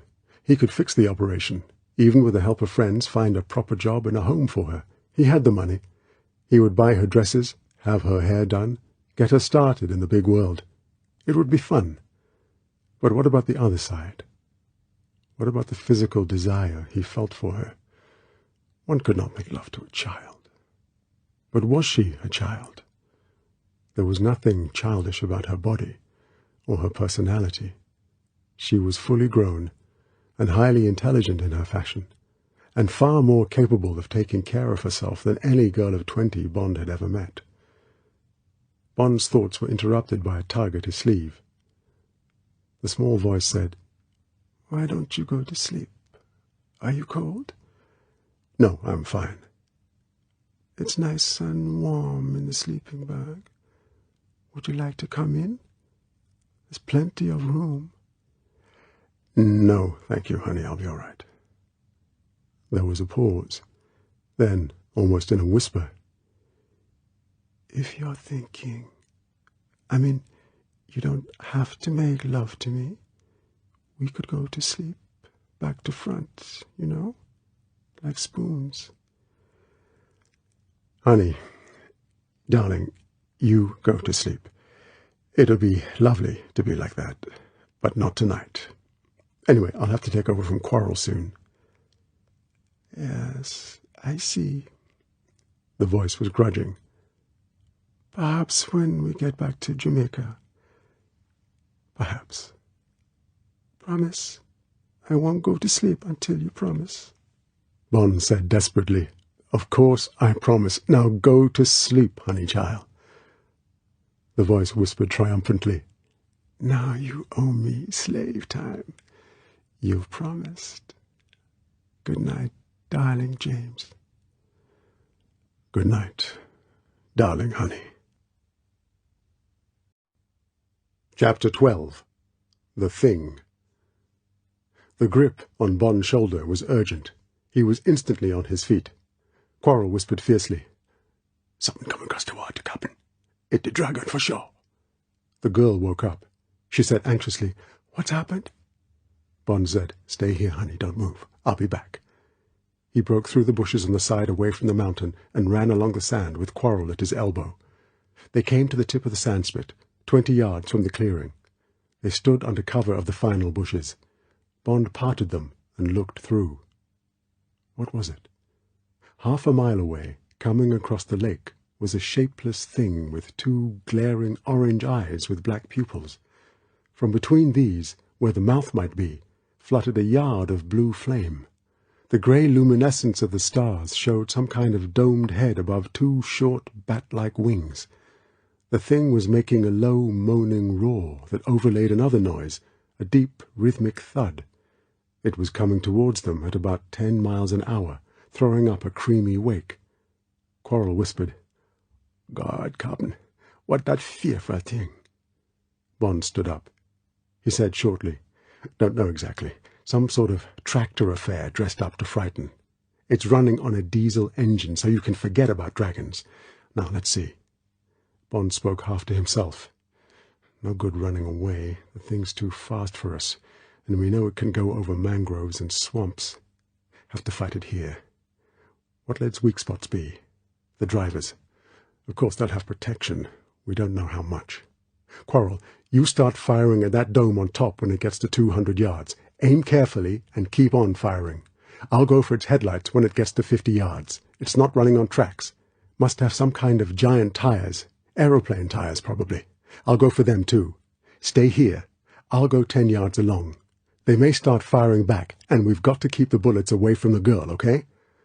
Bond reached out and squeezed the big shoulder. "And don't worry too much. Forget about dragons. It's just some gadget of Dr.No's. We'll kill the drivers and capture the damn thing and ride it down to the coast. Save a shoe leather, right?" Quarrel laughed shortly. "Okay, Captain, since you say so.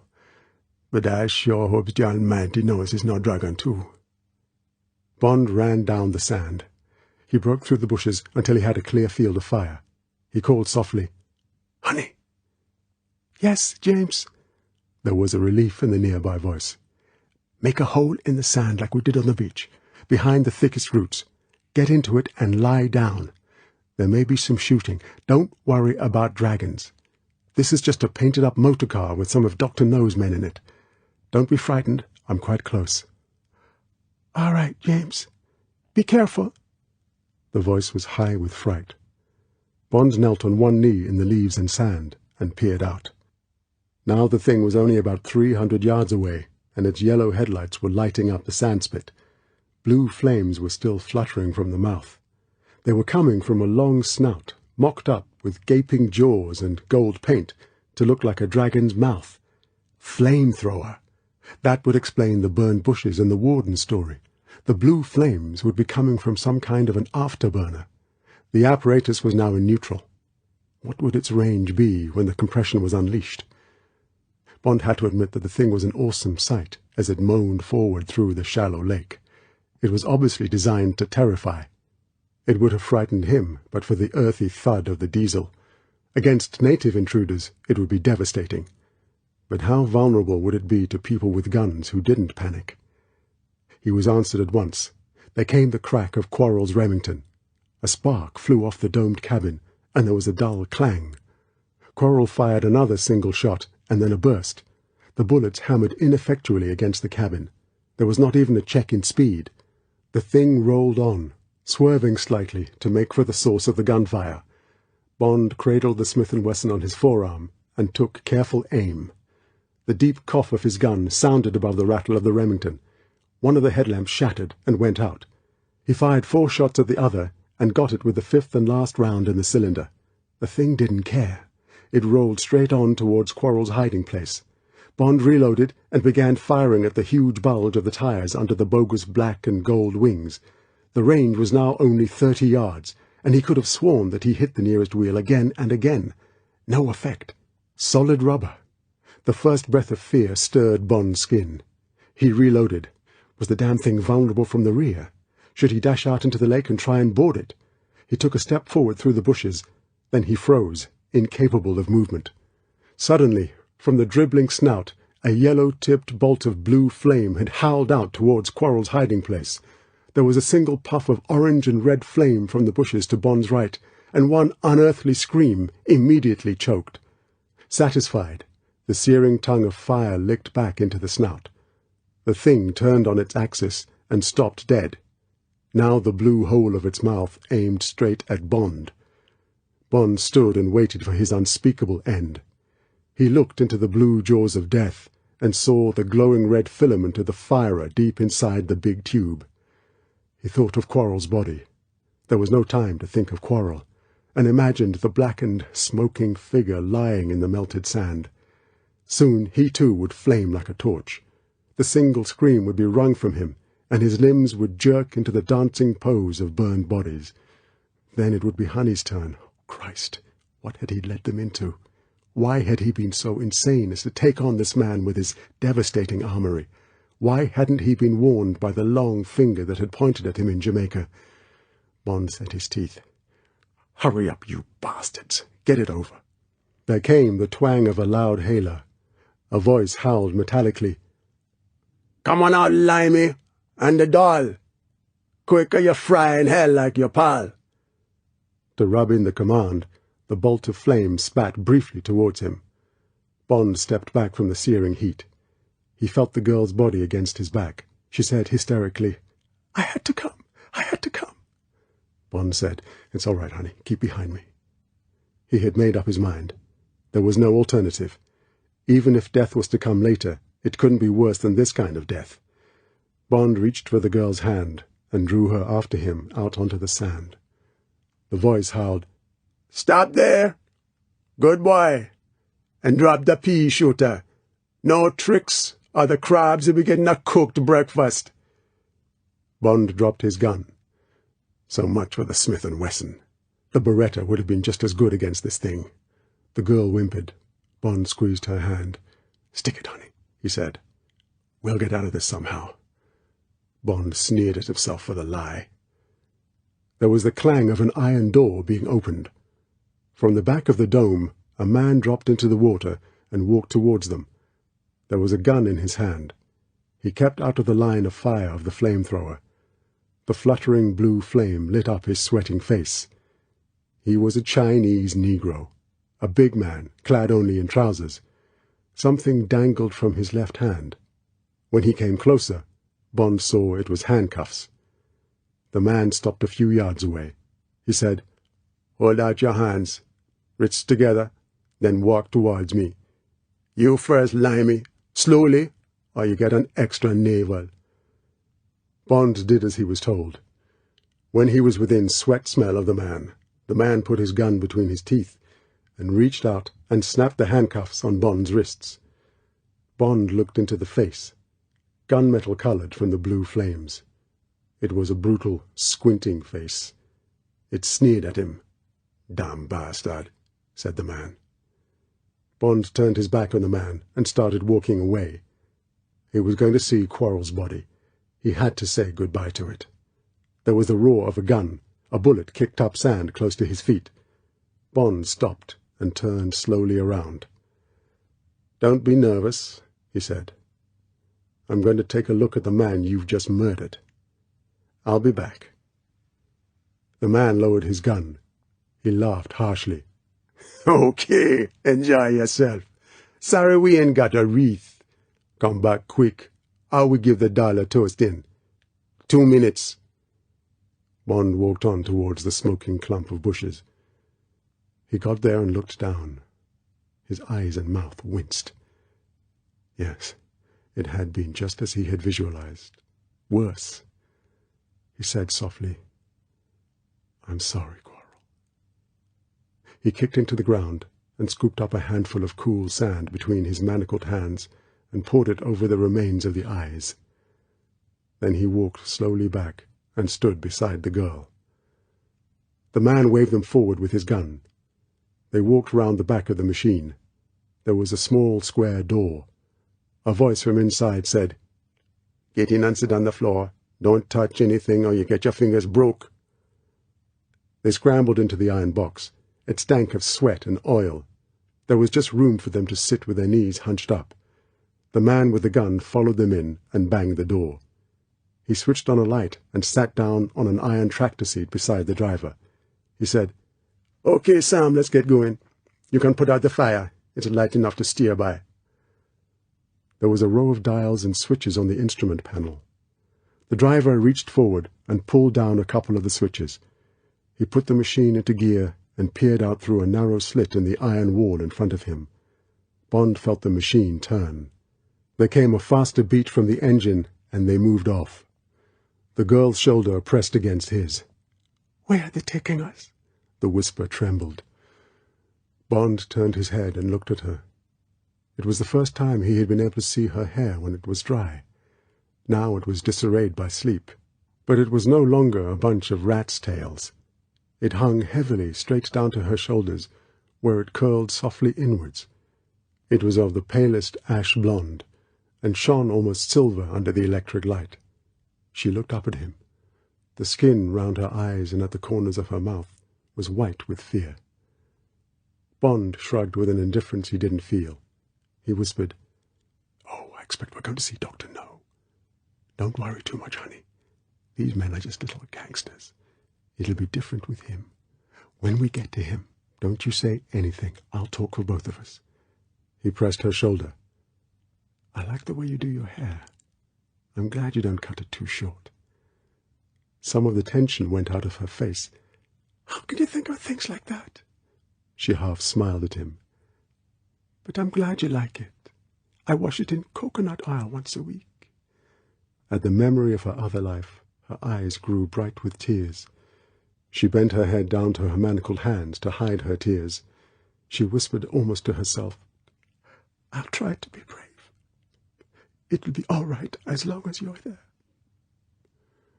Bond shifted so that he was right up against her. He brought his handcuffed hands close up to his eyes and examined them. They were the American police model. He contracted his left hand, the thinner of the two, and tried to pull it through the squat ring of steel. Even the sweat on his skin was no help. It was hopeless. The two men sat on their iron seats with their backs to them, indifferent. They knew they had total command. There wasn't room for Bond to give any trouble. Bond couldn't stand up or get enough momentum into his hands to do any damage to the backs of their heads with his handcuffs. If Bond somehow managed to open the hatch and drop into the water, where would that get him? They would at once feel the fresh air on their backs and stop the machine, and either burn him in the water or pick him up. It annoyed Bond that they didn't worry about him, that they knew he was utterly in their power. He also didn't like the idea that these men were intelligent enough to know that he presented no threat. Stupider men would have sat over him with a gun out, would have trussed him and the girl with inexpert thoroughness, might even have knocked them unconscious. These two knew their business. They were professionals, or had been trained to be professionals. The two men didn't talk to each other. There was no nervous chatter about how clever they had been, about their destination, about how tired they were. They just drove the machine quietly, efficiently along, finishing their competent job. Bond still had no idea what this contraption was. Under the black and gold paint and the rest of the fancy dress, it was some sort of tractor, but of a kind he had never seen or heard of. The wheels, with their vast, smooth rubber tires, were nearly twice as tall as himself. He had seen no trade name on the tires. It had been too dark. But they were certainly either solid or filled with porous rubber. At the rear there had been a small trailing wheel for stability. An iron fin, painted black and gold, had been added to help the dragging effect. The high mudguards had been extended into short, back-swept wings. A long metal dragon's head had been added to the front of the radiator, and the headlamps had been given black centers to make eyes. That was all there was to it, except that the cabin had been covered with an armored dome and the flamethrower added. It was, as Bond had thought, a tractor dressed up to frighten and burn. Though why it had a flamethrower instead of a machine gun, he couldn't imagine. It was clearly the only sort of vehicle that could travel the island. Its huge, wide wheels would ride over mangrove and swamp and across the shallow lake. It would negotiate the rough coral uplands, and since its threat would be at night, the heat in the iron cabin would remain at least tolerable. Bond was impressed. He was always impressed by professionalism.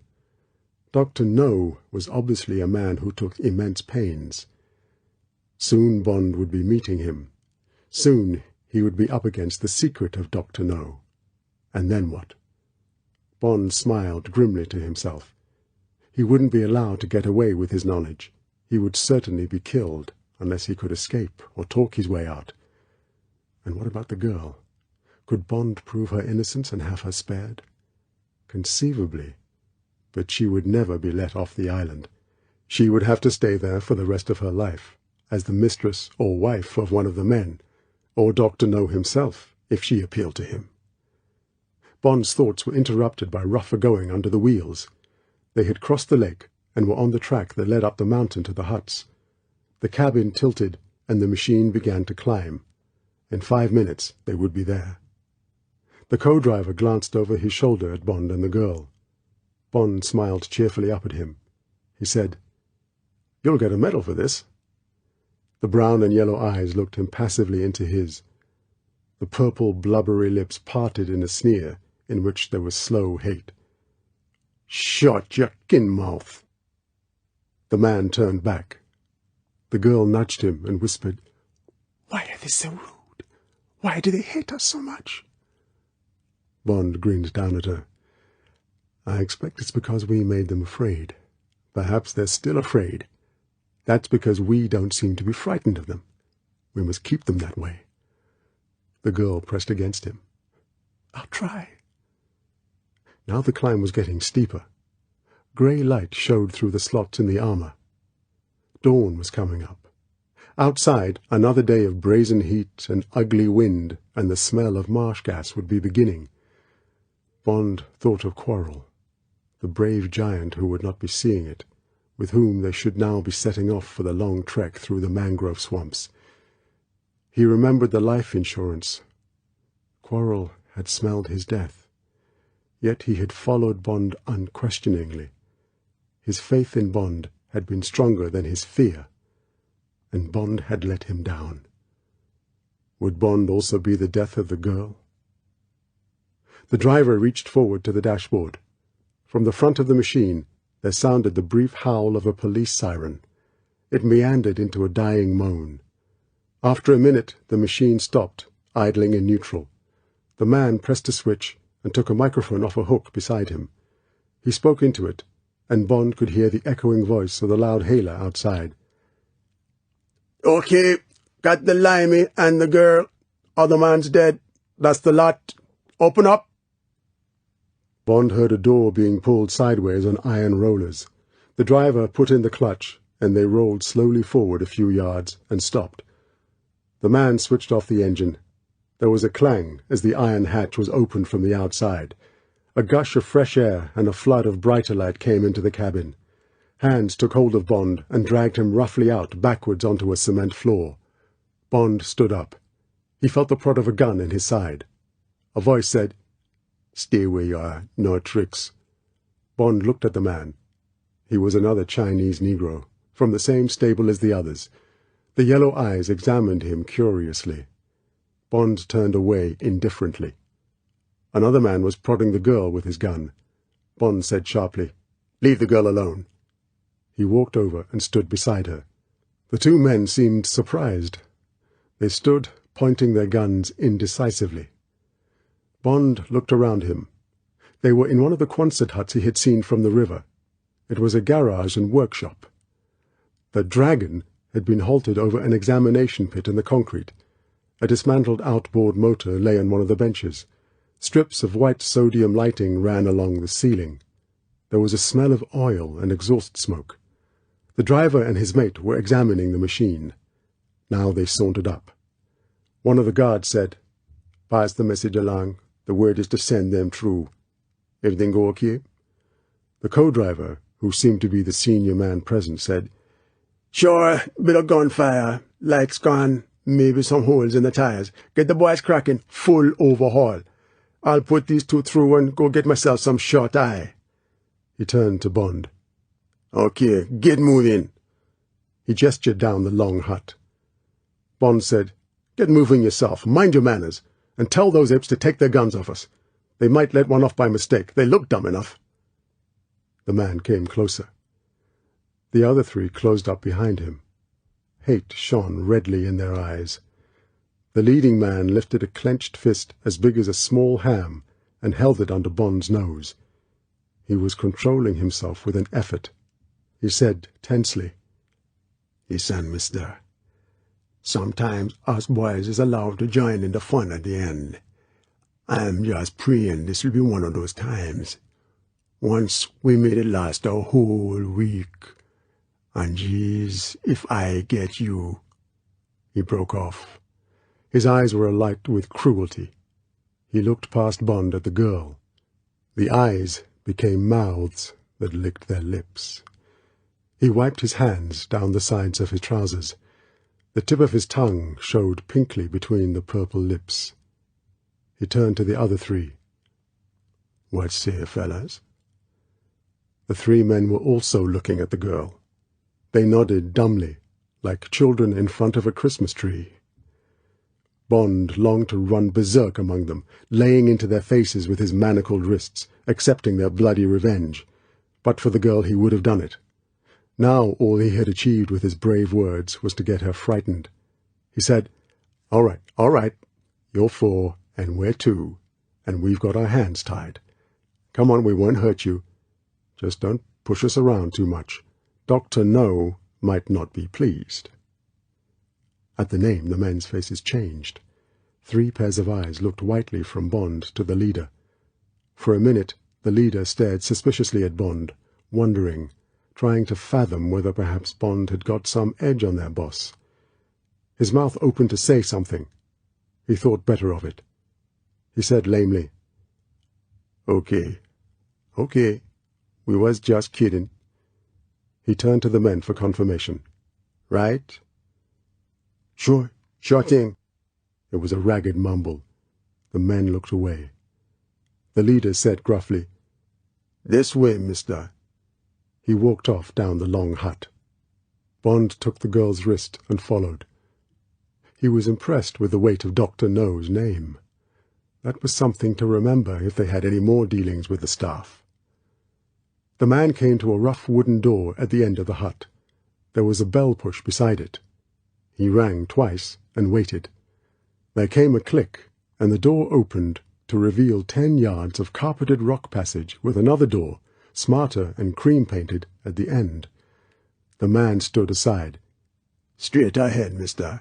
Knock on the door. The receptionist will take over." There was no irony in his voice, and his eyes were impassive. Bond led the girl into the passage. He heard the door shut behind them. He stopped and looked down at her. He said, "Now what?" She smiled tremulously. "It's nice to feel carpet under one's feet." Bond squeezed her wrist. He walked forward to the cream-painted door and knocked. The door opened. Bond went through with the girl at his heels. When he stopped dead in his tracks, he didn't feel the girl bump into him. He just stood and stared. Chapter 13. Mink-Lined Prison. It was the sort of reception room the largest American corporations have on the president's floor in their New York skyscrapers. It was of pleasant proportions, about 20 feet square. The floor was close-carpeted in the thickest wine-red Wilton, and the walls and ceiling were painted a soft dove-grey.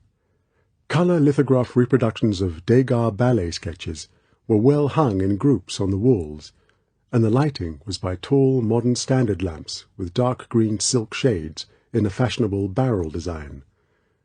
To Bond's right was a broad mahogany desk with a green leather top, handsome matching desk furniture, and the most expensive type of intercom. 2 tall antique chairs waited for visitors. On the other side of the room was a refectory-type table with shiny magazines and 2 more chairs. On both the desk and the table were tall vases of freshly cut hibiscus. The air was fresh and cool and held a slight, expensive fragrance. There were 2 women in the room. Behind the desk, with pen poised over a printed form, sat an efficient-looking Chinese girl with horn-rimmed spectacles below a bang of black hair cut short.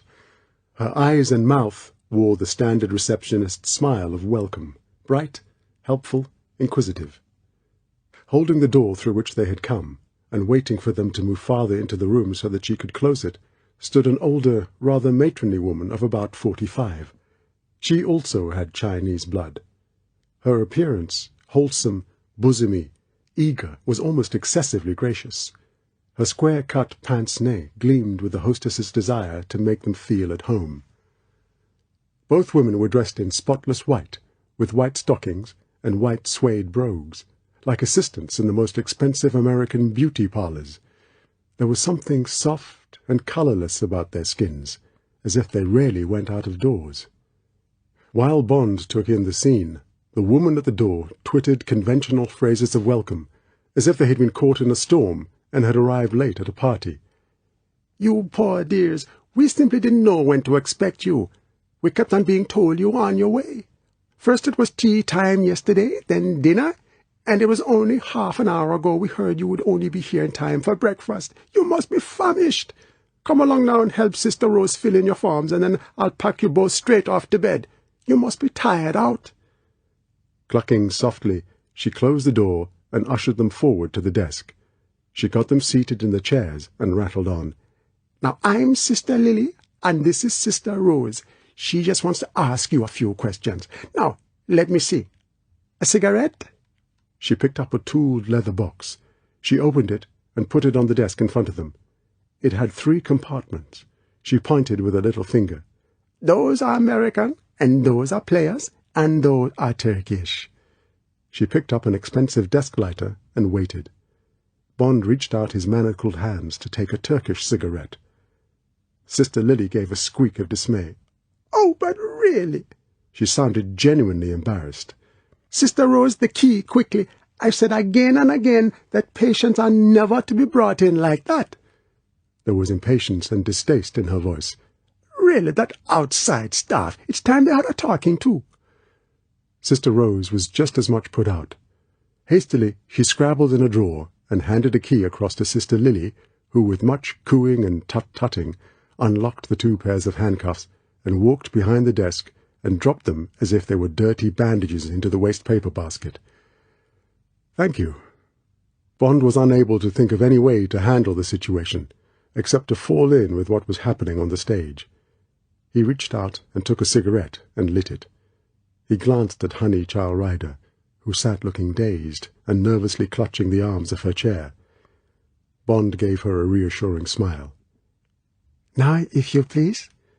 Sister Rose bent over a long printed form on expensive paper. "I have promised to be as quick as I can. Your name, please, Mr. Bryce. John Bryce." She wrote busily. "Permanent address?" "Care of the Royal Zoological Society, Regent's Park, London, England." "Profession?" "Ornithologist." "Dear," she dimpled at him. "Could you please spell that?" Bond did so. "Thank you so much.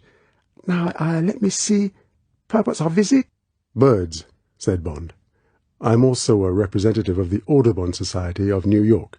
They have a lease of part of this island." "Oh, really?" Bond watched the pen writing down exactly what he had said. After the last word, she put a neat query in brackets. "And—" Sister Rose smiled politely in the direction of Honeychile. "Your wife?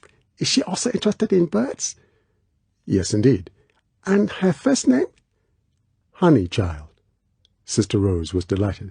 "What a pretty name." She wrote busily. "And now just your next of kin, and then we're finished." Bond gave M's real name as next of kin for both of them.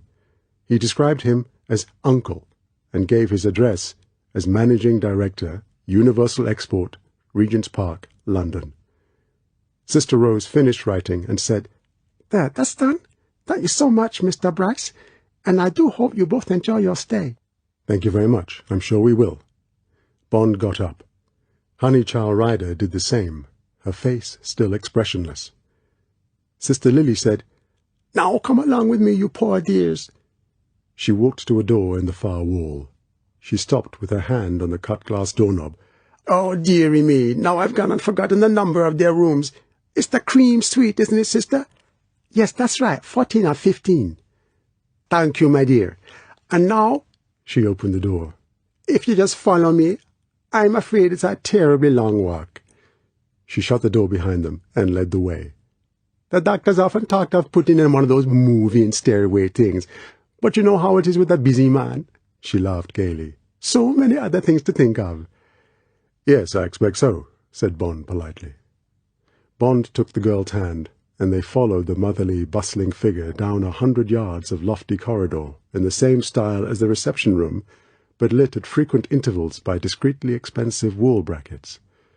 Bond answered with polite monosyllables the occasional twittering comments Sister Lily threw over her shoulder. His whole mind was focused on the extraordinary circumstances of their reception. He was quite certain the two women had been genuine. Not a look or a word had been dropped that was out of place. It was obviously a front of some kind, but a solid one, meticulously supported by the decor and the cast.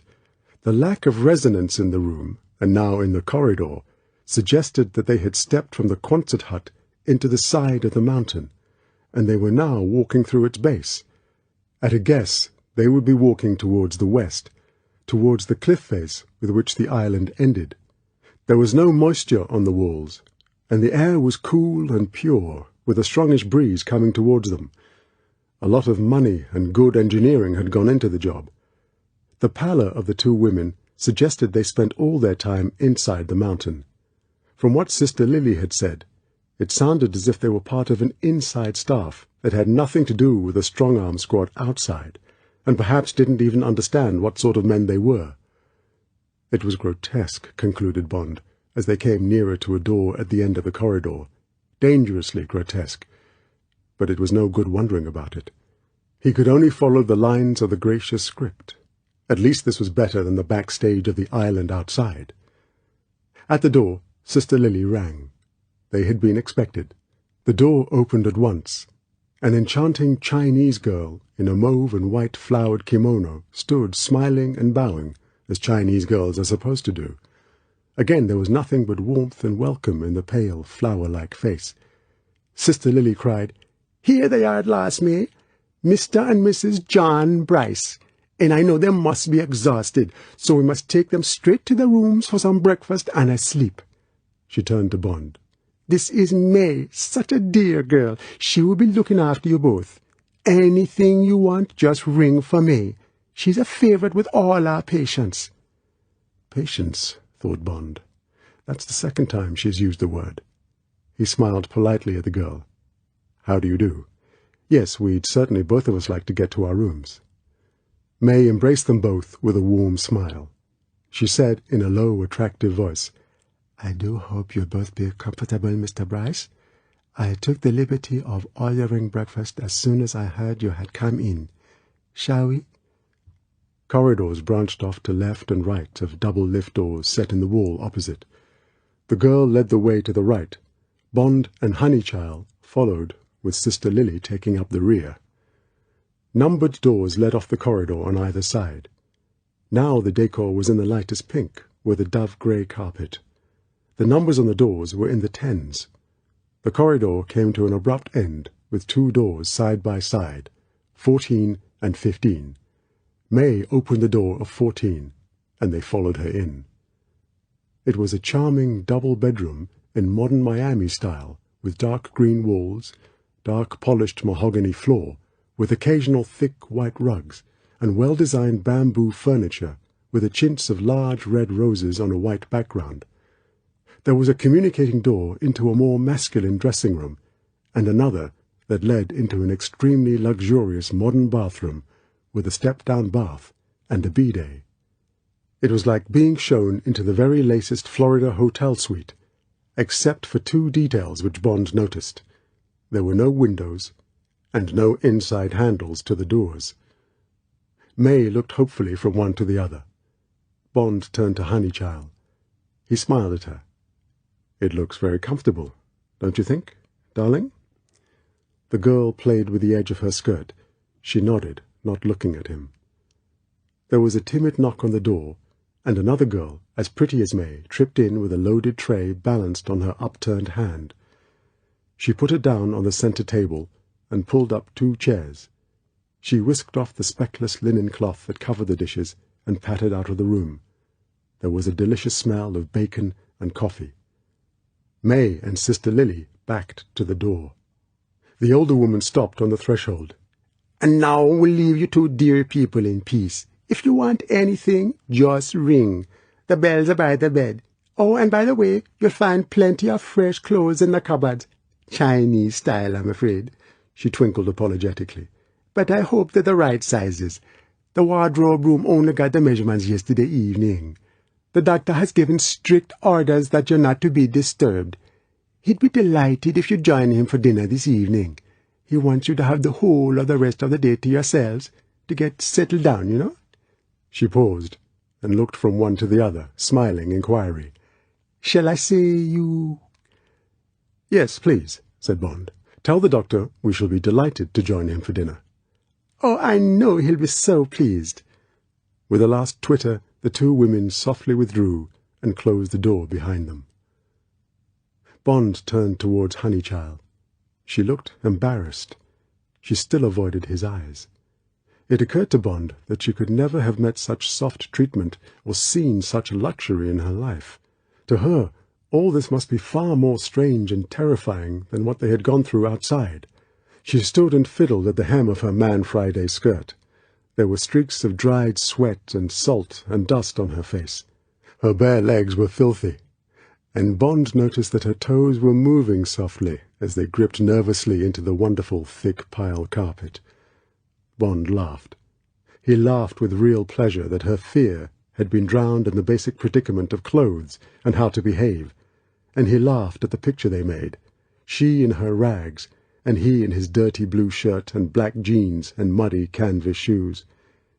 He went to her and took her hands. They were cold. He said, "Honey, we're a couple of scarecrows. There's only one problem.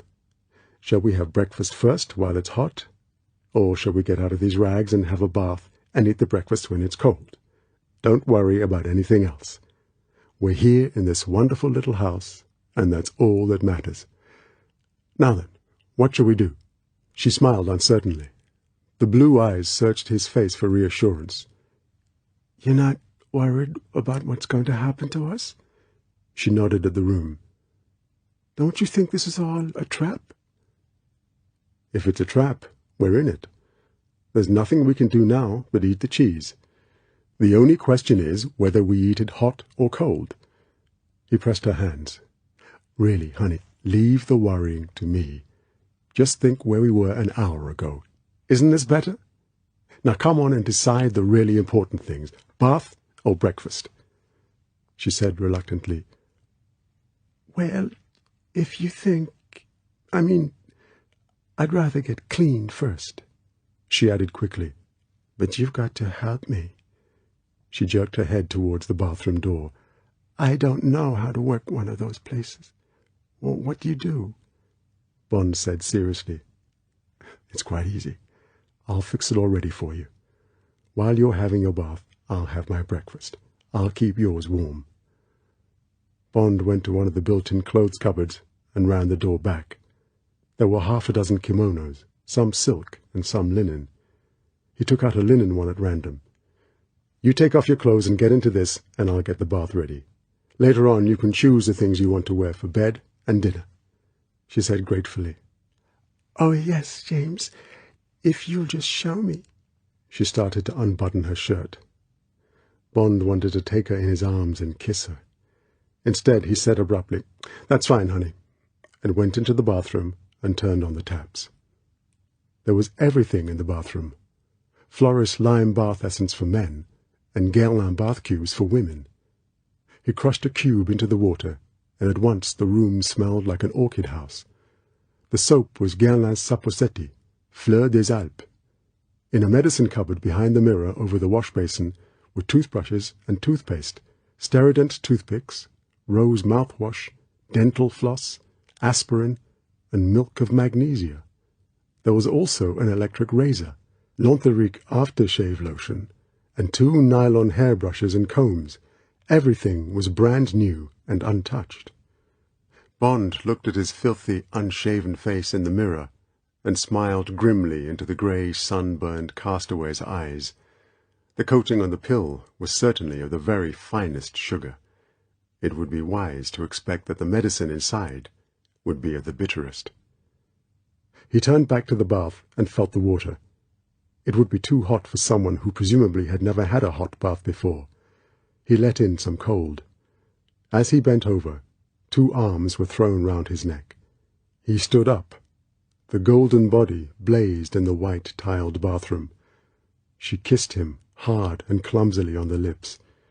He put his arms round her and crushed her to him, his heart pounding. She said breathlessly at his ear, "The Chinese dress felt strange. Anyway, you told that woman we were married." Bond's hand was on her left breast. Its peak was hard with passion. Her stomach pressed against his. Why not? Why not? Don't be a fool. This is a crazy time for it. You're both in deadly danger.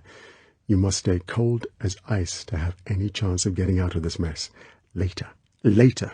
Don't be weak. Bond took his hand away from her breast and put it round her neck. He rubbed his face against hers, and then brought his mouth round to hers and gave her one long kiss. He stood away and held her at arm's length. For a moment they looked at each other, their eyes bright with desire. She was breathing fast, her lips parted so that he could see the glint of teeth. He said unsteadily, "Honey, get into that bath before I spank you." She smiled. Without saying anything, she stepped down into the bath and lay at full length. She looked up. The fair hair on her body glittered up through the water like golden sovereigns. She said provocatively, "You've got to wash me. I don't know what to do. You've got to show me." Bond said desperately, "Shut up, honey, and stop flirting. Just take the soap and the sponge and start scrubbing, damn you. This isn't the time for making love. I'm going to have breakfast." He reached for the door handle and opened the door. She said softly, "James." He looked back. She was sticking her tongue out at him. He grinned savagely back at her and slammed the door. Bond went into the dressing room and stood in the middle of the floor and waited for his heart to stop pounding. He rubbed his hands over his face and shook his head to get rid of the thought of her. To clear his mind, he went carefully over both rooms looking for exits, possible weapons, microphones, anything that would add to his knowledge. There were none of these things. There was an electric clock on the wall which said 8:30, and a row of bells beside the double bed. They said room service, coiffeur, manicurist, maid. There was no telephone. High up in a corner of both rooms was a small ventilator grill. Each was about 2 feet square. Useless. The doors appeared to be of some light metal, painted to match the walls. Bond threw the whole weight of his body against one of them. It didn't give a millimeter. Bond rubbed his shoulder. The place was a prison, an exquisite prison. It was no good arguing. The trap had shut tight on them. Now the only thing for the mice to do was to make the most of the cheese. Bond sat down at the breakfast table. There was a large tumbler of pineapple juice in a silver-plated bowl of crushed ice. He swallowed it down and lifted the cover of his individual hot plate. Scrambled eggs on toast, 4 rashers of bacon, a grilled kidney, and what looked like an English pork sausage. There were also 2 kinds of hot toast, rolls inside a napkin, marmalade, honey, and strawberry jam. The coffee was boiling hot in a large thermos decanter. The cream smelled fresh. From the bathroom came the sound of the girl crooning Marion. Bond closed his ears to the sound and started on the eggs. 10 minutes later, Bond heard the bathroom door open. He put down his toast and marmalade and covered his eyes with his hands. She laughed. She said, He's a coward. He's frightened of a simple girl. Bond heard her rummaging in the cupboards. She went on talking, half to herself. I wonder why he's frightened. Of course, if I wrestled with him, I'd win easily. Perhaps he's frightened of that. Perhaps he's really not very strong. His arms and his chest look strong enough. I haven't seen the rest yet.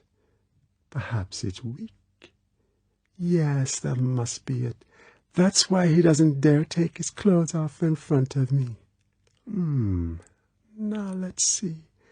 Would he like me in this? She raised her voice.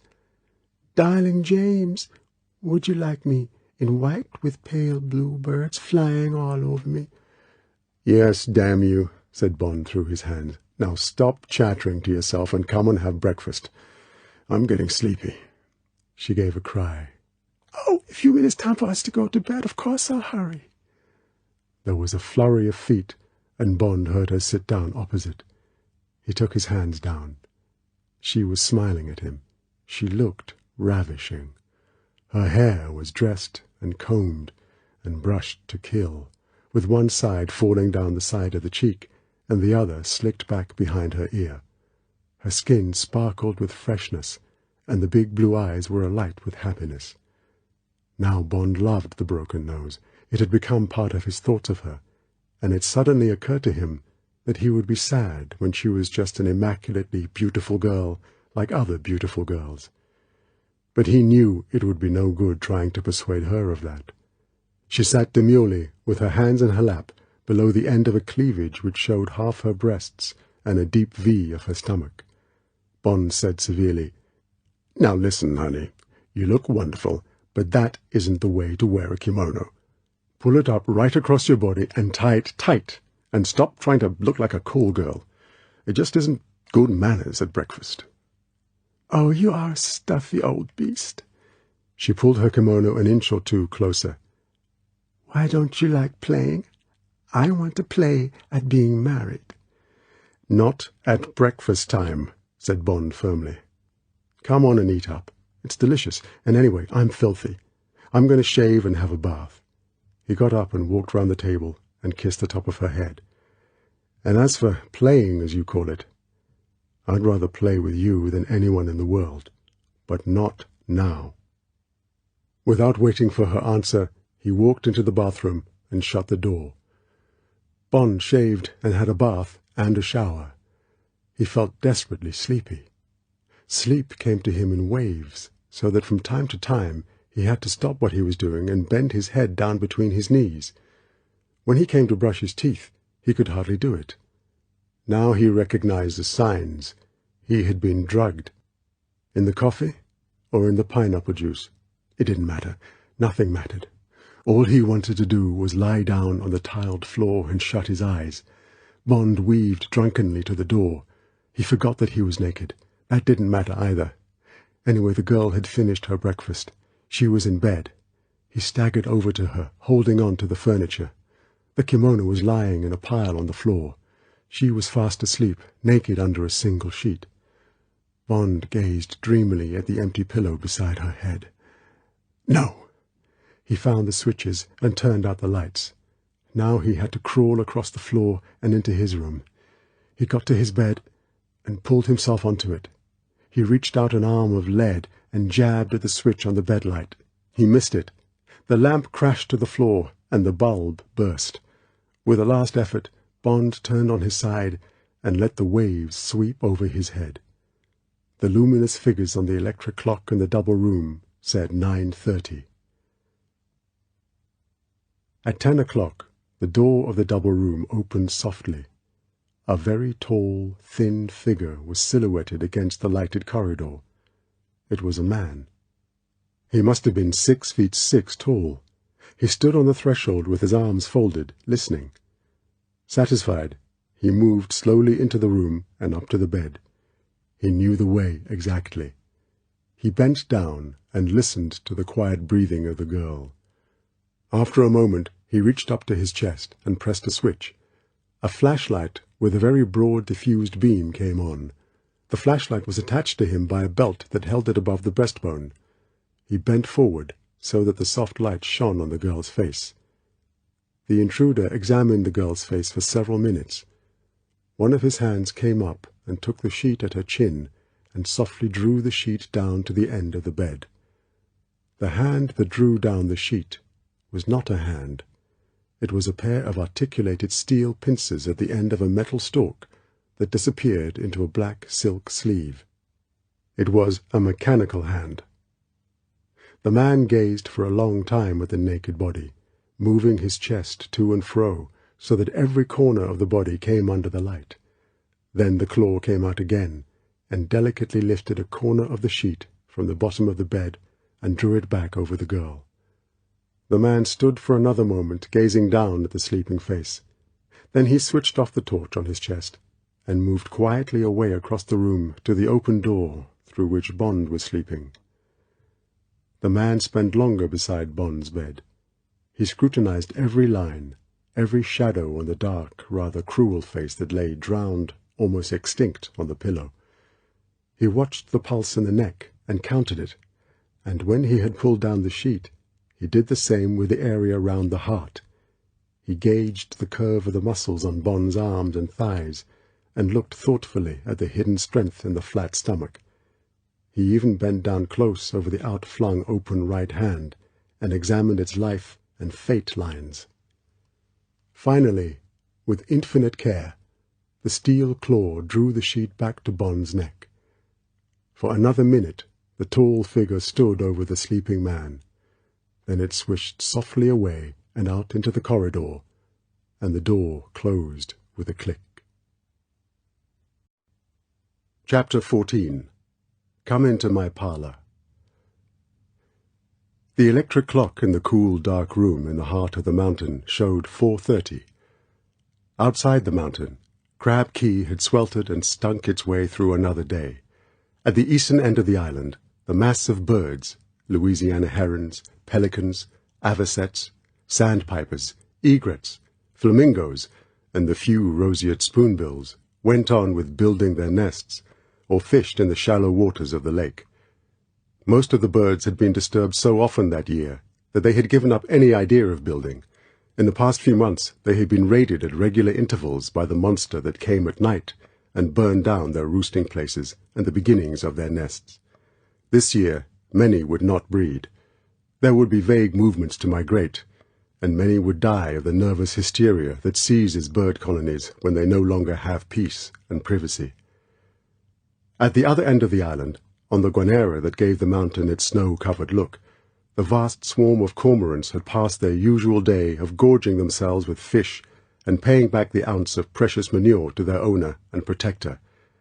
Nothing had interfered with their nesting season.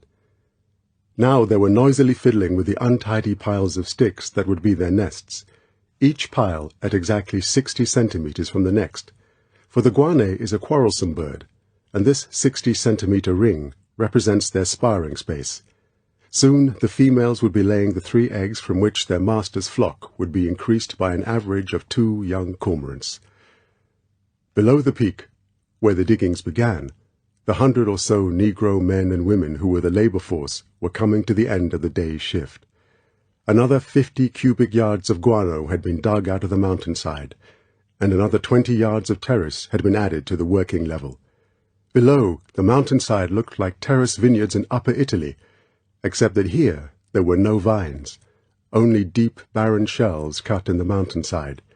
And here, instead of the stink of marsh gas on the rest of the island, there was a strong ammoniac smell, and the ugly hot wind that kept the diggings dry blew the freshly turned whitish-brown dust into the eyes and ears and noses of the diggers.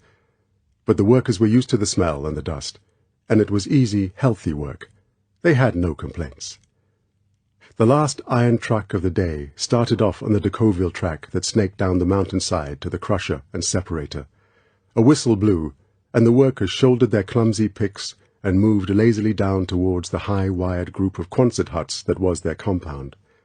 Tomorrow, on the other side of the mountain, the monthly ship would be coming in to the deep-water quay they had helped to build 10 years before, but which, since then, they had never seen. That would mean fresh stores and fresh goods and cheap jewelry at the canteen, It would be a holiday. There would be rum and dancing and a few fights. Life was good. Life was good, too, for the senior outside staff. All Chinese Negroes, like the men who had hunted Bond and Quarrel and the girl. They also stopped work in the garage and the machine shops and at the guard posts and filtered off to the officers' quarters. Apart from watch and loading duties, tomorrow would also be a holiday for most of them. They, too, would have their drinking and dancing, and there would be a new monthly batch of girls from inside. Some marriages from the last lot would continue for further months or weeks, according to the taste of the husband. But for the others, there would be a fresh choice. There would be some of the older girls who had had their babies in the creche and were coming back for a fresh spell of duty outside, and there would be a sprinkling of young ones who had come of age and would be coming out for the first time. There would be fights over these, and blood would be shed. But in the end, the officers' quarters would settle down for another month of communal life, each officer with his woman to look after his needs. Deep down in the cool heart of the mountain, far below this well-disciplined surface life, Bond awoke in his comfortable bed. Apart from a slight nembutal headache, he felt fit and rested. Lights were on in the girl's room, and he could hear her moving about. He swung his feet to the ground, and, avoiding the fragments of glass from the broken lamp, walked softly over to the clothes cupboard and put on the first kimono that came to his hand. He went to the door. The girl had a pile of kimonos out on the bed, and was trying them on in front of the wall mirror. She had on a very smart one in sky-blue silk. It looked wonderful against the gold of her skin. Bond said, "That's the one." She whirled round, her hand at her mouth. She took it down. "Oh, it's you." She smiled at him. "I thought you'd never wake up. I've been to look at you several times. I'd made up my mind to wake you at 5. It's 4:30, and I'm hungry. Can you get us something to eat?" "Why not?" Bond walked across to her bed. As he passed her, he put his arm round her waist and took her with him. He examined the bells. He pressed the one marked room service. He said, "What about the others? Let's have the full treatment." She giggled. "But what's a manicurist?" "Someone who does your nails. We must look our best for Dr.No." At the back of Bond's mind was the urgent necessity to get his hands on some kind of weapon. A pair of scissors would be better than nothing. Anything would do. He pressed 2 more bells. He let her go and looked round the room. Someone had come while they were asleep and taken away the breakfast things. There was a drink tray on a sideboard against the wall. Bond went over and examined it. It had everything. Propped among the bottles were 2 menus, huge double-folio pages covered with print. They might have been from the Savoy Grill or the 21 or the Tour d'Argent. Bond ran his eye down one of them. It began with caviar double de beluga and ended with sorbet à la champagne. In between was every dish whose constituents would not be ruined by a deep freeze. Bond tossed it down. One certainly couldn't grumble about the quality of the cheese in the trap. There was a knock on the door, and the exquisite May came in. She was followed by 2 other twittering Chinese girls. Bond brushed aside their amiabilities, ordered tea and buttered toast for Honeychile, and told them to look after her hair and nails. Then he went into the bathroom and had a couple of aspirins and a cold shower. He put on his kimono again, reflected that he looked idiotic in it, and went back into the room. A beaming May asked if he would be good enough to select what he and Mrs. Bryce would care to have for dinner. Without enthusiasm, Bond ordered caviar, grilled lamb cutlets and salad, and angels on horseback for himself. When Honeychile refused to make any suggestions, he chose melon, roast chicken à l'anglaise, and vanilla ice cream with hot chocolate sauce for her. May dimpled her enthusiasm and approval. "The doctor asked if 7:45 for 8 would be convenient." Bond said curtly that it would. "Thank you so much, Mr. Bryce. I will call for you at 7:44. Bond walked over to where Honeychile was being ministered to at the dressing table. He watched the busy, delicate fingers at work on her hair and her nails.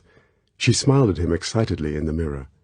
He said gruffly, "Don't let them make too much of a monkey out of you, and went to the drink tray. He poured himself out a stiff bourbon and soda and took it into his own room. So much for his idea of getting hold of a weapon. The scissors and files and probes were attached to the manicurist's waist by a chain. So were the scissors of the hairdresser. Bond sat down on his rumpled bed and lost himself in drink and gloomy reflections. The women went. The girl looked in at him. When he didn't lift his head, she went back into her room and left him alone. In due course, Bond came into her room to get himself another drink. He said perfunctorily, "Honey, you look wonderful." He glanced at the clock on the wall and went back and drank his drink and put on another of the idiotic kimonos, a plain black one. In due course there came the soft knock on the door, and the two of them went silently out of the room and along the empty, gracious corridor. May stopped at the lift. Its doors were held open by another eager Chinese girl. They walked in, and the doors shut. Bond noticed that the lift was made by Waygood Otis. Everything in the prison was deluxe. He gave an inward shudder of distaste. He noticed the reaction. He turned to the girl. "I'm sorry, honey. I've got a bit of a headache." He didn't want to tell her that all this luxury play-acting was getting him down, that he hadn't the smallest idea what it was all about, that he knew it was bad news, and that he hadn't an inkling of a plan of how to get them out of whatever situation they were in. That was the worst of it. There was nothing that depressed Bond's spirit so much as the knowledge that he hadn't one line of either attack or defense. The girl moved closer to him. She said, "I'm sorry, James. I hope it will go away.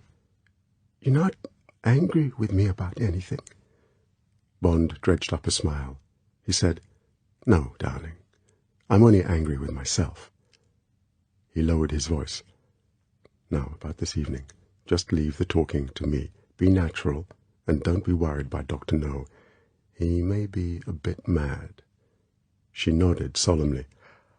"I'll do my best." The lift sighed to a stop. Bond had no idea how far down they had gone. 100 feet? 200? The automatic doors hissed back, and Bond and the girl stepped out into a large room. It was empty. It was a high-ceilinged room, about 60 feet long, lined on 3 sides with books to the ceiling.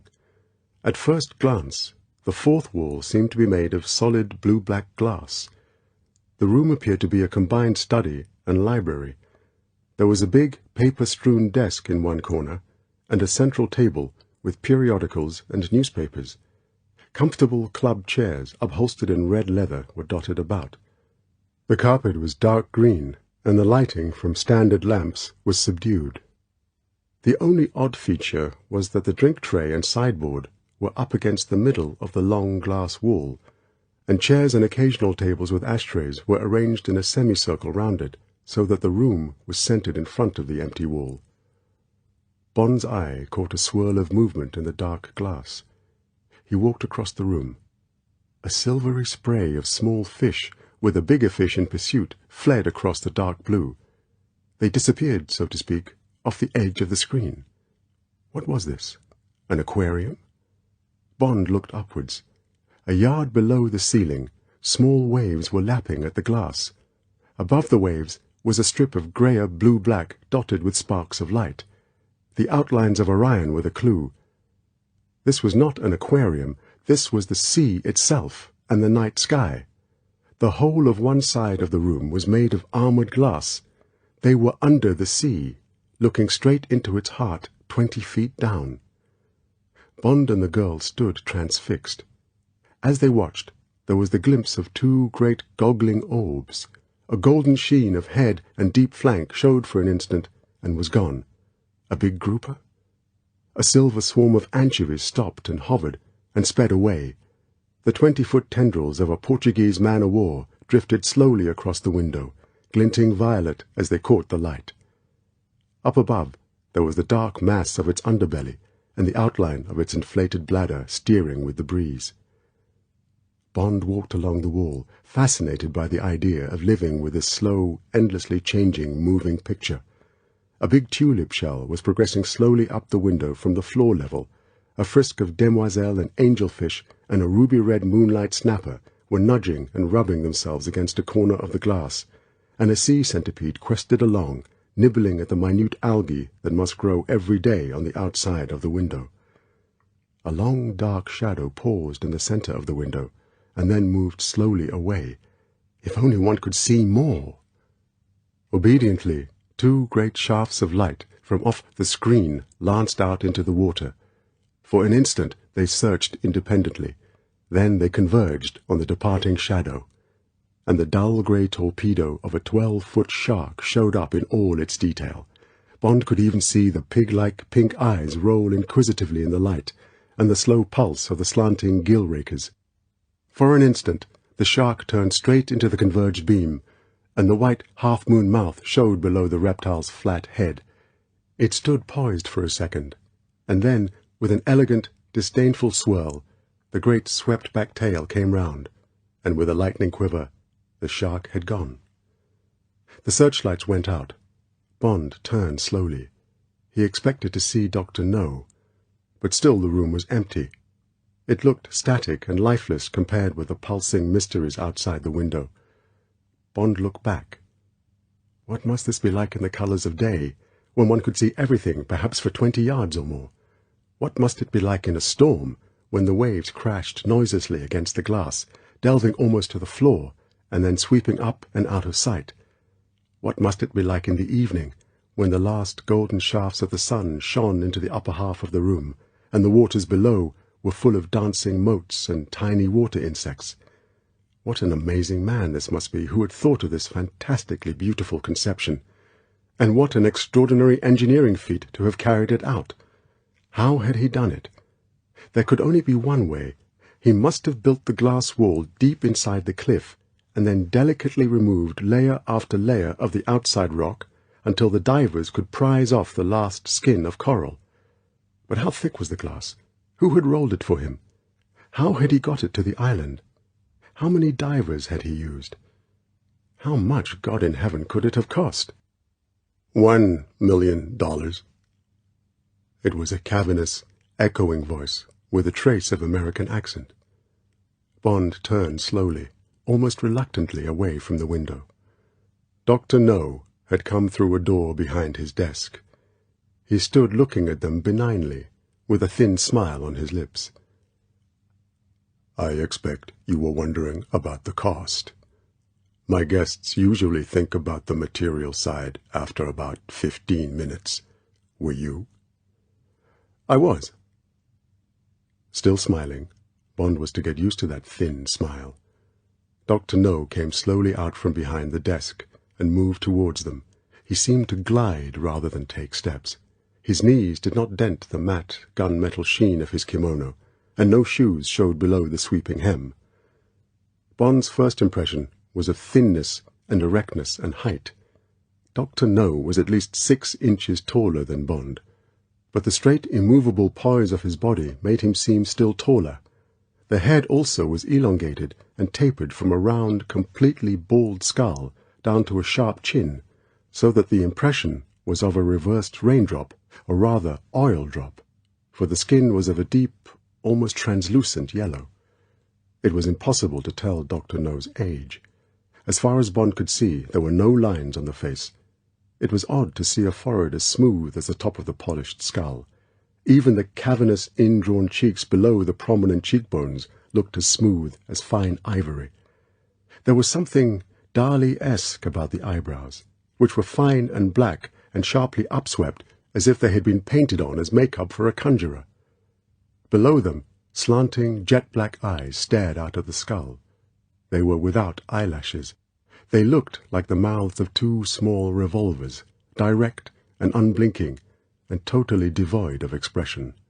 The thin, fine nose ended very close above a wide, compressed wound of a mouth which, despite its almost permanent sketch of a smile, showed only cruelty and authority. The chin was indrawn towards the neck.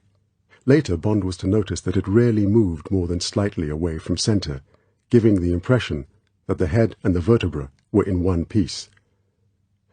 The bizarre, gliding figure looked like a giant, venomous worm wrapped in grey tinfoil, and Bond would not have been surprised to see the rest of it trailing slimily along the carpet behind. Dr.No came within 3 steps of them and stopped. The wound in the tall face opened. "Forgive me for not shaking hands with you." The deep voice was flat and even. "I am unable to." Slowly the sleeves parted and opened. "I have no hands." The 2 pairs of steel pincers came out on their gleaming stalks and were held up for inspection, like the hands of a praying mantis. Then the 2 sleeves joined again. Bond felt the girl at his side give a start. The black apertures turned towards her. They slid down to her nose. The voice said flatly, "It is a misfortune." The eyes came back to Bond. "You were admiring my aquarium." It was a statement, not a question. "Man enjoys the beasts and the birds. I decided to enjoy also the fish. I find them far more varied and interesting. I am sure you both share my enthusiasm." Bond said, "I congratulate you. I shall never forget this room." "No." Again a statement, perhaps with a sardonic inflection, a fact. "But we have much to talk about, and so little time. Please sit down. You will have a drink? Cigarettes are beside your chairs." Dr.No moved to a high leather chair and folded himself down onto the seat. Bond took the chair opposite. The girl sat between them and slightly back. Bond felt a movement behind him. He looked over his shoulder. A short man, a Chinese Negro with the build of a wrestler, stood at the drink tray. He was dressed in black trousers and a smart white jacket. Black almond eyes in a wide moon face met his and slid incuriously away. Dr.No said, "This is my bodyguard. He is expert in many things. There is no mystery about his sudden appearance. I always carry what is known as a walkie-talkie here." He inclined his chin towards the bosom of his kimono. "Thus I can summon him when he is needed. What will the girl have?" "Not your wife." Bond turned to Honeychile. Her eyes were wide and staring. She said quietly, "A Coca-Cola, please?" Bond felt a moment of relief. At least she was not being got down by the performance. Bond said, "And I would like a medium vodka dry martini with a slice of lemon peel, shaken and not stirred, please. I would prefer Russian or Polish vodka." Dr.No gave his thin smile an extra crease. "I see you are also a man who knows what he wants. On this occasion, your desires will be satisfied. Do you not find that it is generally so? When one wants a thing, one gets it. That is my experience. They're small things.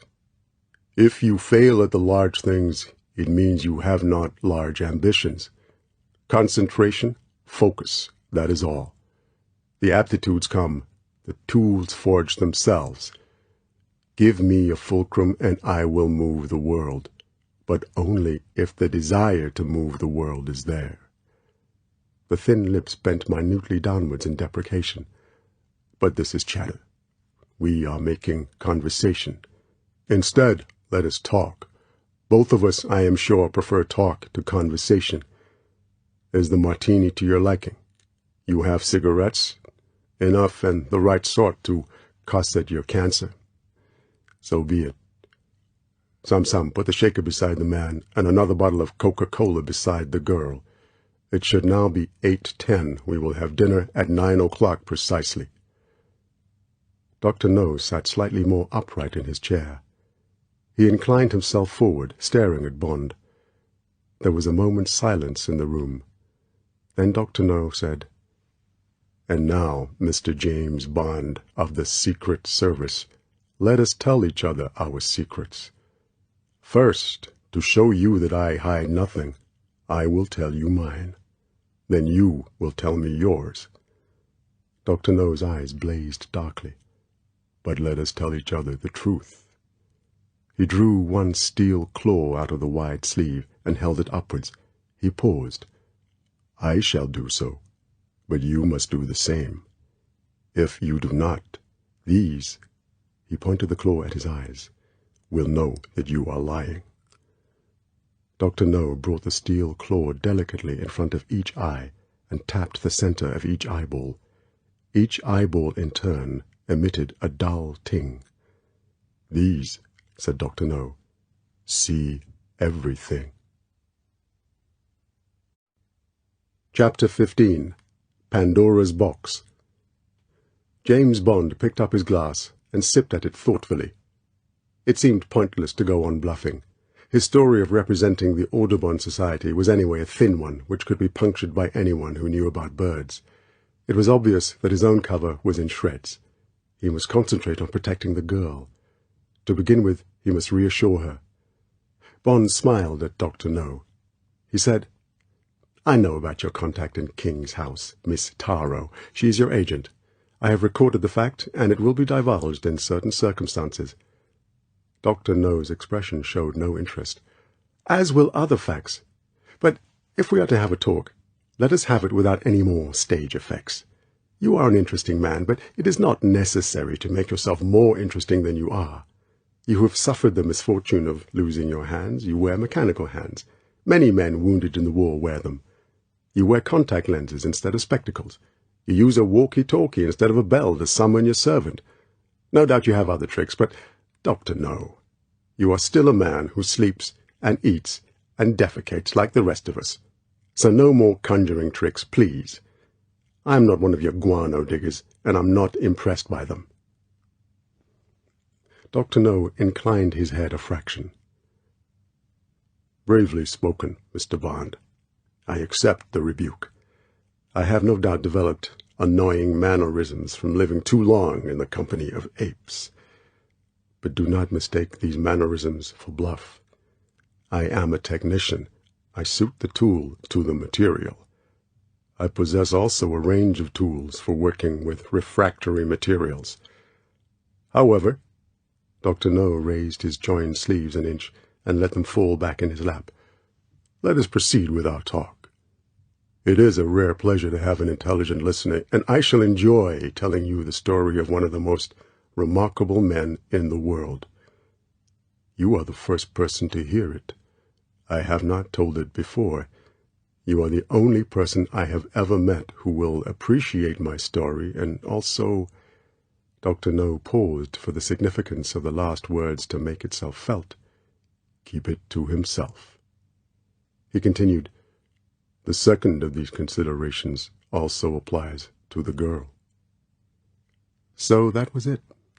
There had been little doubt in Bond's mind ever since the Spandau had opened up on them, and since, even before then, in Jamaica, where the attempts on him had not been half-hearted. Bond had assumed from the first that this man was a killer, that it would be a duel to the death. He had had his usual blind faith that he would win the duel, all the way until the moment when the flamethrower had pointed at him. Then he had begun to doubt. Now he knew. This man was too strong, too well equipped. Bond said, "There is no point in the girl hearing this. She has nothing to do with me. I found her yesterday on the beach. She's a Jamaican from Morgan's Harbor. She collects shells. Your men destroyed her canoe, so I had to bring her with me. Send her away now and then back home. She won't talk. She'll swear not to." The girl interrupted fiercely. "I will talk. I shall tell everything. I'm not going to move. I'm going to stay with you." Bond looked at her. He said icily, "I don't want you." Dr.No said softly, "Do not waste your breath on these heroics. Nobody who comes to this island has ever left it. Do you understand? Nobody, not even the simplest fisherman. It is not my policy. Do not argue with me or attempt to bluff me. It is entirely useless." Bond examined the face. There was no anger in it, no obstinacy. Nothing but a supreme indifference. He shrugged his shoulders. He looked at the girl and smiled. He said, "All right, honey. And I didn't mean it. I'd hate you to go away. We'll stay together and listen to what the maniac has to say." The girl nodded happily. It was as if her lover had threatened to send her out of the cinema, and now had relented. Dr.No said in the same soft, resonant voice, "You are right, Mr. Bond. That is just what I am. A maniac. All the greatest men are maniacs. They are possessed by a mania which drives them forward towards their goal. The great scientists, the artists, the philosophers, the religious leaders, all maniacs. What else but a blind singleness of purpose could have given focus to their genius, would have kept them in the groove of their purpose? Mania, my dear Mr. Bond, is as priceless as genius. Dissipation of energy, fragmentation of vision, loss of momentum, the lack of follow-through, these are the vices of the herd." Dr.No sat slightly back in his chair. "I do not possess these vices. I am, as you correctly say, a maniac. A maniac, Mr. Bond, with a mania for power. That," the black holes glittered blankly at Bond through the contact lenses, "is the meaning of my life. That is why I am here. That is why you are here. That is why here exists." Bond picked up his glass and drained it. He filled it again from the shaker. He said, "I'm not surprised. It's the old business of thinking you're the King of England or the President of the United States. Oh, God! The asylums are full of them. The only difference is that instead of being shut up, you've built your own asylum and shut yourself up in it. But why did you do it? Why does sitting shut up in this cell give you the illusion of power?"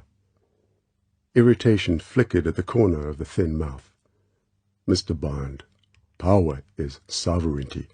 Clausewitz's first principle was to have a secure base. From there, one proceeds to freedom of action. Together, that is sovereignty. I have secured these things and much besides. No one else in the world possesses them to the same degree. They cannot have them. The world is too public. These things can only be secured in privacy. You talk of kings and presidents. How much power do they possess? As much as their people will allow them. Who in the world has the power of life or death over his people? Now that Stalin is dead, can you name any man except myself? And how do I possess that power, that sovereignty? Through privacy, through the fact that nobody knows, through the fact that I have to account to no one." Bond shrugged. "That is only the illusion of power, Dr.No. Any man with a loaded revolver has the power of life and death over his neighbor. Other people beside you have murdered in secret and got away with it. In the end, they generally get their deserts. A greater power than they possess is exerted upon them by the community. That will happen to you, Dr.No. I tell you, your search for power is an illusion because power itself is an illusion." Dr.No said equably, "So is beauty, Mr. Bond. So is art. So is money. So is death. And so, probably, is life. These concepts are relative. Your play upon words does not shake me. I know philosophy, I know ethics, and I know logic. Better than you do, I dare say. But let us move away from this sterile debate. Let us return to where I began, with my mania for power, or, if you wish it, for the illusion of power. And please, Mr. Bond," again the extra crease in the fixed smile, "please do not imagine that half an hour's conversation with you will alter the pattern of my life. Interest yourself rather in the history of my pursuit, let us put it, of an illusion." "Go ahead." Bond glanced at the girl. She caught his eyes. She put her hand up to her mouth as if to conceal a yawn. Bond grinned at her. He wondered when it would amuse Dr.No to crack her pose of indifference. Dr.No said benignly, "I shall endeavor not to bore you. Facts are so much more interesting than theories, don't you agree?" Dr.No was not expecting a reply. He fixed his eye on the elegant tulip shell that had now wandered halfway up the outside of the dark window. Some small silver fish squirted across the black void. A bluish prickle of phosphorescence meandered vaguely. Up by the ceiling, the stars shone more brightly through the glass. The artificiality of the scene inside the room, the 3 people sitting in the comfortable chairs, the drinks on the sideboard, the rich carpet, the shaded lights, suddenly seemed ludicrous to Bond. Even the drama of it, the danger, were fragile things compared with the progress of the tulip shell up the glass outside. Supposing the glass burst, supposing the stresses had been badly calculated, the workmanship faulty, supposing the sea decided to lean a little more heavily against the window. Dr.No said, "I was the only son of a German Methodist missionary and a Chinese girl of good family. I was born in Peking, but on what is known as the wrong side of the blanket. I was an encumbrance. An aunt of my mother was paid to bring me up." Dr.No paused. "No love, you see, Mr. Bond. Lack of parental care." He went on. "The seed was sown. I went to work in Shanghai. I became involved with the Tongs, with their illicit proceedings. I enjoyed the conspiracies, the burglaries, the murders, the arson of insured properties. They represented revolt against the father figure who had betrayed me. I loved the death and destruction of people and things. I became adept in the technique of criminality, if you wish to call it that. Then there was trouble. I had to be got out of the way. The Tongs considered me too valuable to kill. I was smuggled to the United States. I settled in New York. I had been given a letter of introduction, in code, to one of the 2 most powerful Tongs in America, the Hip Sings. I never knew what the letter said, but they took me on at once as a confidential clerk. In due course, at the age of 30, I was made the equivalent of treasurer. The treasury contained over $1 million. I coveted this money. Then began the great Tong Wars of the late 20s.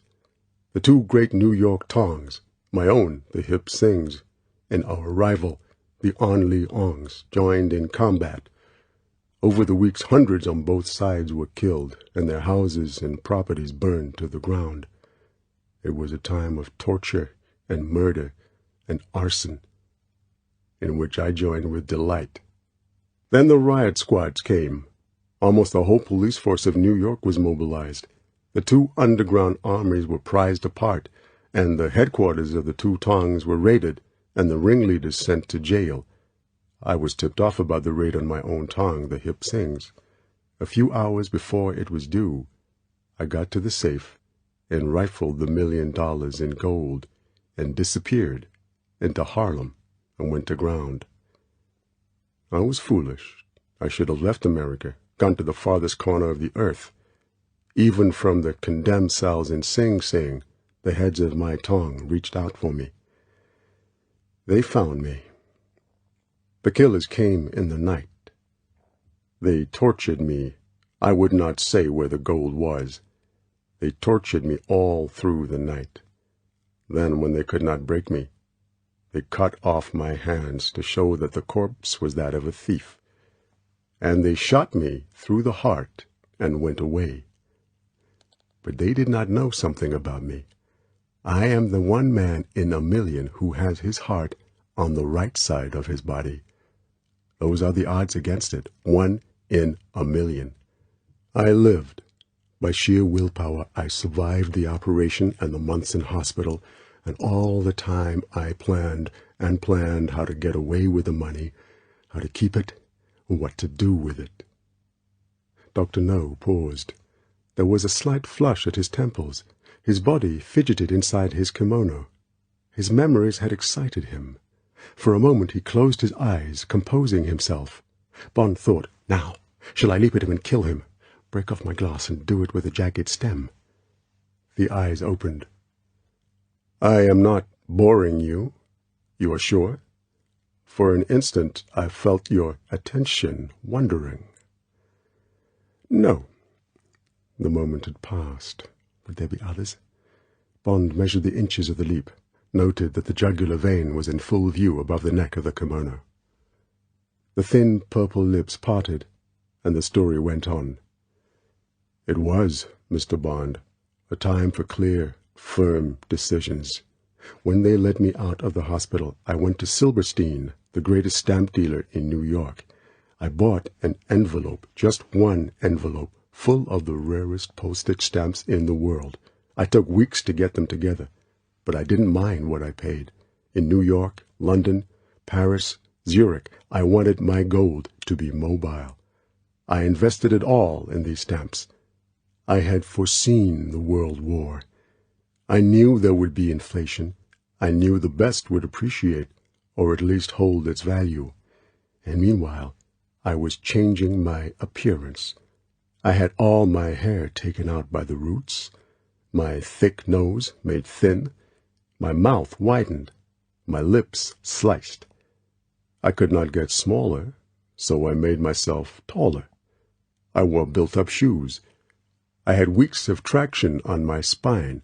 I held myself differently. I put away my mechanical hands and wore hands of wax inside gloves. I changed my name to Julius No, the Julius after my father, and the No for my rejection of him and of all authority. I threw away my spectacles and wore contact lenses, one of the first pairs ever built. Then I went to Milwaukee, where there are no Chinamen, and enrolled myself in the Faculty of Medicine. I hid myself in the academic world, the world of libraries and laboratories and classrooms and campuses. And there, Mr. Bond, I lost myself in the study of the human body and the human mind. Why? Because I wished to know what this clay is capable of. I had to learn what my tools were before I put them to use on my next goal: total security from physical weaknesses, from material dangers, and from the hazards of living. Then, Mr. Bond, from that secure base, armored even against the casual slings and arrows of the world, I would proceed to the achievement of power.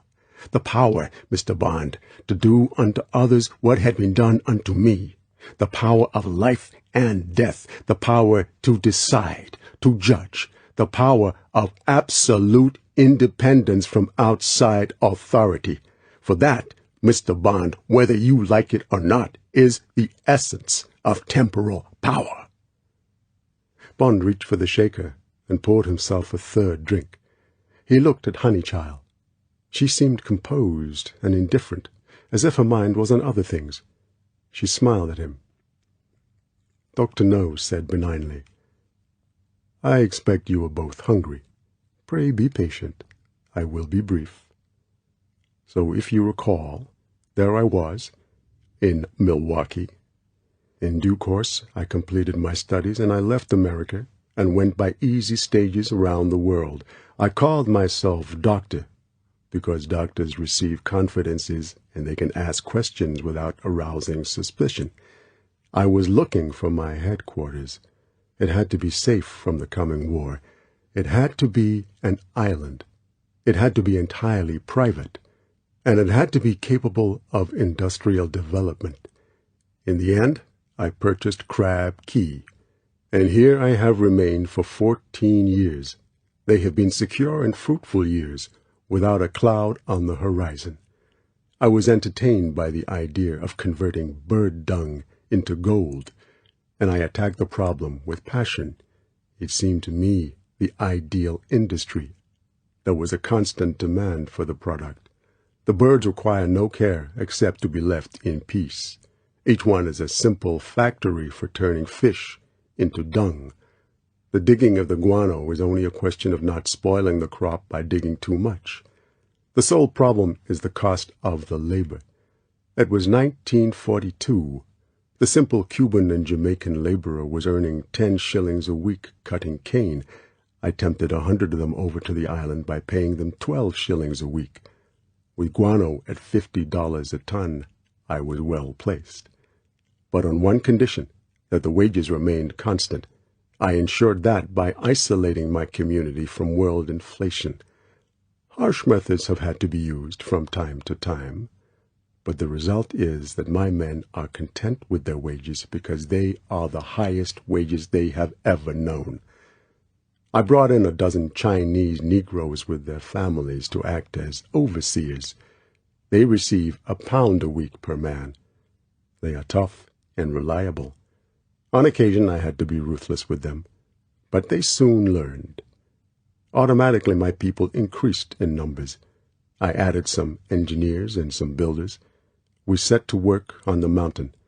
Occasionally, I brought in teams of specialists on high wages. They were kept apart from the others. They lived inside the mountain until their work was done, and then left by ship. They put in the lighting and the ventilation and the lift. They built this room. Stores and furnishings came in from all over the world. These people built the sanatorium facade, which will cover my operations in case one day there is a shipwreck or the governor of Jamaica decides to pay me a call. The lips glazed into a smile. You must admit that I am able, if I wish, to accord visitors a most fragrant reception, a wise precaution for the future. And gradually, methodically, my fortress was built, while the birds defecated on top of it. It has been hard, Mr. Bond. The black eyes did not look for sympathy or praise. But by the end of last year, the work was done. A secure, well-camouflaged base had been achieved. I was ready to proceed to the next step, an extension of my power to the outside world. Dr.No paused. He lifted his arms an inch and dropped them again resignedly in his lap. Mr. Bond, I said that there was not a cloud in the sky during all these 14 years, but one was there all the time below the horizon, and do you know what it was? It was a bird, a ridiculous bird called a roseate spoonbill. I will not weary you with the details, Mr. Bond. You are already aware of some of the circumstances. The two wardens, miles away in the middle of the lake, were provisioned by launch from Cuba. They sent out their reports by the launch. Occasionally, ornithologists from America came by the launch and spent some days at the camp. I did not mind. The area is out of bounds to my men. The wardens were not allowed near my compounds. There was no contact. From the first, I made it clear to the Audubon Society that I would not meet their representatives. And then what happens? One day, out of a clear sky, I get a letter by the monthly boat. The roseate spoonbills have become one of the bird wonders of the world. The society gives me formal notification that they intend to build a hotel on their leasehold near the river up which you came. Bird lovers from all over the world will come to observe the birds. Films will be taken. Crab Key, they told me in their flattering, persuasive letter, would become famous. Mr. Bond. The arms were raised and dropped back. Irony gathered at the edges of the set smile. Can you believe it? This privacy I had achieved, the plans I had for the future, to be swept aside because of a lot of old women and their birds. I examined the lease. I wrote offering a huge sum to buy it. They refused. So I studied these birds. I found out about their habits. And suddenly the solution was there. And it was easy. Man had always been the worst predator on these birds. Spoonbills are extremely shy. They frighten easily. I sent to Florida for a marsh buggy, the vehicle that is used for oil prospecting, that will cover any kind of terrain. I adapted it to frighten and to burn not only birds, but humans as well, for the wardens would have to go too. And one night in December, my marsh buggy howled off across the lake. It smashed the camp. Both wardens were reported killed, though one, it turned out, escaped to die in Jamaica. It burned the nesting places. It spread terror among the birds. Complete success. Hysteria spread among the spoonbills. They died in thousands. But then I get a demand for a plane to land on my airstrip. There was to be an investigation. I decide to agree. It seemed wiser. An accident is arranged. A lorry goes out of control down the airstrip as the plane is coming in. The plane is destroyed. All signs of the lorry are removed. The bodies are reverently placed in coffins, and I report the tragedy. As I expected, there is further investigation. A destroyer arrives. I receive the captain, courteously. He and his officers are brought round by sea and then led inland. They are shown the remains of the camp. My men suggest that the wardens went mad with loneliness and fought each other. The survivor set fire to the camp and escaped in his fishing canoe. The airstrip is examined. My men report that the plane was coming in too fast. The tires must have burst on impact.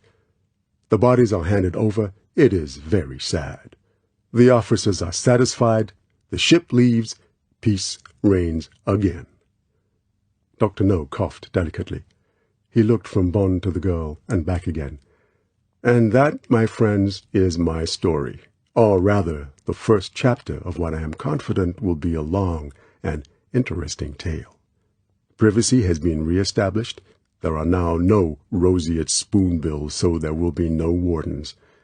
No doubt the Audubon Society will decide to accept my offer for the rest of their lease. No matter. If they start their puny operations again, other misfortunes will befall them. This has been a warning to me. There will be no more interference. Interesting, said Bond. An interesting case history. So that was why Strangways had to be removed. What did you do with him and his girl? They are at the bottom of the Mona Reservoir. I sent 3 of my best men. I have a small but efficient machine in Jamaica. I need it. I have established a watch on the intelligence services in Jamaica and Cuba. It is necessary for my further operations. Your Mr. Strangways became suspicious and started ferreting about. Fortunately, by this time, the routines of this man were known to me. His death and the girl's were a simple matter of timing. I had hoped to deal with you with similar expedition. You were fortunate. But I knew what type of a man you were from the files at King's house. I guessed that the fly would come to the spider. I was ready for you. And when the canoe showed up on the radar screen, I knew you would not get away. Bond said, Your radar's not very efficient. There were 2 canoes. The one you saw was the girl's. I tell you, she had nothing to do with me. Then she is unfortunate. I happen to be needing a white woman for a small experiment. As we agreed earlier, Mr. Bond, one generally gets what one wants. Bond looked thoughtfully at Dr.No. He wondered if it was worthwhile even trying to make a dent in this impregnable man. Was it worth wasting breath by threatening or bluffing? Bond had nothing but a miserable 2 of clubs up his sleeve. The thought of playing it almost bored him. Casually, indifferently, he threw it down. Then you're out of luck, Dr.No. You are now a file in London.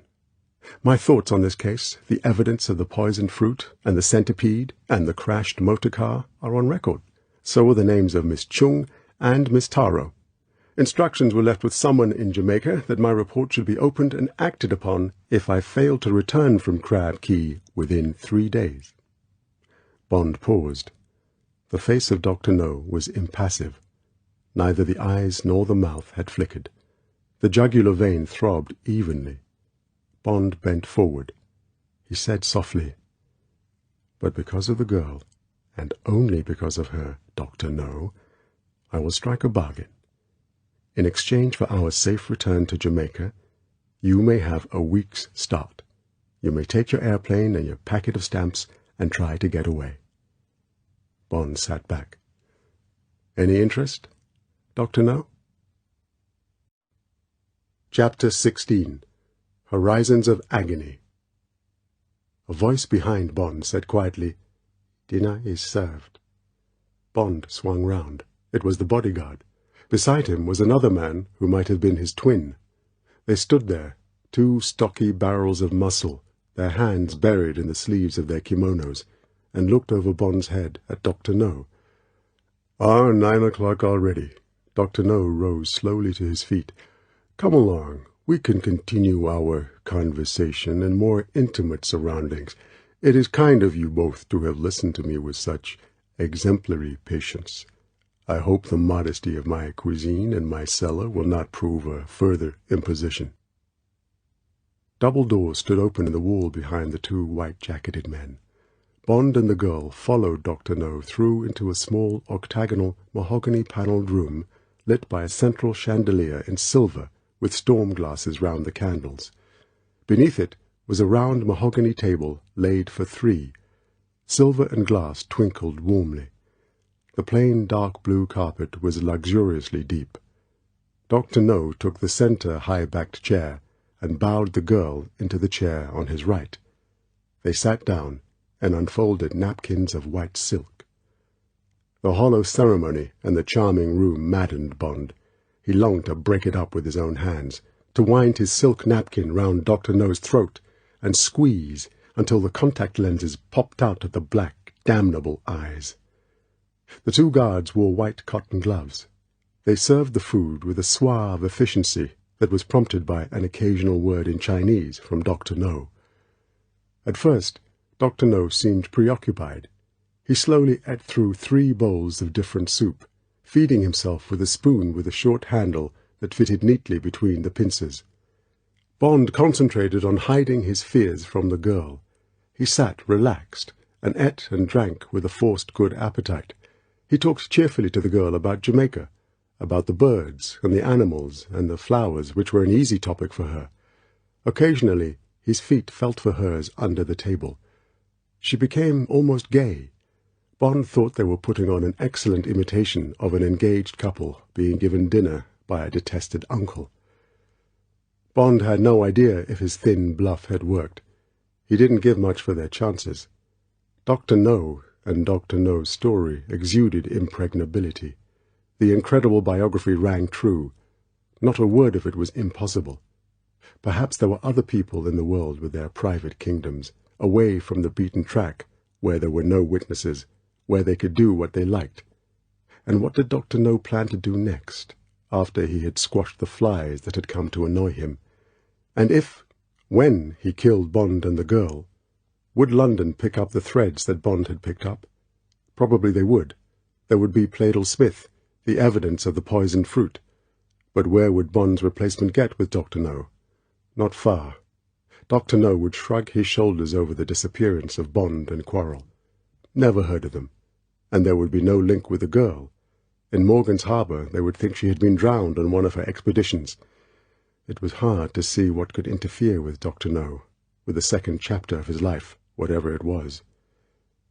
Underneath his chatter with the girl, Bond prepared for the worst. There were plenty of weapons beside his plate.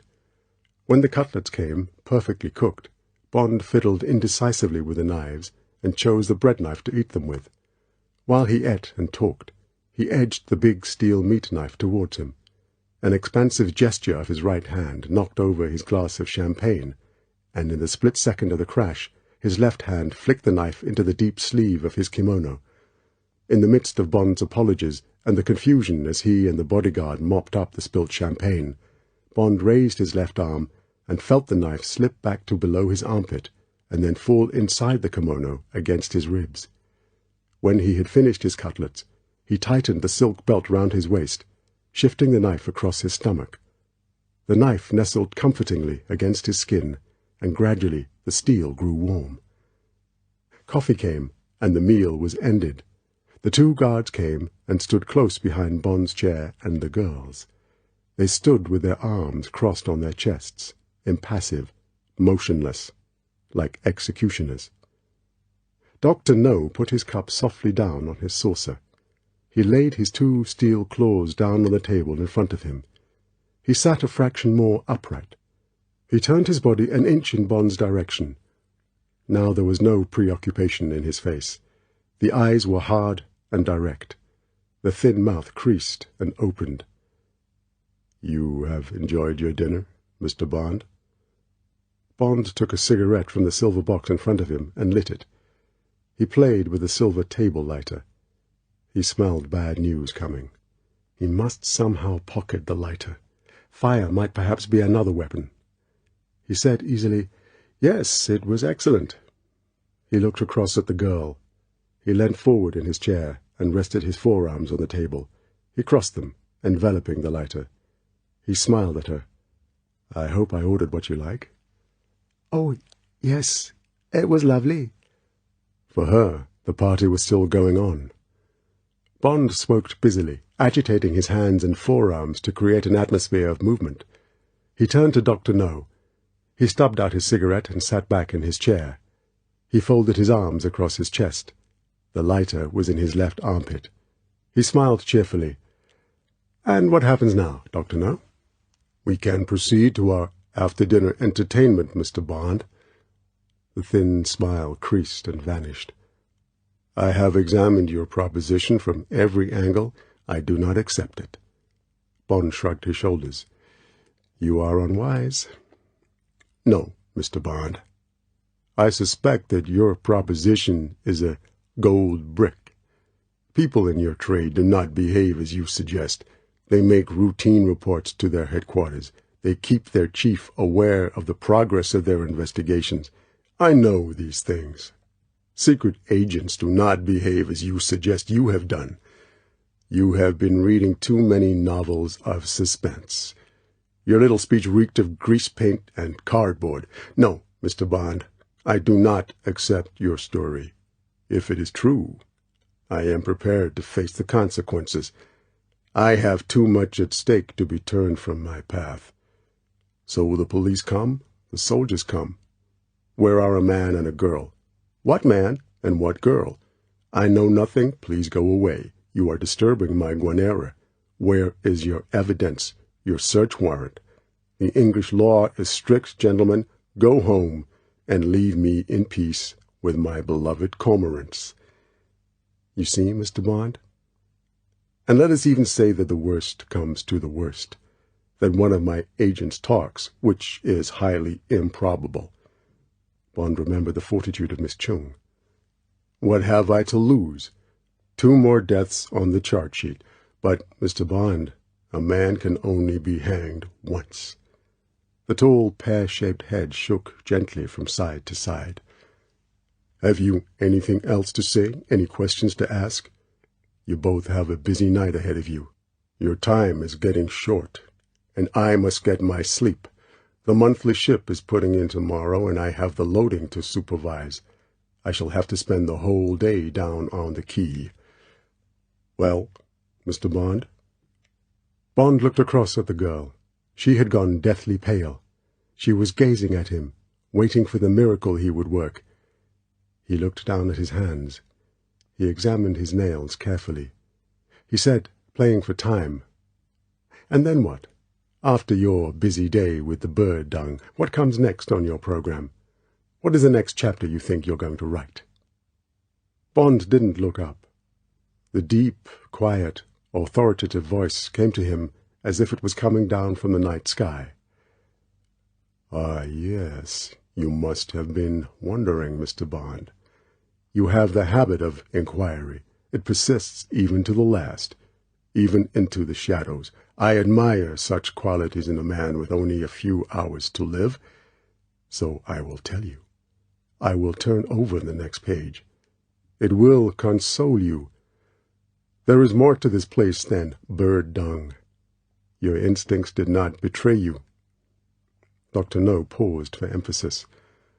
"This island, Mr. Bond, is about to be developed into the most valuable technical intelligence center in the world." "Really?" Bond kept his eyes bent on his hands. "Doubtless you know that Turk's Island, about 300 miles from here through the Windward Passage, is the most important center for testing the guided missiles of the United States?" "It is an important center, yes." "Perhaps you have read of the rockets that have been going astray recently? The multi-stage Snark, for instance, that ended its flight in the forests of Brazil instead of the depths of the South Atlantic?" "Yes." "You recall that it refused to obey the telemetered instructions to change its course, even to destroy itself. It developed a will of its own?" "I remember." "There have been other failures, decisive failures from the long list of prototypes. The Zuni, Matador, Petrel, Regulus, Beaumark, so many names, so many changes, I can't even remember them all. Well, Mr. Bond," Dr.No could not keep a note of pride out of his voice, It may interest you to know that the vast majority of those failures have been caused from Crab Key. Is that so? You do not believe me? No matter. Others do. Others who have seen the complete abandonment of one series, the Mastodon, because of its recurring navigational errors, its failure to obey the radio directions from Turk's Island. Those others are the Russians. The Russians are my partners in this venture. They trained 6 of my men, Mr. Bond. 2 of those men are on watch at this moment, watching the radio frequencies, the beams on which these weapons travel. There is $1 million worth of equipment up above us in the rock galleries, Mr. Bond, sending fingers up into the heaviside layer, waiting for the signals, jamming them, countering beams with other beams. And from time to time a rocket soars up on its way 100, 500 miles into the Atlantic, and we track it as accurately as they are tracking it in the operations room on Turk's Island. Then, suddenly, our pulses go out to the rocket, its brain is confused, it goes mad, it plunges into the sea, it destroys itself, it roars off at a tangent. Another test has failed. The operators are blamed, the designers, the manufacturers. There is panic in the Pentagon. Something else must be tried. Different frequencies, different metals, a different radio brain. Of course, Dr.No is fair. We too have our difficulties.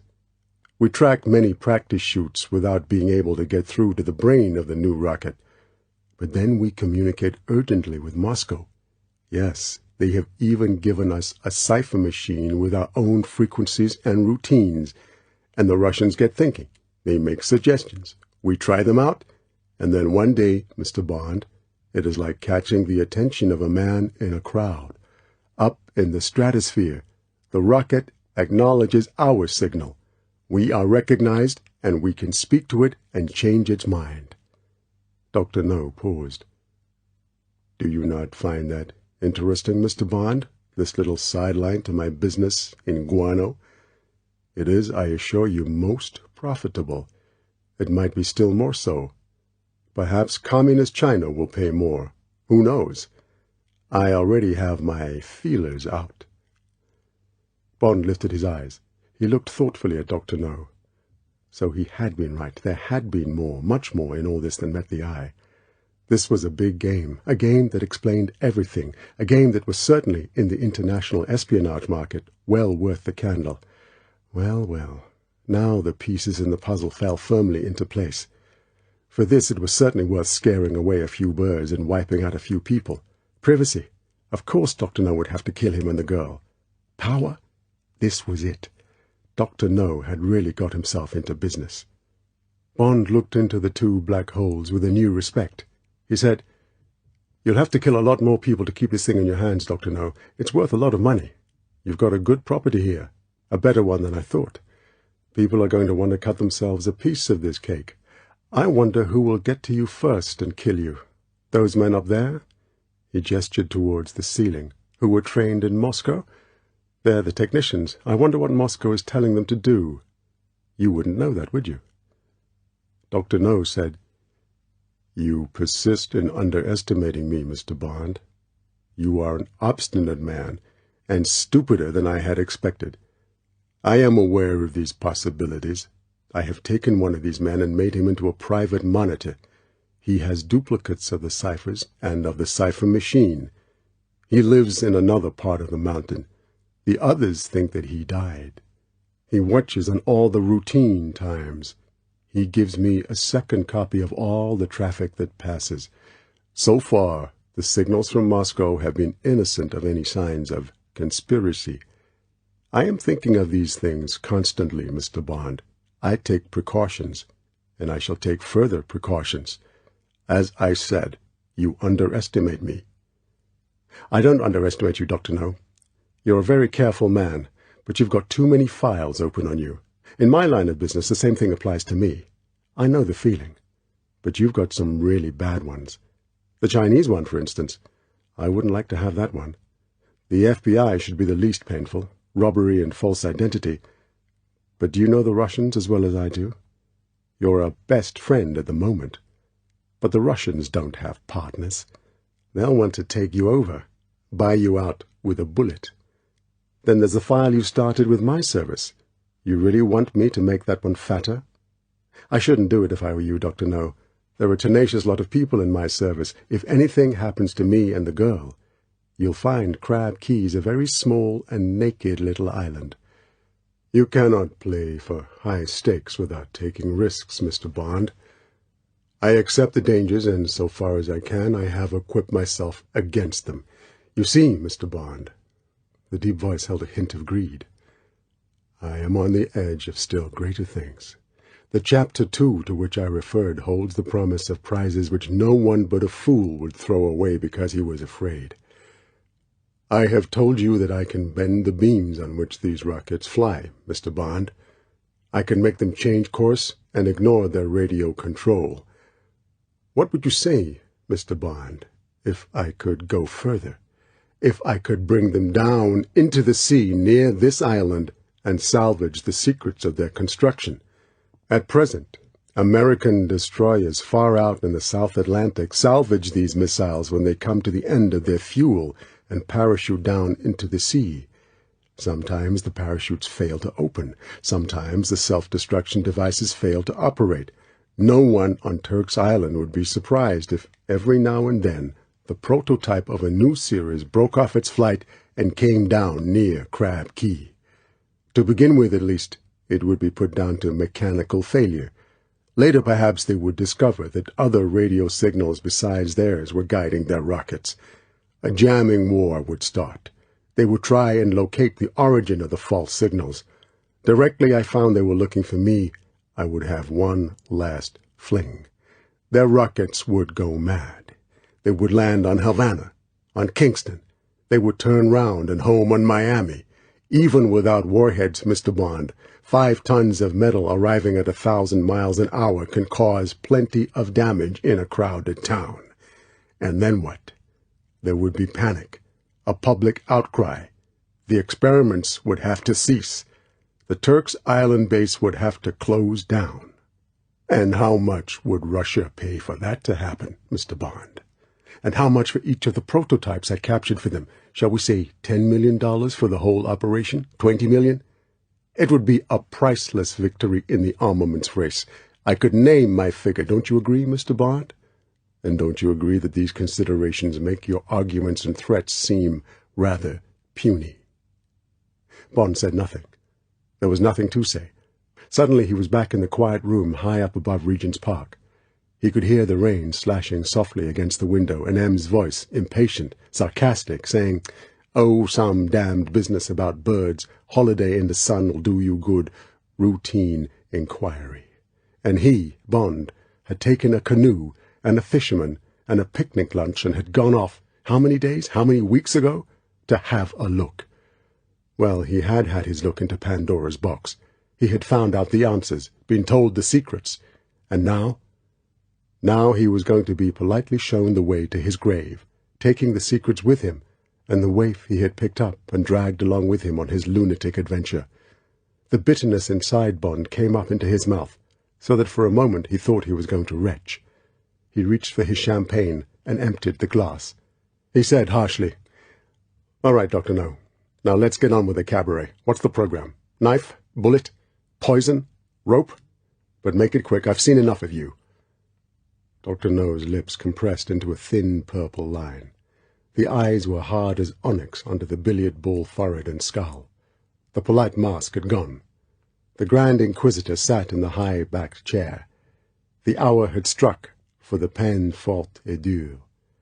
Dr.No spoke a word, and the 2 guards took a step forward and held the 2 victims above the elbows, forcing their arms back against the sides of their chairs. There was no resistance. Bond concentrated on holding the lighter in his armpit. The white-gloved hands on his biceps felt like steel bands. He smiled across at the girl. "I'm sorry about this, honey. I'm afraid we're not going to be able to play together after all." The girl's eyes in the pale face were blue-black with fear. Her lips trembled. She said, "Will it hurt?" "Silence!" Dr.No's voice was the crack of a whip. Enough of this foolery. Of course it will hurt. I am interested in pain. I am also interested in finding out how much the human body can endure. From time to time I make experiments on those of my people who have to be punished, and on trespassers like yourselves. You have both put me to a great deal of trouble. In exchange, I intend to put you to a great deal of pain. I shall record the length of your endurance. The facts will be noted. One day my findings will be given to the world. Your deaths will have served the purposes of science. I never waste human material. The German experiments on live humans during the war were of great benefit to science. It is a year since I put a girl to death in the fashion I have chosen for you, woman. She was a negress. She lasted 3 hours. She died of terror. I have wanted a white girl for comparison. I was not surprised when your arrival was reported. I get what I want. Dr. No sat back in his chair. His eyes were now fixed on the girl, watching her reactions. She stared back at him, half hypnotized, like a bush mouse in front of a rattlesnake. Bond set his teeth. You are a Jamaican, so you will know what I am talking about. This island is called Crab Key. It is called by that name because it is infested with crabs, land crabs, what they call in Jamaica black crabs. You know them. They weigh about a pound each, and they are as big as saucers. At this time of year they come up in thousands from their holes near the shore and climb up towards the mountain. There, in the coral uplands, they go to ground again in holes in the rock and spawn their broods. They march up in armies of hundreds at a time. They march through everything and over everything. In Jamaica they go through houses that are in their path.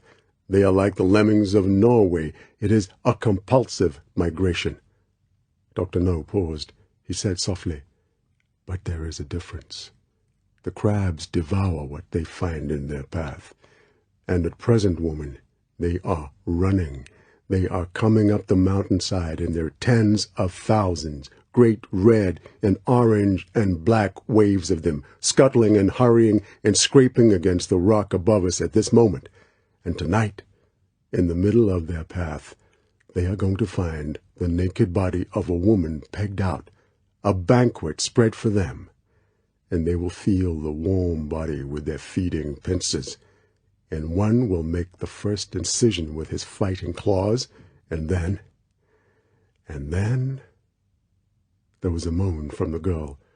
Her head fell forward slackly onto her chest. She had fainted. Bond's body heaved in his chair. A string of obscenities hissed out between his clenched teeth. The huge hands of the guard were like fire round his arms. He couldn't even move the chair legs on the floor. After a moment he desisted. He waited for his voice to steady. Then he said, with all the venom he could put into the words, "You bastard! You'll fry in hell for this." Dr. No smiled thinly. "Mr. Bond, I do not admit the existence of hell. Console yourself. Perhaps they will start at the throat or the heart. The movement of the pulse will attract them. Then it will not be long." He spoke a sentence in Chinese. The guard behind the girl's chair leant forward and plucked her bodily out of the chair as if she had been a child, and slung the inert body over his shoulder. Between the dangling arms the hair fell down in a golden shower. The guard went to the door and opened it and went out, closing it noiselessly behind him. For a moment there was silence in the room. Bond thought only of the knife against his skin, and of the lighter under his armpit. How much damage could he do with the 2 pieces of metal? Could he somehow get within range of Dr. No?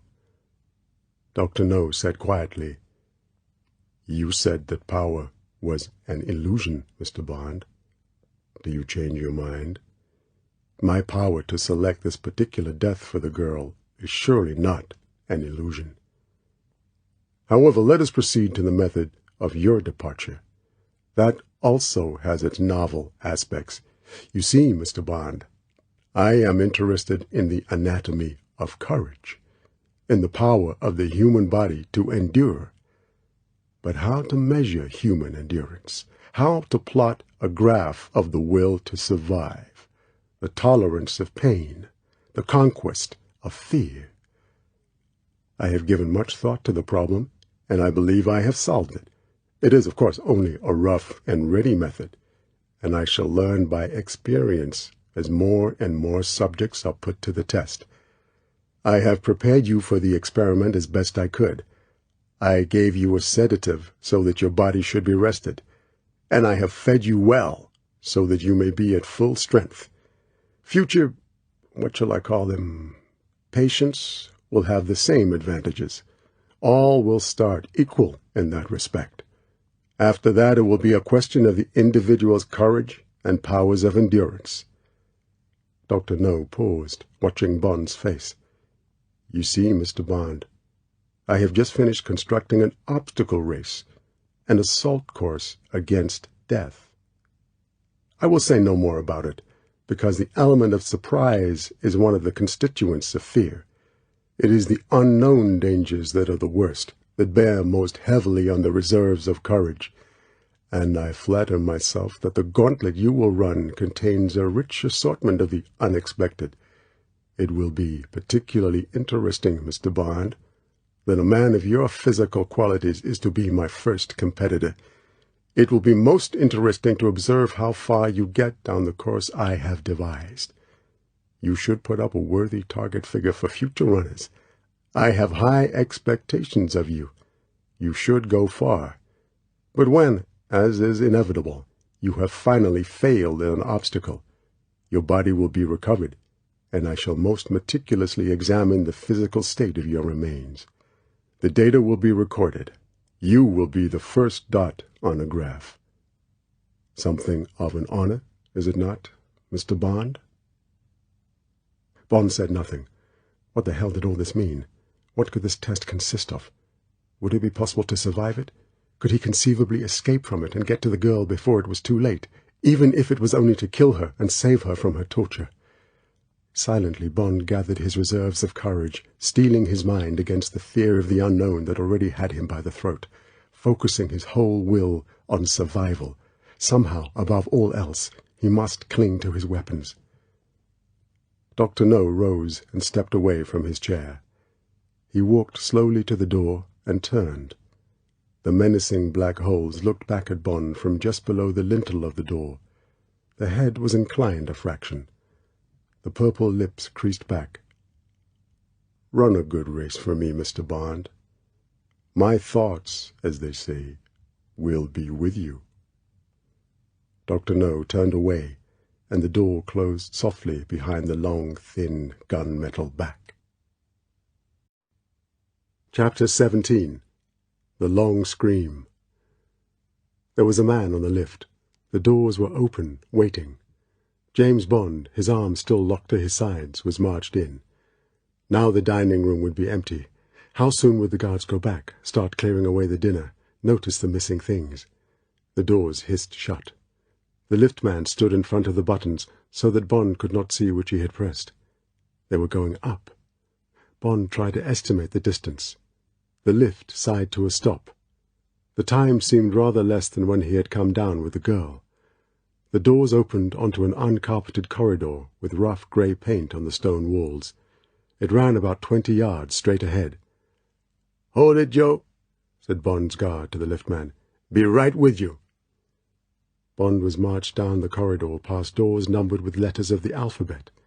There was a faint hum of machinery in the air, and behind one door Bond thought he could catch the crackle of radio static. It sounded as if they might be in the engine room of the Mountain. They came to the end door. It was marked with a black Q. It was ajar, and the guard pushed Bond into the door so that it swung open. Through the door was a grey-painted stone cell about 15 feet square. There was nothing in it except a wooden chair, on which lay, laundered and neatly folded, Bond's black canvas jeans and his blue shirt. The guard let go of Bond's arms. Bond turned and looked into the broad yellow face below the crinkly hair. There was a hint of curiosity and pleasure in the liquid brown eyes. The man stood holding the door handle. He said, "Well, this is it, bud. You're at the starting gate. You can either sit here and rot, I'll find your way out onto the course. Happy landings." Bond thought it was just worth trying. He glanced past the guard to where the liftman was standing beside his open doors, watching them. He said softly, "How would you like to earn $10,000 guaranteed and a ticket to anywhere in the world?" He watched the man's face. The mouth spread in a wide grin to show brownish teeth worn to uneven points by years of chewing sugar cane. "Thanks, mister. I'd rather stay alive." The man made to close the door. Bond whispered urgently, "We could get out of here together." The thick lips sneered. The man said, "Shove it." The door shut with a solid click. Bond shrugged his shoulders. He gave the door a cursory glance. It was made of metal, and there was no handle on the inside.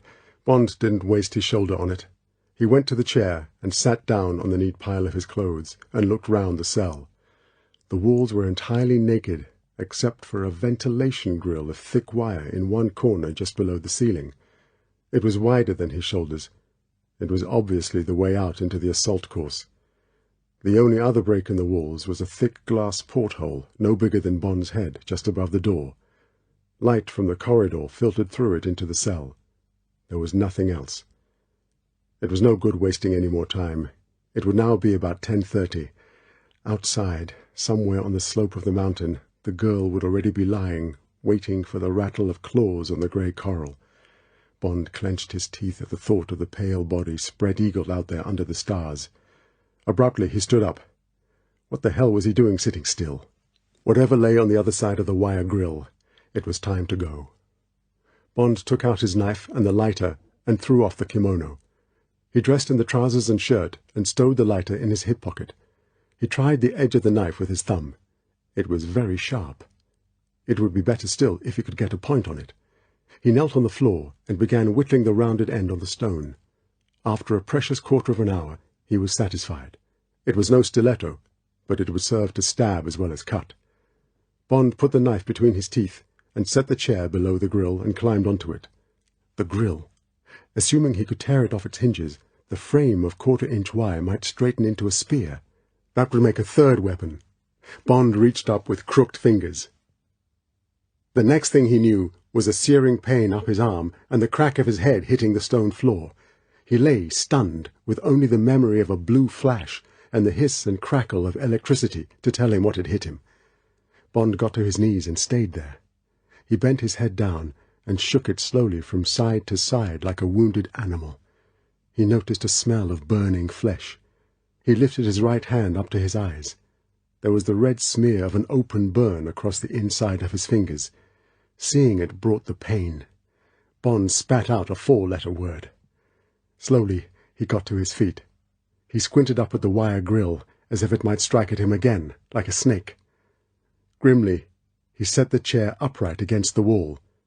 He picked up his knife and cut a strip off the discarded kimono and tied it firmly across his fingers. Then he climbed up again onto the chair and looked at the grill. He was meant to get through it. The shock had been to soften him up, a taste of pain to come. Surely he had fused the blasted thing. Surely they would have switched off the current. He looked at it only for an instant. Then the fingers of his left hand crooked and went straight up to the impersonal wire mesh. His fingers went through the wire rim and gripped. Nothing. Nothing at all. Just wire. Bond grunted. He felt his nerves slacken. He tugged at the wire. It gave an inch. He tugged again, and it came away in his hand and dangled down from 2 strands of copper flex that disappeared into the wall. Bond pulled the grill loose from the flex and got down from the chair. Yes, there was a join in the frame. He set to work unravelling the mesh. Then, using the chair as a hammer, he straightened the heavy wire. After 10 minutes, Bond had a crooked spear about 4 feet long. One end, where it had originally been cut by the pliers, was jagged. It would not pierce a man's clothes, but it would be good enough for the face and neck. By using all his strength and the crack at the bottom of the metal door, Bond turned the blunt end into a clumsy crook. He measured the wire against his leg. It was too long. He bent it double and slipped the spear down a trouser leg. Now it hung from his waistband to just above the knee. He went back to the chair and climbed up again and reached nervously for the edge of the ventilator shaft.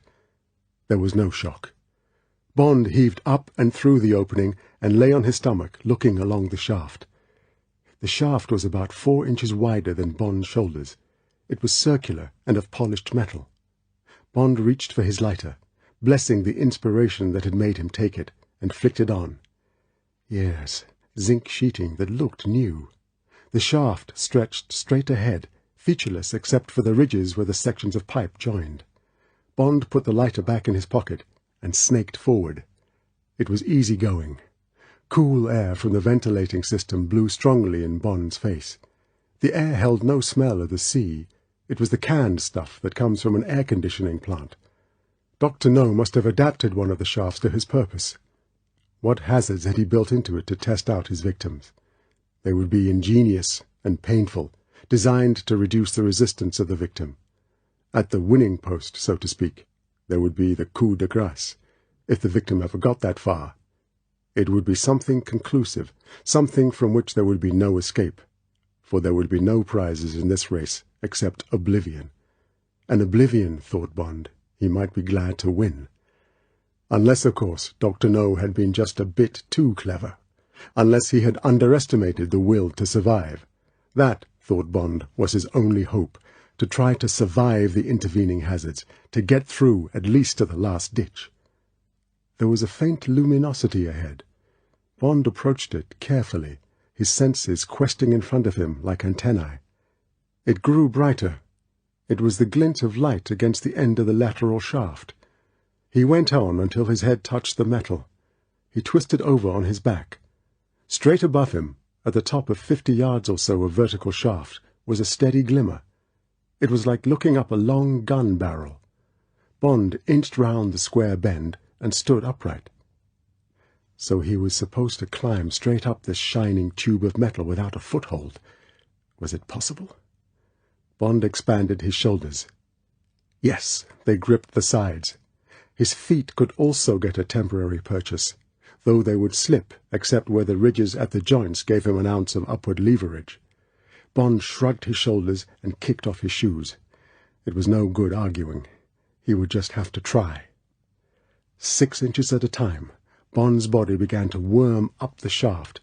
Expand shoulders to grip the sides, lift feet, lock knees, force the feet outwards against the metal, and as the feet slipped downwards with his weight, contract shoulders and raise them a few inches higher. Do it again, and again, and again, and again. Stop at each tiny bulge where the sections joined, and use the millimetre of extra support to get some breath and measure the next lap. Otherwise, don't look up. Think only of the inches of metal that have to be conquered one by one. Don't worry about the glimmer of light that never grows brighter or nearer. Don't worry about losing your grip and falling to smash your ankles at the bottom of the shaft. Don't worry about cramp. Don't worry about your screaming muscles or the swelling bruises on your shoulders and the sides of your feet. Just take the silver inches as they come, one by one, and conquer them. But then the feet began to sweat and slip. Twice Bond lost a yard before his shoulders, scalding with the friction, could put on the brake. Finally, he had to stop altogether to let his sweat dry in the downward draught of air. He waited for a full 10 minutes, staring at his faint reflection in the polished metal, the face split in half by the knife between the teeth. Still he refused to look up to see how much more there was.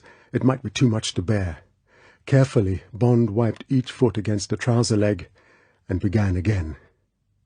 Now half Bond's mind was dreaming, while the other half fought the battle. He wasn't even conscious of the strengthening breeze or the slowly brightening light. He saw himself as a wounded caterpillar crawling up a waste pipe towards the plug-hole of a bath. What would he see when he got through the plug-hole? A naked girl drying herself? A man shaving? Sunlight streaming through an open window into an empty bathroom? Bond's head bumped against something. The plug was in the plug-hole. The shock of disappointment made him slip a yard before his shoulders got a fresh grip. Then he realized he was at the top. Now he noticed the bright light and the strong wind. Feverishly, but with a more desperate care, he heaved up again until his head touched. The wind was coming into his left ear. Cautiously, he He turned his head. It was another lateral shaft. Above him, light was shining through a thick porthole. All he had to do was inch himself round and grip the edge of the new shaft and somehow gather enough strength to heave himself in. Then he would be able to lie down. With an extra delicacy, born of panic that something might now go wrong, that he might make a mistake and plummet back down the shaft to land in a crackle of bone, Bond, his breath steaming against the metal, carried out the manoeuvre, and with his last ounce of strength, jackknifed into the opening and crumpled full length on his face. Later, how much later, Bond's eyes opened and his body stirred. The cold had woken him from the fringe of total unconsciousness into which his body had plunged. Painfully, he rolled over on his back, his feet and shoulders screaming at him, and lay gathering his wits and summoning more strength. He had no idea what time it was, or whereabouts he was inside the mountain. He lifted his head and looked back at the porthole above the yawning tube out of which he had come. The light was yellowish, and the glass looked thick. He remembered the porthole in room Q. There had been nothing breakable about that one, nor, he guessed, would there be here. Suddenly, behind the glass, he saw movement. As he watched, a pair of eyes materialized from behind the electric light bulb. They stopped and looked at him, the bulb making a yellow glass nose between them. They gazed incuriously at him, and then they were gone. Bond's lips snarled back from his teeth. So his progress was going to be observed, reported back to Dr.No. Bond swore out loud, viciously, and turned sullenly back on his stomach. He raised his head and looked forward. The tunnel shimmered away into blackness. Come on! No good hanging about. He picked up his knife and put it back between his teeth and winced his way forward. Soon there was no more light. Bond stopped from time to time and used the lighter, but there was nothing but blackness ahead. The air began to get warmer in the shaft, and perhaps 50 yards further, definitely hot. There was the smell of heat in the air, metallic heat. Bond began to sweat. Soon his body was soaked, and he had to pause every few minutes to wipe his eyes. There came a right-hand turn in the shaft. Round it, the metal of the big tube was hot against his skin. The smell of heat was very strong. There came another right-angled turn. As soon as Bond's head got round, he quickly pulled out his lighter and lit it, and then snaked back and lay panting. Bitterly, he examined the new hazard, probing it, cursing it. His light had flickered on discoloured, oyster-hued zinc. The next hazard was to be heat. Bond groaned aloud. How could his bruised flesh stand up to that? How could he protect his skin from the metal? But there wasn't anything he could do about it. He could either go back, or stay where he was, or go on. There was no other decision to make, no other shift or excuse. There was one and only one grain of consolation. This would not be heat that would kill, only maim. This would not be the final killing ground, only one more test of how much he could take. Bond thought of the girl and of what she was going through. Oh well, get on with it. Now, let's see. Bond took his knife and cut off the whole front of his shirt and sliced it into strips. The only hope was to put some wrapping round the parts of his body that would have to bear the brunt, his hands and his feet. His knees and elbows would have to get along with their single covering of cotton fabric. Wearily, he set to work, cursing softly. Now he was ready. 1, 2, 3. Bond turned the corner and forged forward into the heat stench. Keep your naked stomach off the ground. Contract your shoulders. Hands, knees, toes. Hands, knees, toes. Faster, faster. Keep going fast so that each touch on the ground is quickly taken over by the next. The knees were getting at worst, taking the bulk of Bond's weight. Now the padded hands were beginning to smoulder. There was a spark, and another one, and then a worm of red as the sparks began to run. The smoke from the stuff smarted in Bond's sweating eyes. Oh, God, he couldn't do any more. There was no air. His lungs were bursting. Now his 2 hands shed sparks as he thrust them forward. The stuff must be nearly gone. Then the flesh would burn. Bond lurched, and his bruised shoulder hit the metal. He screamed. He went on screaming regularly, with each contact of hand or knee or toes. Now he was finished. Now it was the end. Now he would fall flat and slowly fry to death. No! He must drive on, screaming, until his flesh was burned to the bone. The skin must have already gone from the knees. In a moment the balls of his hands would meet the metal. Only the sweat running down his arms could be keeping the pads of stuff damp. Scream! Scream! Scream! It helps the pain. It tells you you're alive. Go on. Go on. It can't be much longer. This isn't where you're supposed to die. You are still alive. Don't give up. You can't. Bond's right hand hit something that gave before it. There was a stream of ice-cold air. His other hand hit, then his head. There was a tinny noise. Bond felt the lower edge of an asbestos baffle scrape down his back. He was through. He heard the baffle bang shut. His hands came up against solid wall. They quested to left and right. It was a right-angled bend. His body followed blindly round the corner. The cool air felt like daggers in his lungs. Gingerly, he laid his fingers down on the metal. It was cold. With a groan, Bond fell on his face and lay still. Some time later, the pain revived him. Bond turned sluggishly over on his back. Vaguely, he noticed the lighted porthole above him. Vaguely, he took in the eyes gazing down on him. Then he let the black waves take him away again. Slowly, in the darkness, the blisters formed across the skin, and the bruised feet and shoulders stiffened. The sweat dried on the body, and then on the rags of clothing, and the cool air soaked down into the overheated lungs and began its insidious work.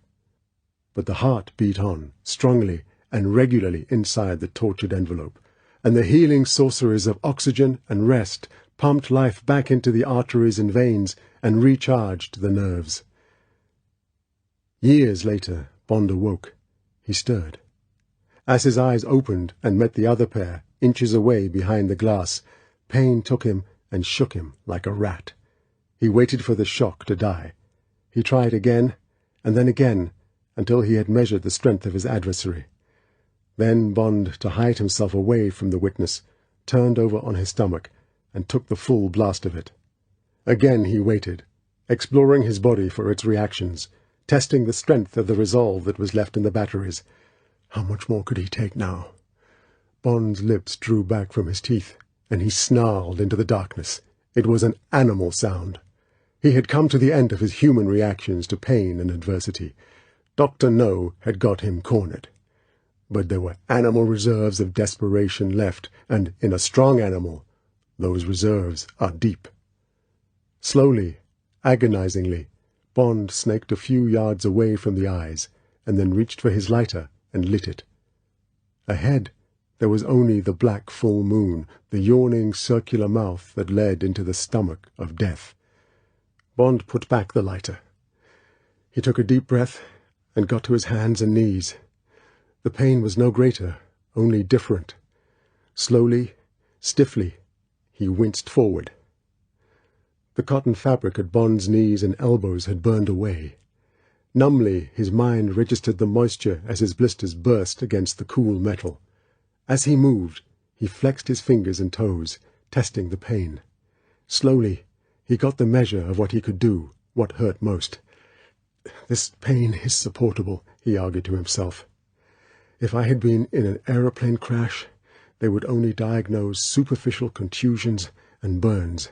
I would be out of hospital in a few days. There's nothing wrong with me. I'm a survivor from the crash. It hurts, but it's nothing. Think of the bits and pieces of the other passengers. Be thankful. Put it out of your mind. But nagging behind these reflections was the knowledge that he had not yet had the crash, that he was still on his way towards it, his resistance, his effectiveness reduced. When would it come? What shape would it take? How much more was he to be softened up before he reached the killing ground? Ahead, in the darkness, the tiny red pinpoints might have been an hallucination, specks before the eyes as a result of exhaustion. Bond stopped and screwed up his eyes. He shook his head. No, they were still there. Slowly he snaked closer. Now they were moving. Bond stopped again. He listened. Above the quiet thumping of his heart, there was a soft, delicate rustling. The pinpoints had increased in number. Now there were 20 or 30, shifting to and fro, some quickly, some slowly, all over the circle of blackness ahead. Bond reached for his lighter. He held his breath as he lit the little yellow flame. The red pinpoints went out. Instead, a yard ahead of him, very narrow mesh wire, almost as fine as muslin, blocked the shaft. Bond inched forward, the lighter held before him. It was some sort of a cage, with small things living in it. He could hear them scuttling back away from the light. A foot away from the mesh, he doused the light and waited for his eyes to get used to the dark. As he waited, listening, he could hear the tiny scuttling back towards him, and gradually the forest of red pinpoints gathered again, peering at him through the mesh. What was it? Bond listened to the pounding of his heart. Snakes? Scorpions? Centipedes? Carefully, he brought his eyes close up to the little glowing forest. He inched the lighter up beside his face, and suddenly pressed the lever. He caught a glimpse of tiny claws hooked through the mesh, and of dozens of thick, furry feet, and of furry sack-like stomachs topped by big insect heads that seemed to be covered with eyes. The things plopped hurriedly off the wire onto the tin, and scurried back and huddled in a grey-brown furry mass at the end of the cage. Bond squinted through the mesh, moving the light back and forward. Then he doused the light to save fuel, and let the breath come through his teeth in a quiet sigh. They were spiders, giant tarantulas, 3 or 4 inches long. There were 20 of them in the cage, and somehow he had to get past them. Bond lay and rested and thought, while the red eyes gathered again in front of his face. How deadly were these things? How much of the tales about them were myth? They could certainly kill animals, but how mortal to men were these giant spiders, with the long, soft, friendly fur of a borzoi? Bond shuddered. He remembered the centipede. The touch of the tarantulas would be much softer. They would be like tiny teddy bears' paws against one's skin, until they bit and emptied their poison sacs into you. But again, would this be Dr. No's killing ground? A bite or two, perhaps, to send one into a delirium of pain. The horror of having to burst through the mesh in the darkness. Dr. No would not have reckoned with Bond's lighter, and squash through the forest of eyes, crushing some soft bodies, but feeling the jaws of the others lance home. And then more bites from the ones that had caught in the clothing, and then the creeping agony of the poison. That would have been the way Dr. No's mind would have worked, to send one screaming on one's way. To what? To the final fence? But Bond had the lighter and the knife and the wire spear. All he needed was the nerve and infinite, infinite precision. Bond softly opened the jaws of the lighter and pulled the wick out an inch with his thumb and fingernail to give a bigger flame. He lit it, and as the spiders scuttled back, he pierced the thin wire mesh with his knife. He made a hole near the frame and cut down sideways and round. Then he seized the flap of wire and wrenched it out of the frame. It tore like stiff calico and came away in one piece. He put the knife back between his teeth and snaked through the opening. The spiders cowered before the flame of the lighter and crowded back on top of each other. Bond slid the wire spear out of his trousers and jabbed the blunt double wire into the middle of them. He jabbed again and again, fiercely pulping the bodies. When some of the spiders tried to escape towards him, he waved the light at them and smashed the fugitives one by one.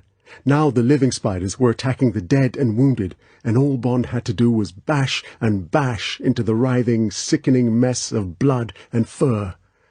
Slowly, all movement slackened, and then ceased.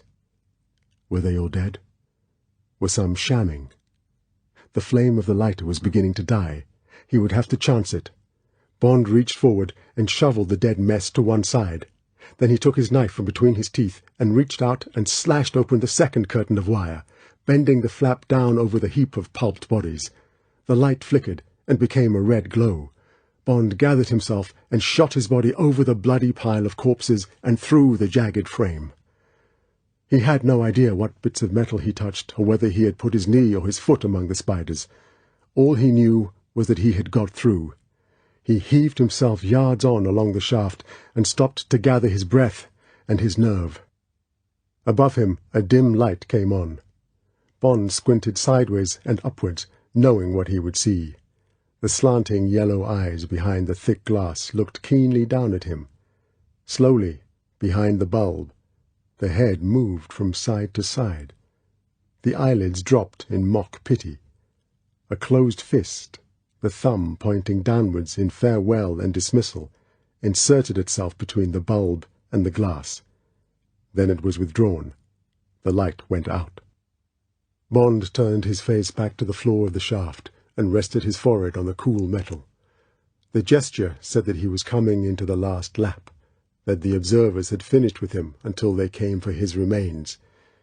It took an extra ounce of heart out of Bond that there had been no gesture of praise, however small, that he had managed to survive so far. These Chigros hated him. They only wanted him to die, and as miserably as possible. Bond's teeth ground softly together. He thought of the girl, and the thought gave him strength. He wasn't dead yet. Damn it, he wouldn't die. Not until the heart was torn from his body. Bond tensed his muscles. It was time to go. With extra care, he put his weapons back in their places and painfully began to drag himself on into the blackness. The shaft was beginning to slope gently downwards. It made the going easier. Soon the slope grew steeper, so that Bond could almost slide along under the momentum of his weight. It was a blessed relief not to have to make the effort with his muscles. There was a glimmer of grey light ahead, nothing more than a lessening of the darkness, but it was a change. The quality of the air seemed to be different. There was a new, fresh smell to it. What was it? The sea? Suddenly Bond realized that he was slipping down the shaft. He opened his shoulders and spread his feet to slow himself. It hurt, and the braking effect was small. Now the shaft was widening. He could no longer get a grip. He was going faster and faster. A bend was just ahead, and it was a bend downwards. Bond's body crashed into the bend and round it. Christ, he was diving head downwards. Desperately, Bond spread his feet and hands. The metal flayed his skin. He was out of control, diving down a gun barrel. Far below there was a circle of grey light. The open air? The sea? The light was tearing up at him. He fought for breath. "Stay alive, you fool! Stay alive!" Head first, Bond's body shot out of the shaft and fell through the air, slowly, slowly, down towards the gun-metal sea that waited for him 100 feet below. Chapter 18. Killing Ground. Bond's body shattered the mirror of the dawn sea like a bomb. As he had hurtled down the silver shaft towards the widening disk of light, instinct had told him to get his knife from between his teeth, to get his hands forward to break his fall, and to keep his head down and his body rigid. And at the last fraction of a second, when he glimpsed the uprushing sea, he had managed to take a gulp of breath. So Bond hit the water in the semblance of a dive, his outstretched, clenched fist cleaving a hole for his skull and shoulders, and though by the time he had shot 20 feet below the surface he had lost consciousness, the 40-mile-an-hour impact with the water failed to smash him. Slowly, the body rose to the surface and lay, head down, softly rocking in the ripples of the dive. The water-choked lungs somehow contrived to send a last message to the brain. The legs and arms thrashed clumsily. The head turned up, water pouring from its open mouth. It sank. Again the legs jerked, instinctively trying to get the body upright in the water. This time, coughing horribly, the head jerked above the surface and stayed there. The arms and legs began to move feebly, paddling like a dog, and through the red and black curtain, the bloodshot eyes saw the lifeline and told the sluggish brain to make for it. The killing ground was a narrow, deep-water inlet at the base of the towering cliff. The lifeline towards which Bond struggled, hampered by the clumsy spear in his trouser leg, was a strong wire fence stretched from the rock walls of the inlet and caging it off from the open sea. The 2-foot squares of thick wire were suspended from a cable 6 feet above the surface and disappeared, algae-encrusted, into the depths. Bond got to the wire and hung, crucified. For 15 minutes he stayed like that, his body occasionally racked with vomiting, until he felt strong enough to turn his head and see where he was. Blearily, his eyes took in the towering cliffs above him and the narrow V of softly breathing water. The place was in deep, grey shadow, cut off from the dawn by the mountain. But out at sea there was the pearly iridescence of first light that meant that for the rest of the world the day was dawning. Here it was dark and gloomy and brooding. Sluggishly, Bond's mind puzzled over the wire fence. What was its purpose, closing off this dark cleft of sea? Was it to keep things out, or keep them in? Bond gazed vaguely down into the black depths around him. The wire strands vanished into nothingness below his clinging feet. There were small fish round his legs below the waist. What were they doing? They seemed to be feeding, darting in towards him and then backing away, catching at black strands. Strands of what? Of cotton from his rags? Bond shook his head to clear it. He looked again. No. They were feeding off his blood. Bond shivered. Yes, blood was seeping off his body, off the torn shoulders, the knees, the feet, into the water. Now, for the first time, he felt the pain of the sea-water on his sores and burns. The pain revived him, quickened his mind. If these small fish liked it, what about barracuda and shark? Was that what the wire fence was for, to keep man-eating fish from escaping to sea? Then why hadn't they been after him already? To hell with it. The first thing was to crawl up the wire and get over to the other side, to put the fence between him and whatever lived in this black aquarium. Weakly, foothold by foothold, Bond climbed up the wire and over the top and down again to where he could rest well above the water. He hooked a thick cable under his arms and hung, a bit of washing on a line, and gazed vaguely down at the fish that still fed from the blood that dripped off his feet. Now there was nothing much left of Bond, not many reserves. The last dive down the tube, the crash of impact, and the half-death from drowning had squeezed him like a sponge.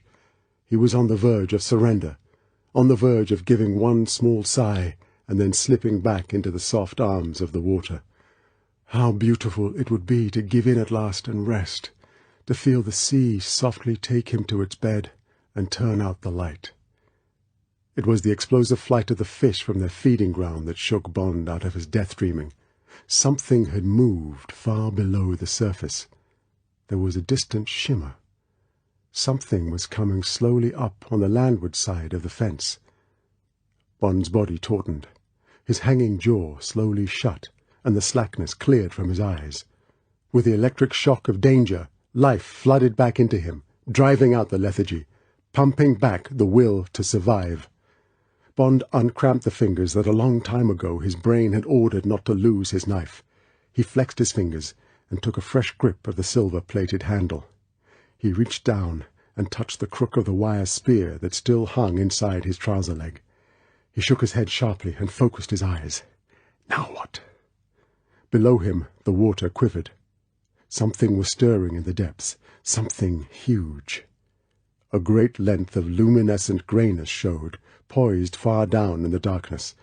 Something snaked up from it, a whiplash as thick as Bond's arm. The tip of the thong was swollen to a narrow oval, with regular bud-like markings. It swirled through the water where the fish had been, and was withdrawn. Now there was nothing but the huge grey shadow. What was it doing? Was it tasting the blood? As if in answer, two eyes as big as footballs slowly swam up and into Bond's vision. They stopped 20 feet below his own, and stared up through the quiet water at his face. Bond's skin crawled on his back. Softly, wearily, his mouth uttered one bitter four-lettered word. So this was the last surprise of Dr.No, the end of the race. Bond stared down, half-hypnotized, into the wavering pools of eye far below. So this was the giant squid, the mythical kraken that could pull ships beneath the waves, the 50-foot-long monster that battled with whales, that weighed a ton or more. What else did he know about them?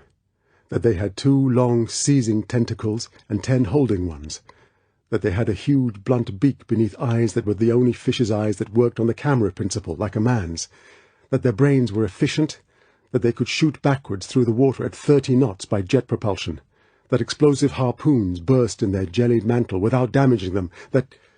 But the bulging black and white targets of the eyes were rising up towards him. The surface of the water shivered. Now Bond could see the forest of tentacles that flowered out of the face of the thing. They were weaving in front of the eyes like a bunch of thick snakes. Bond could see the dots of the suckers on their undersides. Behind the head, the great flap of the mantle softly opened and closed, and behind that, the jellied sheen of the body disappeared into the depths. God, the thing was as big as a railway engine.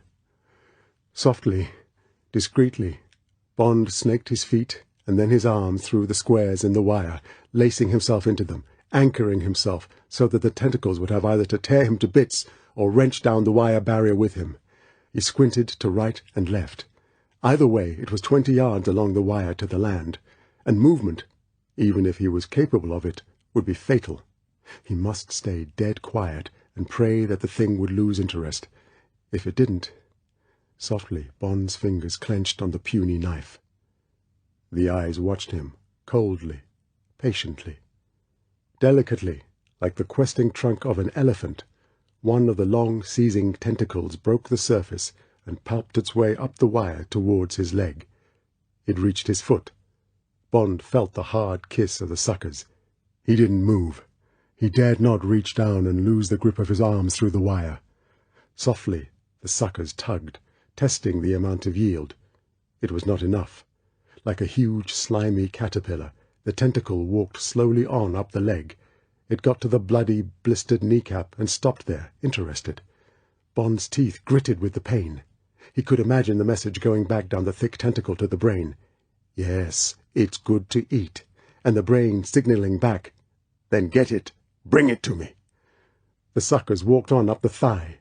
The tip of the tentacle was pointed, then it splayed out so that it almost covered the width of Bond's thigh, and then tapered off to a wrist. That was Bond's target. He would just have to take the pain and the horror and wait for the wrist to come within range.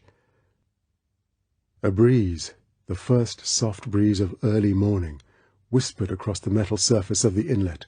It raised small waves that slapped gently against the sheer walls of the cliff. A wedge of cormorants took off from the guanera 500 feet above the inlet, and cackling softly, made out to sea.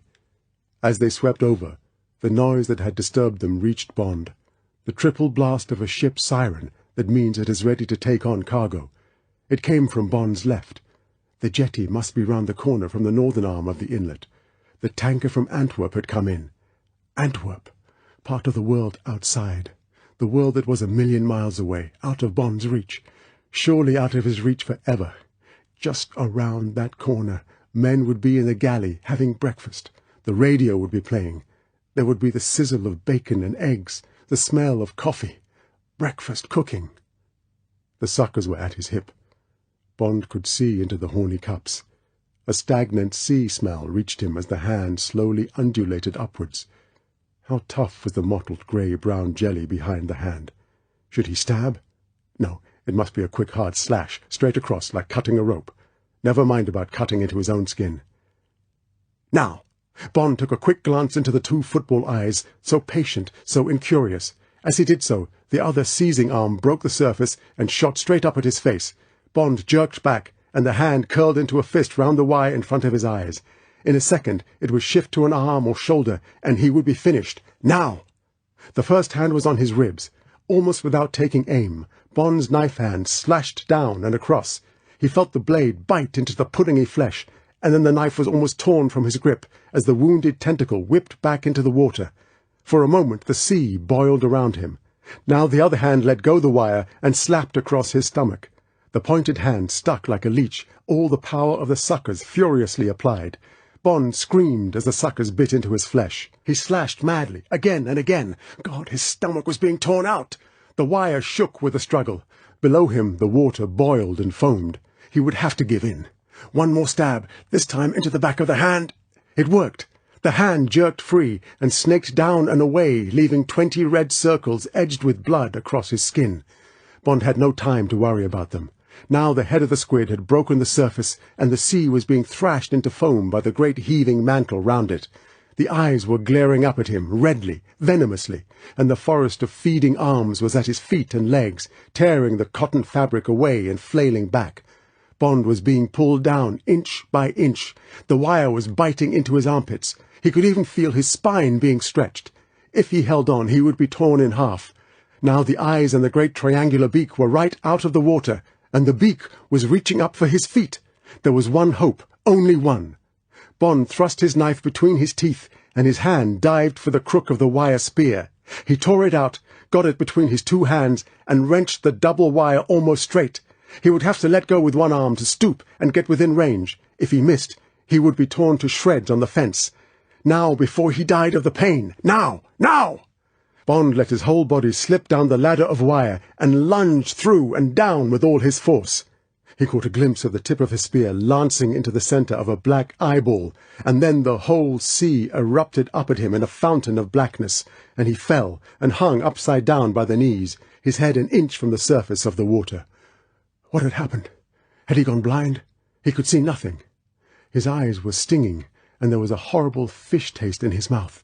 But he could feel the wire cutting into the tendons behind his knees, so he must be alive. Dazedly, Bond let go the spear from his trailing hand, and reached up and felt for the nearest strand of wire. He got a hold, and reached up his other hand, and slowly, agonizingly, pulled himself up, so that he was sitting in the fence. Streaks of light came into his eyes. He wiped a hand across his face. Now he could see. He gazed at his hand. It was black and sticky. He looked down at his body. It was covered with black slime, and blackness stained the sea for 20 yards around. Then Bond realized. The wounded squid had emptied its ink sac at him. But where was the squid? Would it come back? Bond searched the sea. Nothing.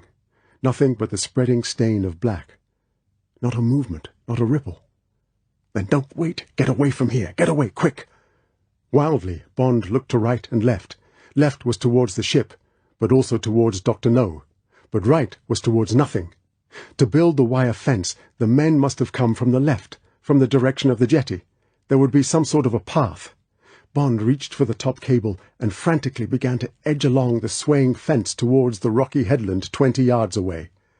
The stinking, bleeding black scarecrow moved its arms and legs quite automatically. The thinking, feeling apparatus of Bond was no longer part of his body. It moved alongside his body, or floated above it, keeping enough contact to pull the strings that made the puppet work. Bond was like a cut worm, the two halves of which continue to jerk forward, although life has gone and been replaced by the mock life of nervous impulses.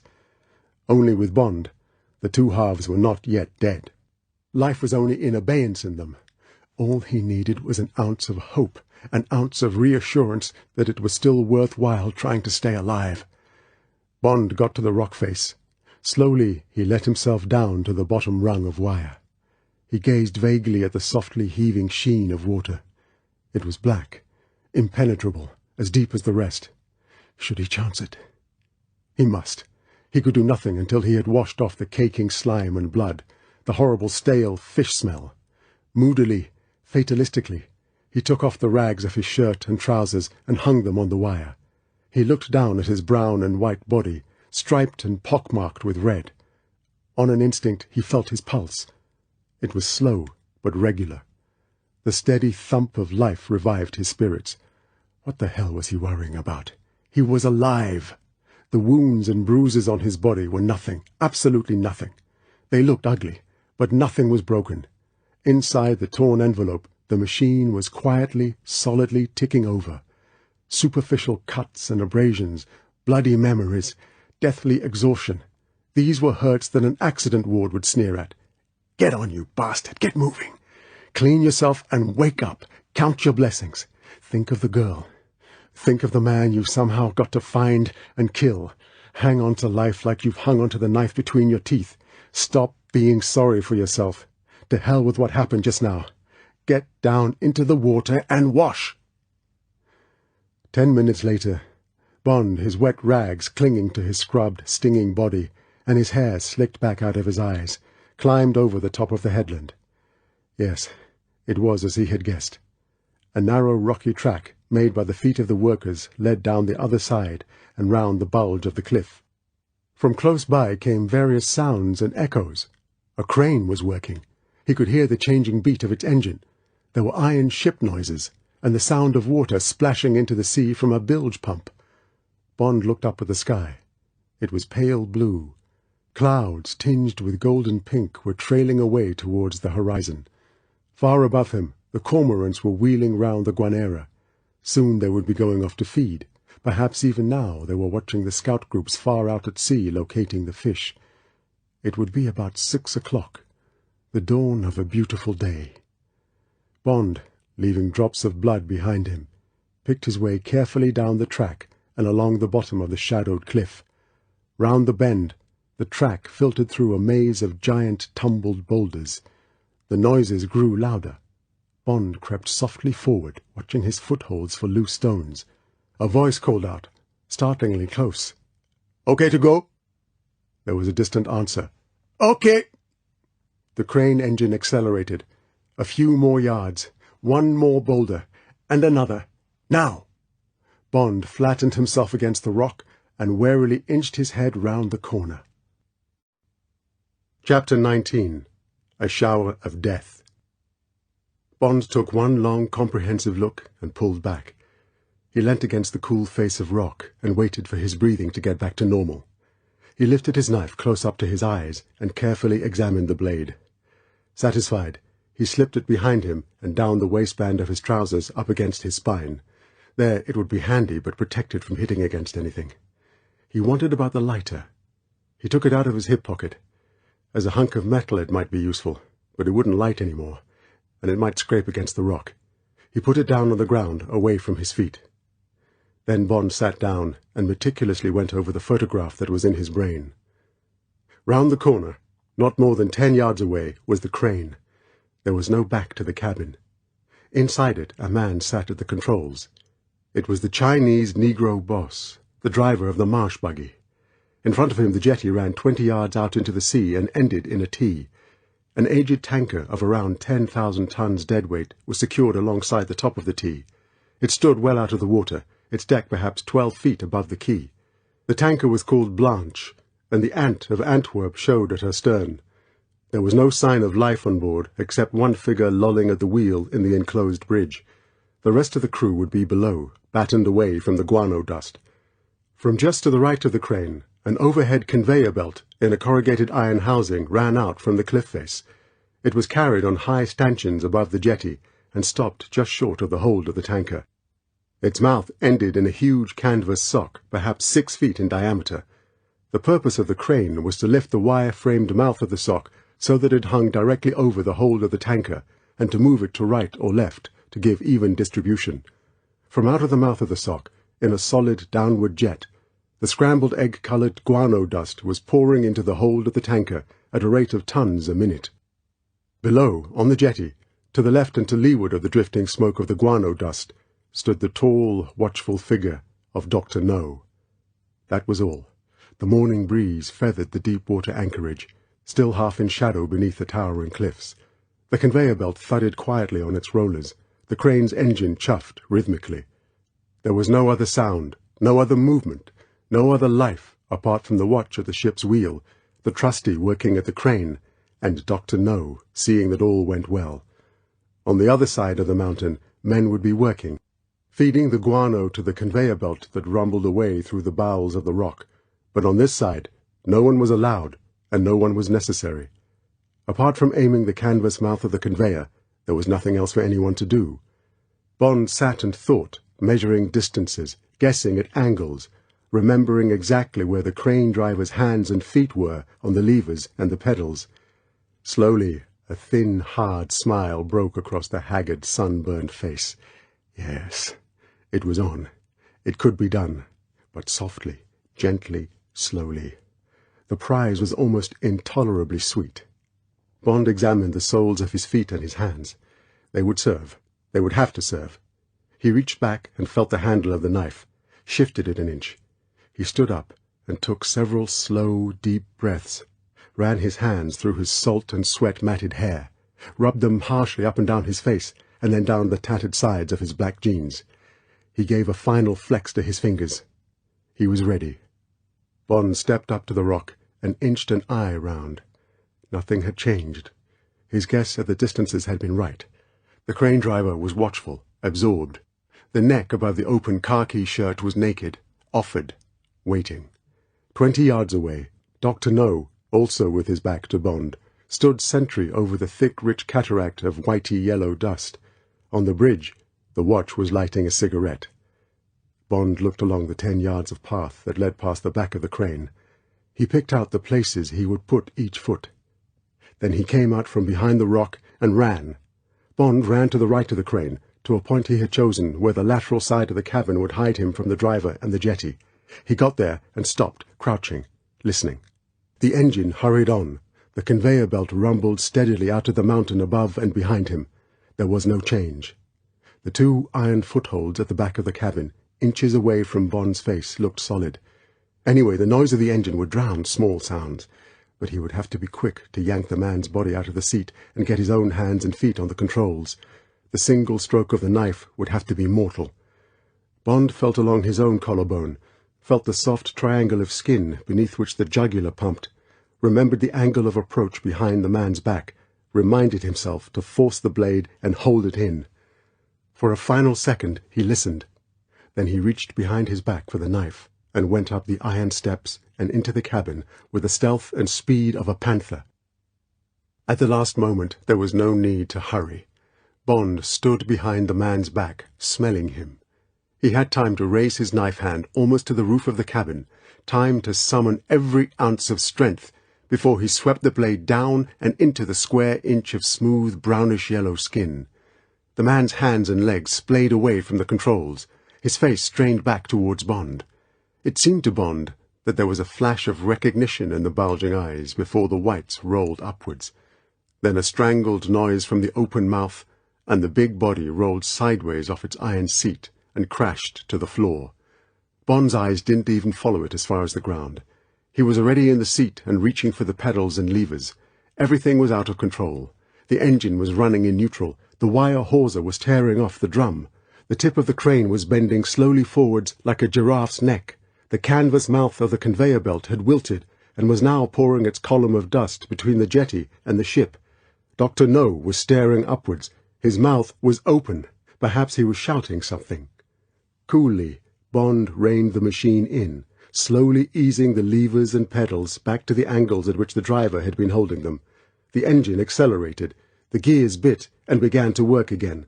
The hawser slowed on the spinning drum and reversed, bringing the canvas mouth up and over the ship. The tip of the crane lifted and stopped. The scene was as before. Now! Bond reached forward for the iron wheel which the driver had been handling when Bond had caught his first glimpse of him. Which way to turn it? Bond tried to the left. The tip of the crane veered slightly to the right. So be it. Bond spun the wheel to the right. Yes, by God, it was answering, moving across the sky, carrying the mouth of the conveyor with it. Bond's eyes flashed to the jetty. Dr.No had moved. He had moved a few paces to a stanchion that Bond had missed. He had a telephone in his hand. He was getting through to the other side of the mountain. Bond could see his hand frantically jiggling the receiver arm, trying to attract attention. Bond whirled the director wheel. Christ, wouldn't it turn any faster? In seconds, Dr.No would get through, and it would be too late. Slowly the tip of the crane arced across the sky. Now the mouth of the conveyor was spewing the dust column down over the side of the ship. Now the yellow mound was marching silently across the jetty. 5 yards. 4, 3, 2. Don't look round, you bastard! Ah! Got you! Stop the wheel. Now you take it, Dr.No! At the first brush of the stinking dust column, Dr.No had turned. Bond saw the long arms fling wide as if to embrace the thudding mass. One knee rose to run. The mouth opened, and a thin scream came up to Bond above the noise of the engine. Then there was a brief glimpse of a kind of dancing snowman, and then only a mound of yellow bird dung that grew higher and higher. God! Bond's voice gave back an iron echo from the walls of the cabin. He thought of the screaming lungs stuffing with the filthy dust, the body bending and then falling under the weight, the last impotent kick of the heels, the last flash of thought, rage, horror, defeat, and then the silence of the stinking tomb. Now the yellow mountain was 20 feet high. The stuff was spilling off the sides of the jetty into the sea. Bond glanced at the ship. As he did so, there came 3 blasts on its siren. The noise crashed round the cliffs. There came a fourth blast, which didn't stop. Bond could see the watch holding onto the lanyard as he craned out of the bridge window, looking down. Bond took his hands off the controls and let them rip. It was time to go. He slipped off the iron seat and bent over the dead body. He took the revolver out of the holster and looked at it. He smiled grimly. Smith & Wesson .38, the regular model. He slipped it down inside his waistband. It was fine to feel the heavy, cold metal against his skin. He went to the door of the cabin and dropped down to the ground. An iron ladder ran up the cliff behind the crane to where the conveyor housing jutted out. There was a small door in the corrugated iron wall of the housing. Bond scrambled up the ladder. The door opened easily, letting out a puff of guano dust, and he clambered through. Inside, the clanking of the conveyor belt over its rollers was deafening, but there were dim inspection lights in the stone ceiling of the tunnel, and a narrow catwalk that stretched away into the mountain alongside the hurrying river of dust. Bond moved quickly along it, breathing shallowly against the fishy ammoniac smell. At all costs, he must get to the end before the significance of the ship's siren and of the unanswered telephone overcame the fear of the guards. Bond half ran and half stumbled through the echoing, stinking tunnel. How far would it be? 200 yards? And then what? Nothing for it but to break out of the tunnel mouth and start shooting, cause a panic and hope for the best. He would get hold of one of the men and wring out of him where the girl was. Then what? When he got to the place on the mountainside, what would he find? What would be left of her? Bond ran on faster, his head down, watching the narrow breadth of planking, wondering what would happen if he missed his footing and slipped into the rushing river of guano dust. Would he be able to get off the belt again, or would he be whirled away and down until he was finally spewed out onto the burial mound of Dr.No? When Bond's head hit into the soft stomach, and he felt the hands at his throat, it was too late to think of his revolver. His only reaction was to throw himself down and forward at the legs. The legs gave against his shoulder, and there was a shrill scream as the body crashed down on his back. Bond had started the heave that would hurl his attacker sideways and onto the conveyor belt, when the quality of the scream, and something light and soft about the impact of the body, froze his muscles. It couldn't be. As if in answer, sharp teeth bit deeply into the calf of his right leg, and an elbow jabbed viciously, knowledgeably, backwards into his groin. Bond yelled with the pain. He tried to squirm sideways to protect himself, but even as he shouted, "Honey!" the elbow thudded into him again. The breath whistled through Bond's teeth with the agony. There was only one way to stop her without throwing her onto the conveyor belt. He took a firm grip of one ankle and heaved himself to his knees. He stood upright, holding her slung over his shoulder by one leg. The other foot banged against his head, but half-heartedly, as if she too realized that something was wrong. "Stop it, honey! It's me!" Through the din of the conveyor belt, Bond's shout got through to her. He heard her cry, "James!" from somewhere near the floor. He felt her hands clutch at his legs. "James! James!" Bond slowly let her down. He turned and knelt and reached for her. He put his arms round her and held her tightly to him. "Oh, honey, honey, are you all right?" Desperately, unbelieving, he strained her to him. "Yes, James! Oh, yes!" He felt her hands at his back and his hair. "Oh, James, my darling!" She fell against him, sobbing. "It's all right, honey." Bond smoothed her hair. "And Dr.No's dead. But now we've got to run for it. We've got to get out of here. Come on. How can we get out of the tunnel? How did you get here? We've got to hurry." As if in comment, the conveyor belt stopped with a jerk. Bond pulled the girl to her feet. She was wearing a dirty suit of workmen's blue dungarees. The sleeves and legs were rolled up. The suit was far too big for her. She looked like a girl in a man's pyjamas. She was powdered white with the guano dust, except where the tears had marked her cheeks. She said breathlessly, "Just up there, there's a side tunnel that leads to the machine shops and the garage. Will they come after us?" There was no time to talk. Bond said urgently, "Follow me," and started running. Behind him, her feet padded softly in the hollow silence. They came to the fork where the side tunnel led off into the rock. Which way would the men come? Down the side tunnel, or along the catwalk in the main tunnel? The sound of voices booming far up the side tunnel answered him. Bond drew the girl a few feet up the main tunnel. He brought her close to him and whispered, "I'm sorry, honey. I'm afraid I'm going to have to kill them." "Of course." The answering whisper was matter-of-fact. She pressed his hand and stood back to give him room. She put her hands up to her ears.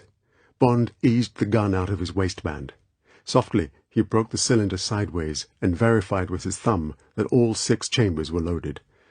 Bond knew he wasn't going to like this, killing again in cold blood. But these men would be the Chinese Negro gangsters, the strong-arm guards who did the dirty work. They would certainly be murderers many times over. Perhaps they were the ones who had killed Strangways and the girl. But there was no point in trying to ease his conscience.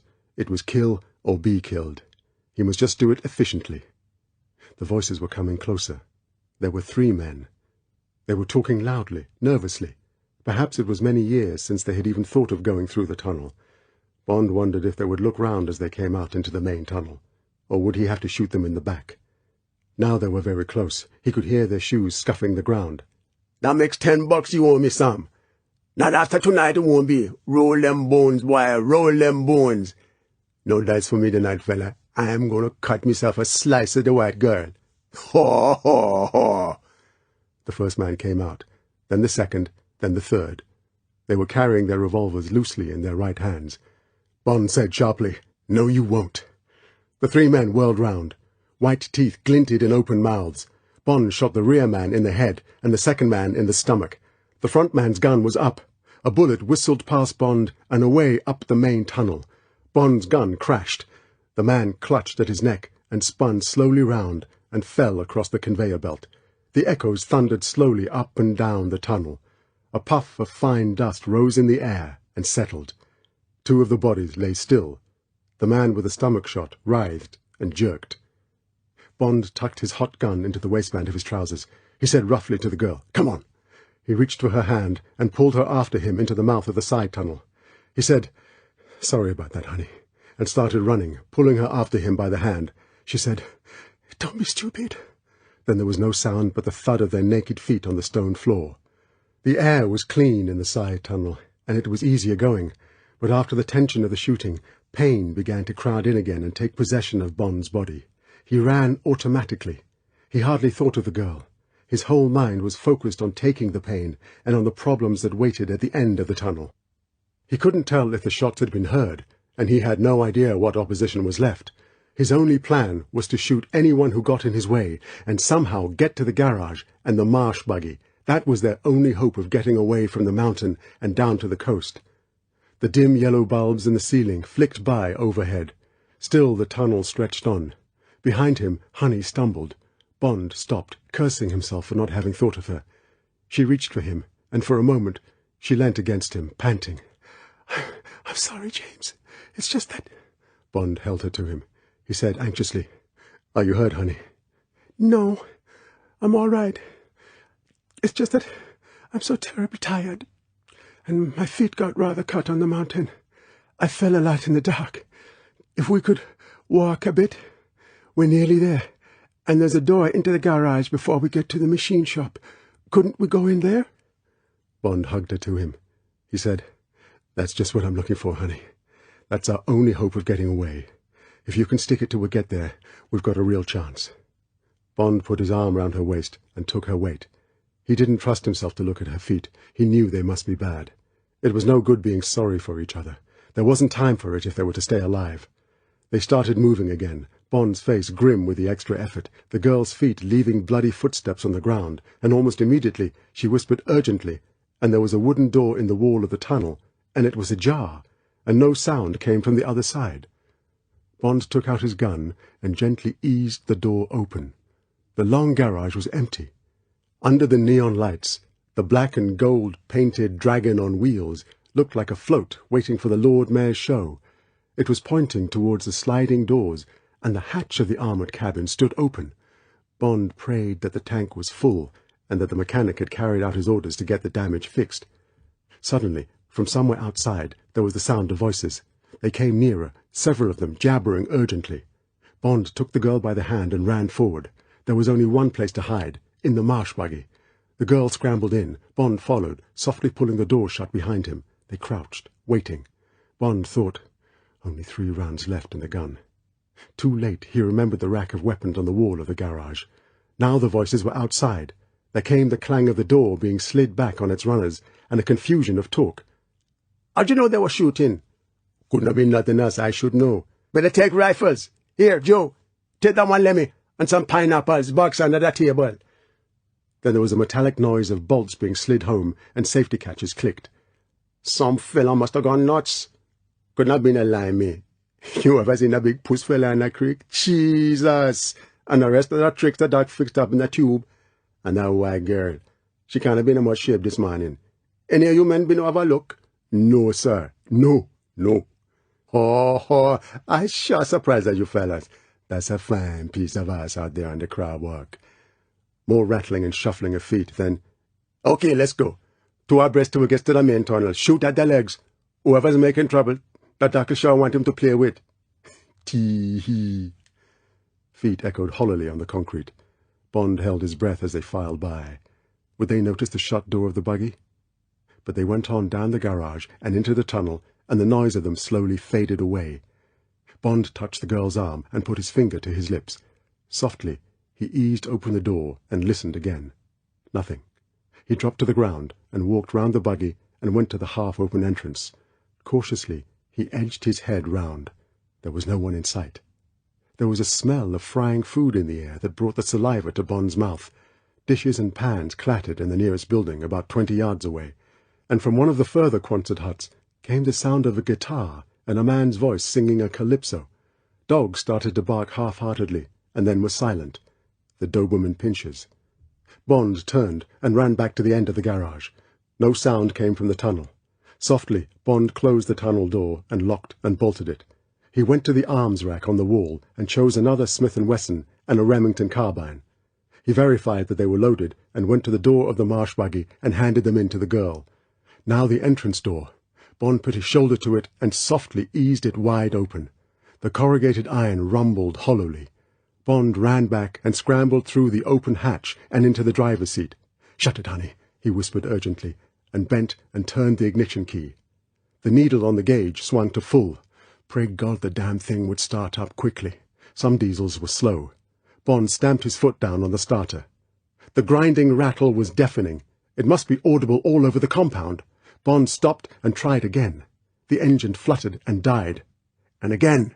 And this time the blessed thing fired, and the strong iron pulse hammered as Bond revved it up. Now, gently into gear. Which one? Try this. Yes, it bit. Break off, you bloody fool. Christ, it had nearly stalled.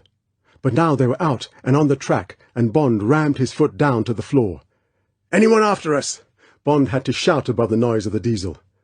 "No, wait. Yes, there's a man come out of the huts, and another. They're waving and shouting at us. Now some more are coming out. One of them's run off to the right. Another's gone back into the hut. He's come out with a rifle. He's lying down. He's firing." "Close the slot. Lie down on the floor." Bond glanced at the speedometer. 20. And they were on a slope. There was nothing more to get out of the machine. Bond concentrated on keeping the huge bucking wheels on the track. The cabin bounced and swayed on the springs. It was a job to keep his hands and feet on the controls. An iron fist clanged against the cabin, and another. What was the range? 400? Good shooting. But that would be the lot. He shouted, "Take a look, honey. Open the slot an inch." The man's got up. He stopped firing. They're all looking after us. A whole crowd of them. Wait, there's something else. The dogs are coming. There's no one with them. They're just tearing down the track after us. Will they catch us? Doesn't matter if they do. Come and sit by me, honey. Hold tight. Mind your head against the roof. Bond eased up the throttle. She was beside him. He grinned sideways at her. Hell, honey, we've made it. When we get down to the lake, I'll stop and shoot up the dogs. If I know those brutes, I've only got to kill one, and the whole pack will stop to eat him. Bond felt her hand at his neck. She kept it there as they swayed and thundered down the track. At the lake, Bond went on 50 yards into the water and turned the machine round and put it into neutral. Through the oblong slot, he could see the pack streaming round the last bend. He reached down for the rifle and pushed it through the aperture. Now the dogs were in the water and swimming. Bond kept his finger on the trigger and sprayed bullets into the middle of them. One floundered, kicking, then another and another. He could hear their snarling screams above the clatter of the engine. There was blood in the water. A fight had started. He saw one dog leap on one of the wounded ones and sink its teeth into the back of its neck. Now they all seemed to have gone berserk. They were milling around in the frothing, bloody water. Bond emptied his magazine among them and dropped the gun on the floor. He said, "That's that, honey," and put the machine into gear and swung it round and began rolling at an easy speed across the shallow lake towards the distant gap in the mangroves that was the mouth of the river. For 5 minutes they moved along in silence. Then Bond put a hand on the girl's knee and said, "We should be all right now, honey. When they find the boss is dead, there'll be panic. I guess some of the brighter ones will try and get away to Cuba in the plane or the launch. They'll worry about their skins, not about us. All the same, we'll not take the canoe out until it's dark. I guess it's about 10 by now. We should be at the coast in an hour. Then we'll rest up and try and get in shape for the trip. Weather looks all right, and there'll be a bit more moon tonight. Think you can make it?" Her hand squeezed his neck. "Of course I can, James. But what about you? Your poor body, it's nothing but burns and bruises. And what are those red marks across your stomach?" "Tell you later. I'll be okay. But you tell me what happened to you last night. How in hell did you manage to get away from the crabs? What went wrong with that bastard's plan? All night long I could only think of you out there being slowly eaten to death. God, what a thing to have dreamt up. What happened?" The girl was actually laughing. Bond looked sideways. The golden hair was tousled, and the blue eyes were heavy with lack of sleep, but otherwise she might just be coming home from a midnight barbecue. "My man thought he knew everything. Silly old fool." She might have been talking about a stupid schoolteacher. "He's much more impressed by the black crabs than I am. To begin with, I don't mind any animal touching me. And anyway, those crabs wouldn't think of even nipping someone if they stay quite still and haven't got an open sore or anything. The whole point is that they don't really like meat. They live mostly on plants and things. If he was right and he did kill a black girl that way, either she had an open wound or she must have died of fright. He must have wanted to see if I'd stand it. Filthy old man. I only fainted down there at dinner because I knew he'd have something much worse for you." "Well, I'm damned. I wish to heaven I'd known that. I thought of you being picked to pieces." The girl snorted. "Of course it wasn't very nice having my clothes taken off and being tied down to pegs in the ground. But those black men didn't dare touch me. They just made jokes and then went away. It wasn't very comfortable out there on the rock, but I was thinking of you and how I could get at Dr.No and kill him. Then I heard the crabs beginning to run. That's what we call it in Jamaica. And soon they came scurrying and rattling along, hundreds of them. I just lay still and thought of you. They walked round me and over me. I might have been a rock for all they cared. It tickled a bit. One annoyed me by trying to pull out a bit of my hair. But they don't smell or anything, and I just waited for the early morning when they crawl into holes and go to sleep. I got quite fond of them. They were company. Then they got fewer and fewer, and finally stopped coming, and I could move.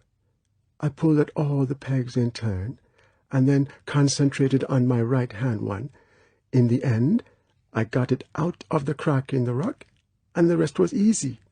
I got back to the buildings and began scouting about. I got into the machine shop near the garage and found this filthy old suit. Then the conveyor thing started up not far away, and I thought about it, and I guessed it must be taking the guano through the mountain. I knew you must be dead by then." The quiet voice was matter-of-fact. "So I thought I'd get to the conveyor somehow and get through the mountain and kill Dr.No. I took a screwdriver to do it with." She giggled. "When we ran into each other, I'd have stuck it into you, only it was in my pocket and I couldn't get to it. I found the door in the back of the machine shop and walked through and into the main tunnel. That's all." She caressed the back of his neck. "I ran along watching my step, and the next thing I knew was your head hitting me in the stomach." She giggled again. "Darling, I hope I didn't hurt you too much when we were fighting. My nanny told me always to hit men there." Bond laughed. "She did she?" He reached out and caught her by the hair and pulled her face to him. Her mouth felt its way round his cheek and locked itself against his. The machine gave a sideways lurch. The kiss ended. They had hit the first mangrove roots at the entrance to the river. Chapter 20. Slave-Time. "You're quite sure of all this?"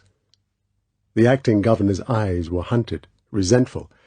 How could these things have been going on under his nose, in one of Jamaica's dependencies? What would the Colonial Office have to say about it? He already saw the long, pale blue envelope marked "Personal" for addressee only, and the foolscap page with those very wide margins. "The Secretary of State for the Colonies has instructed me to express to you his surprise." Yes, sir, quite sure. Bond had no sympathy for the man. He hadn't liked the reception he had had on his last visit to King's House, nor the mean comments on Strangways and the girl.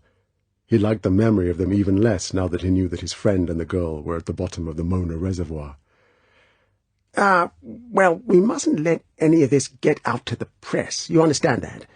I'll send my report in to the Secretary of State by the next bag. I'm sure I can rely on your— Excuse me, sir." The brigadier in command of the Caribbean Defence Force was a modern young soldier of 35.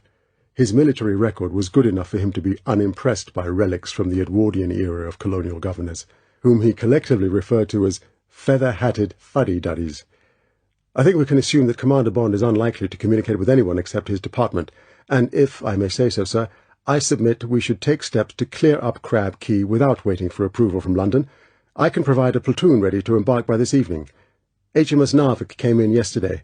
If the programme of receptions and cocktail parties for her could possibly be deferred for 48 hours or so—" The brigadier let his sarcasm hang in the air. "I agree with the brigadier, sir." The voice of the police superintendent was edgy. Quick action might save him from a reprimand, but it would have to be quick. "And in any case, I shall have to proceed immediately against the various Jamaicans who appear to be implicated. I'll have to get the divers working at Mona. If this case is to be cleaned up, we can't afford to wait for London. As Commander Bond says, most of these Negro gangsters will probably be in Cuba by now. Have to get in touch with my opposite number in Havana and catch up with them before they take to the hills or go underground. I think we ought to move at once, sir." There was silence in the cool, shadowy room where the meeting was being held. On the ceiling above the massive mahogany conference table there was an unexpected dapple of sunlight. Bond guessed that it shone up through the slats of the jalousies from a fountain or a lily pond in the garden outside the tall windows. Far away there was the sound of tennis balls being knocked about. Distantly a young girl's voice called, "Smooth! You're served, Gladys." The governor's children? Secretaries? From one end of the room, King George VI, from the other end, the Queen, looked down the table with grace and good humour. "What do you think, Colonial Secretary?" The governor's voice was hustled. Bond listened to the first few words. He gathered that Pleydell Smith agreed with the other two. He stopped listening. His mind drifted into a world of tennis courts and lily ponds and kings and queens, of London, of people being photographed with pigeons on their heads in Trafalgar Square, of the Forsythia that would soon be blazing on the bypass roundabouts, of May, the treasured housekeeper in his flat off the King's Road, getting up to brew herself a cup of tea. Here it was 11 o'clock. It would be 6 o'clock in London. Of the first tube trains beginning to run, shaking the ground beneath his cool, dark bedroom. Of the douce weather of England, the soft airs, the heat waves, the cold spells. The only country where you can take a walk every day of the year. Chesterfield's letters. And then Bond thought of Crab Key, of the hot, ugly wind beginning to blow, of the stink of the marsh gas from the mangrove swamps, the jagged, grey, dead coral in whose holes the black crabs were now squatting, the black and red eyes moving swiftly on their stalks as a shadow, a cloud, a bird, broke their small horizons. Down in the bird colony, the brown and white and pink birds would be stalking in the shallows, or fighting, or nesting, while up on the Guanera the cormorants would be streaming back from their breakfast to deposit their milligram of rent to the landlord who would no longer be collecting. And where would the landlord be? The men from the SS Blanche would have dug him out. The body would have been examined for signs of life and then put somewhere. Would they have washed the yellow dust off him and dressed him in his kimono while the captain radioed Antwerp for instructions? And where had Dr.No's soul gone to? Had it been a bad soul, or just a mad one? Bond thought of the burned twist down in the swamp that had been Quarrel. He remembered the soft ways of the big body, the innocence in the grey horizon-seeking eyes, the simple lusts and desires, the reverence for superstitions and instincts, the childish faults, the loyalty, and even love that Quarrel had given him, the warmth, there was only one word for it, of the man. Surely he hadn't gone to the same place as Dr.No. Whatever happened to dead people, there was surely one place for the warm and another for the cold. And which, when the time came, would he, Bond, go to? The Colonial Secretary was mentioning Bond's name. Bond pulled himself together. "Survived is quite extraordinary. I do think, sir, that we should show our gratitude to Commander Bond and to his service by accepting his recommendations. It does seem, sir, that he has done at least 3/4 of the job. Surely the least we can do is look after the other quarter." The governor grunted. He squinted down the table at Bond. The chap didn't seem to be paying much attention, but one couldn't be sure with these Secret Service fellows. Dangerous chaps to have around, sniffing and snooping. And their damned chief carried a lot of guns in Whitehall. Didn't do to get on the wrong side of him. Of course, there was something to be said for sending the Narvik. News would leak, of course. All the press of the world would be coming down on his head. But then suddenly the governor saw the headlines. "Governor takes swift action. Island's strongman intervenes. The Navy's there." Perhaps, after all, it would be better to do it that way. Even go down and see the troops off himself. Yes, that was it, by Jove. Cargill of the Gleaner was coming to lunch. He'd drop a hint or two to the chap and make sure the story got proper coverage. Yes, that was it. That was the way to play the hand. The governor raised his hands and let them fall flat on the table in a gesture of submission. He embraced the conference with a wry smile of surrender. "So I am overruled, gentlemen. Well then," the voice was avuncular, telling the children that just this once, "I accept your verdict. Colonial Secretary, will you please call upon the commanding officer of HMS Narvik and explain the position, in strict confidence, of course. Brigadier, I leave the military arrangements in your hands. Superintendent, you will know what to do." The governor rose. He inclined his head regally in the direction of Bond. "And it only remains to express my appreciation to Commander Bond for his part in this affair. I shall not fail to mention your assistance, Commander, to the Secretary of State." Outside, the sun blazed down on the gravel sweep.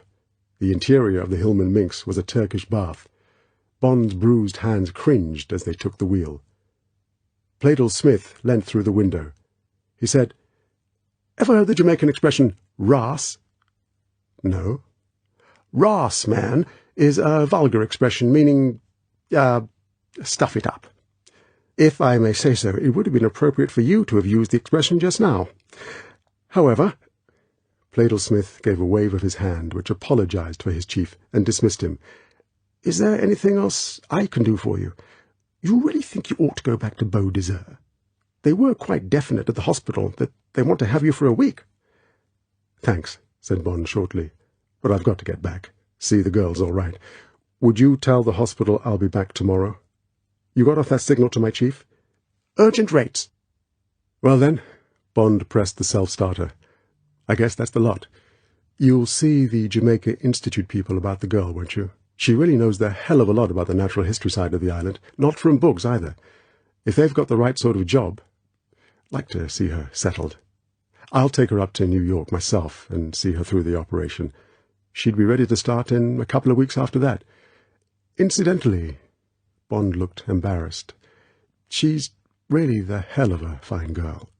When she comes back, if you and your wife, just so there's someone to keep an eye on her." Pleydell Smith smiled. He thought he had the picture. He said, "Don't worry about that. I'll see to it. Betty's rather a hand at that sort of thing. She'll like taking the girl under her wing. Nothing else? See you later in the week, anyway. That hospital's a hell of a place in this heat. You might care to spend a night or two with us before you go to New York. Glad to have you Both. Thanks. And thanks for everything else.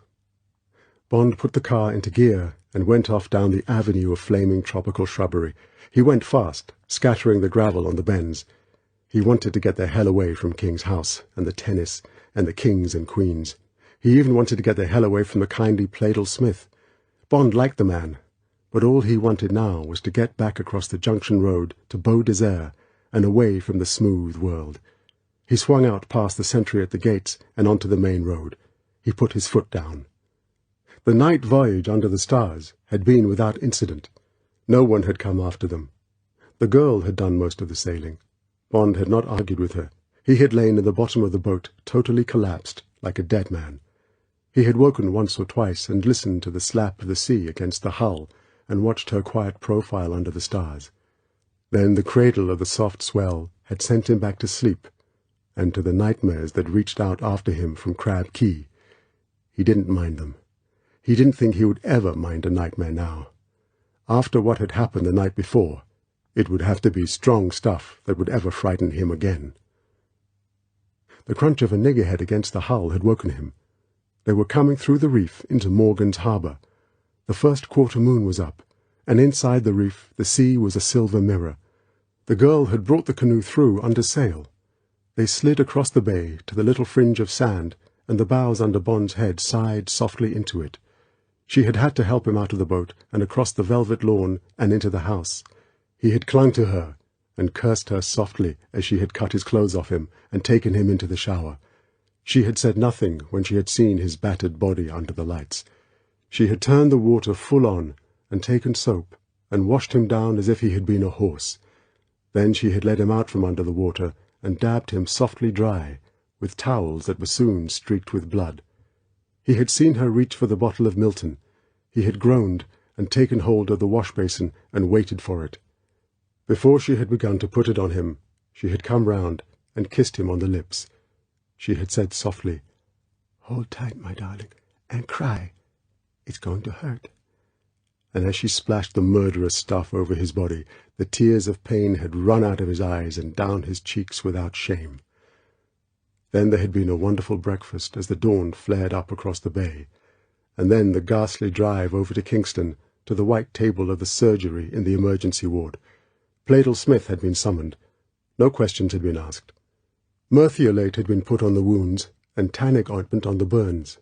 The efficient Negro doctor had written busily in the duty report, what? Probably just multiple burns and contusions.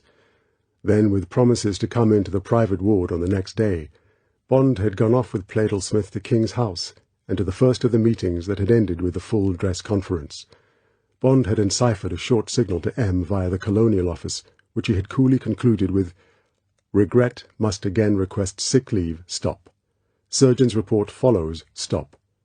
Kindly inform armourer, Smith & Wesson ineffective against flamethrower, end it." Now, as Bond swung the little car down the endless S-bends towards the North Shore, he regretted the jibe. M wouldn't like it. It was cheap. It wasted cipher groups. Oh well. Bond swerved to avoid a thundering red bus with "Brown Skin Gal" on the destination plate. He had just wanted them to know that it hadn't quite been a holiday in the sun. He would apologize when he sent in his written report. Bond's bedroom was cool and dark.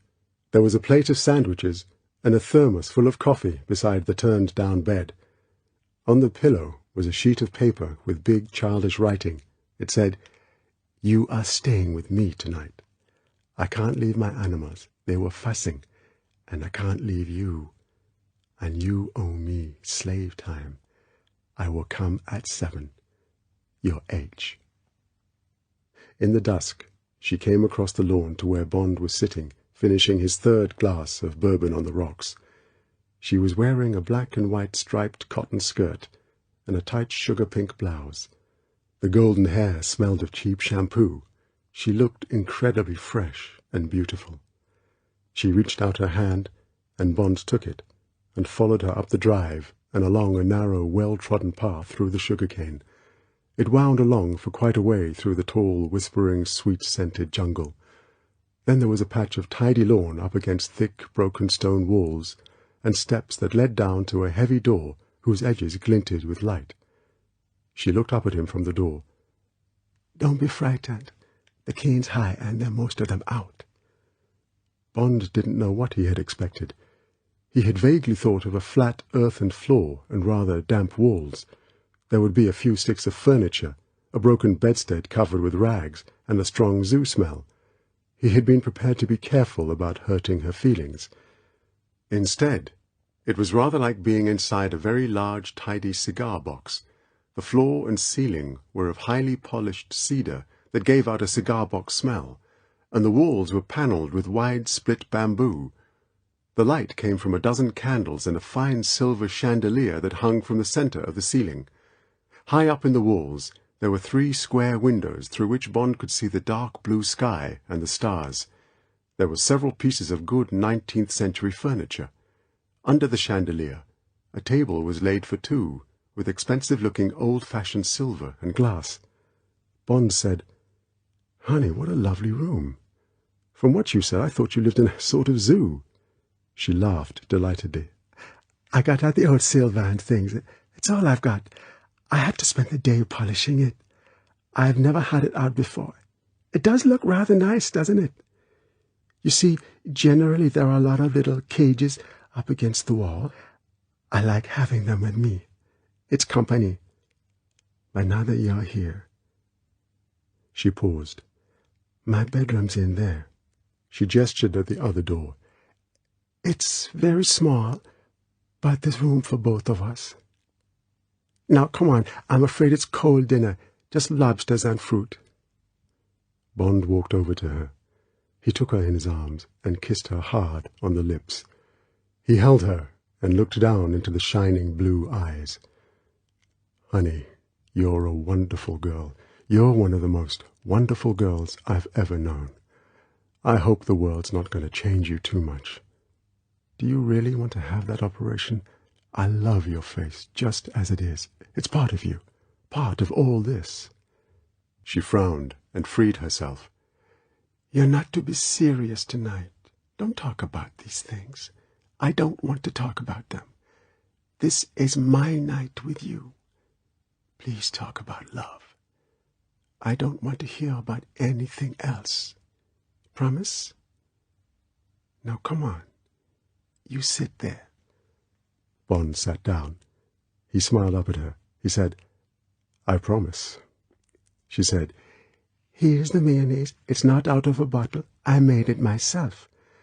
And take some bread and butter." She sat down opposite him and began to eat, watching him. When she saw that he seemed satisfied, she said, "Now you can start telling me about love. Everything about it. Everything you know." Bond looked across into the flushed, golden face. The eyes were bright and soft in the candlelight, but with the same imperious glint they had held when he had first seen her on the beach, and she had thought he had come to steal her shells. The full red lips were open with excitement and impatience. With him she had no inhibitions. They were 2 loving animals. It was natural. She had no shame.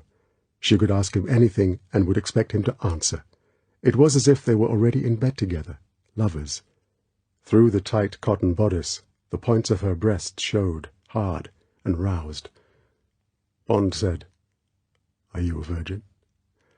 "Not quite. I told you, that man."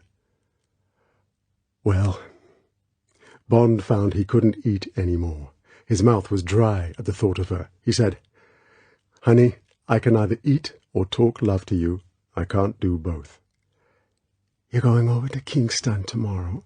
You'll get plenty to eat there. Talk love." Bond's eyes were fierce blue slits. He got up and went down on one knee beside her.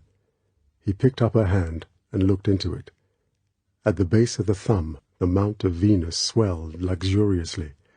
Bond bent his head down into the warm, soft hand and bit softly into the swelling. He felt her other hand in his hair. He bit harder. The hand he was holding curled round his mouth. She was panting. He bit still harder. She gave a little scream and wrenched his head away by the hair. "What are you doing?" Her eyes were wide and dark. She had gone pale. She dropped her eyes and looked at his mouth. Slowly she pulled his head towards her. Bond put out a hand to her left breast and held it hard. He lifted her captive, wounded hand and put it round his neck. Their mouths met and clung, exploring.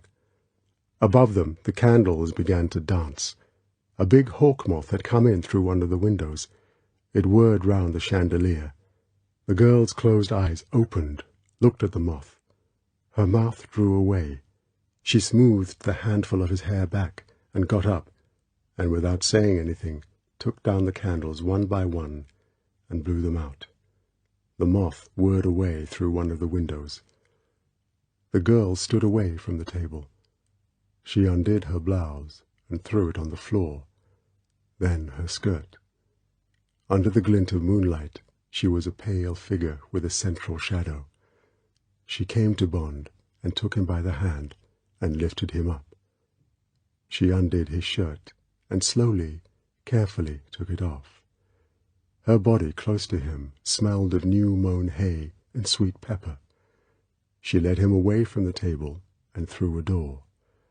The filtering moonlight shone down on a single bed. On the bed was a sleeping bag, its mouth laid open. The girl let go his hand and climbed into the sleeping bag. She looked up at him. She said practically, "I bought this today. It's a double one. It cost a lot of money.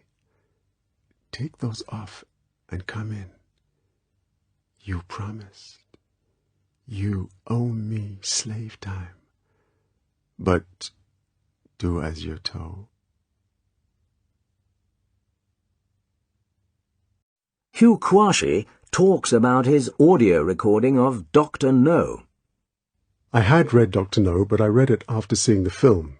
So I read it through the prism of Sean Connery's performance, and reading the book I was surprised to find that James Bond wasn't Scottish, and that he was actually very English and had been in the war, in the Navy. It's interesting to think that the book was written in 1958, but the film came out in 1962, the same year as Jamaican independence. So the book is written in the colonial era, and the film is post-colonial. It's quite interesting that the film shows Bond to be quite unsentimental and quite unapologetic when he kills. But in the book, he really is quite fond of Jamaica and the Jamaicans, particularly of Quarrel. He has a kind of streak of sentimentality, which the film Bond doesn't seem to have. And it's interesting that he almost apologizes for killing people. "Sorry, honey, I'm going to have to kill these men." There's also a quality of Englishness in the book that doesn't really come across in the film. You know, when his mind starts wandering in the acting governor's office and goes back to all the things that he remembers about England, the tube trains, the Forsythia, the kings and queens, the tea, his cleaning lady waking up to make tea. That's a kind of Englishness that you only ever notice when you're out of England.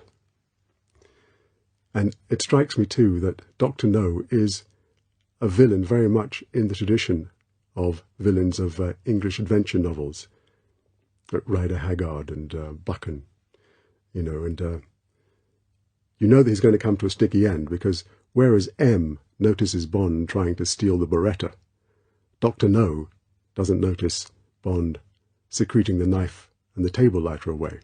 So he's not nearly the match of our man M. Reading it again, you realize that Bond has to call on reserves of cunning and of strength and of resolve. He has to improvise his weapons. He doesn't have the gadgets that the film Bond had. He loses his gun, and so he has to steal a knife, he has to steal a table lighter, and makes a sort of spear out of wire. He's a kind of MacGyver before MacGyver. The way that it was written, it was obviously very plot-led, and there's a lot of plot and exposition thinly disguised as conversation when Dr. No gives his potted history in a way that perhaps you wouldn't find so much in a modern novel. So it is very forward. It has a very forward drive. Bond's thoughts are always on the surface of things, except strangely when his mind wanders in the Governor-General's office and he thinks about all the things that make him what he is, a British Secret Service man. Honeychile Rider was always going to be a challenge. Playing a 20-year-old, lithe, sexy, white, wild child, as well as playing a 60-year-old German, Chinese, American villain, and of course all the toffs and the mandarins that run the Secret Service. For me, it's actually quite pleasing to have done this entire array of the upper-class English people. For me, it's been quite challenging and actually quite satisfying that I should be playing James Bond as well as all the other upper-class Englishmen who run the Secret Service, as well as playing Quarrel, and as well as playing the Chinese-German villain. Playing Quarrel perhaps came a little bit more naturally, a bit more easily, than trying to find a voice for Honeychile Rider. She was quite a challenge, but I hope I imbued her with the sexiness that she deserved. We hope that you have enjoyed this interview brought to you by AudioGo in association with Ian Fleming Publications. For more exciting and engrossing audio content, from audiobooks to live comedy, fantasy to full-cast dramas, go to www.audiogo.com to download or buy on CD. Our audio content is also available from all good bookshops.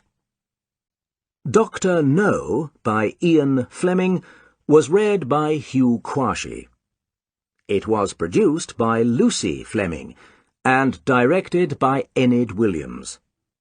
The book was first published in 1958.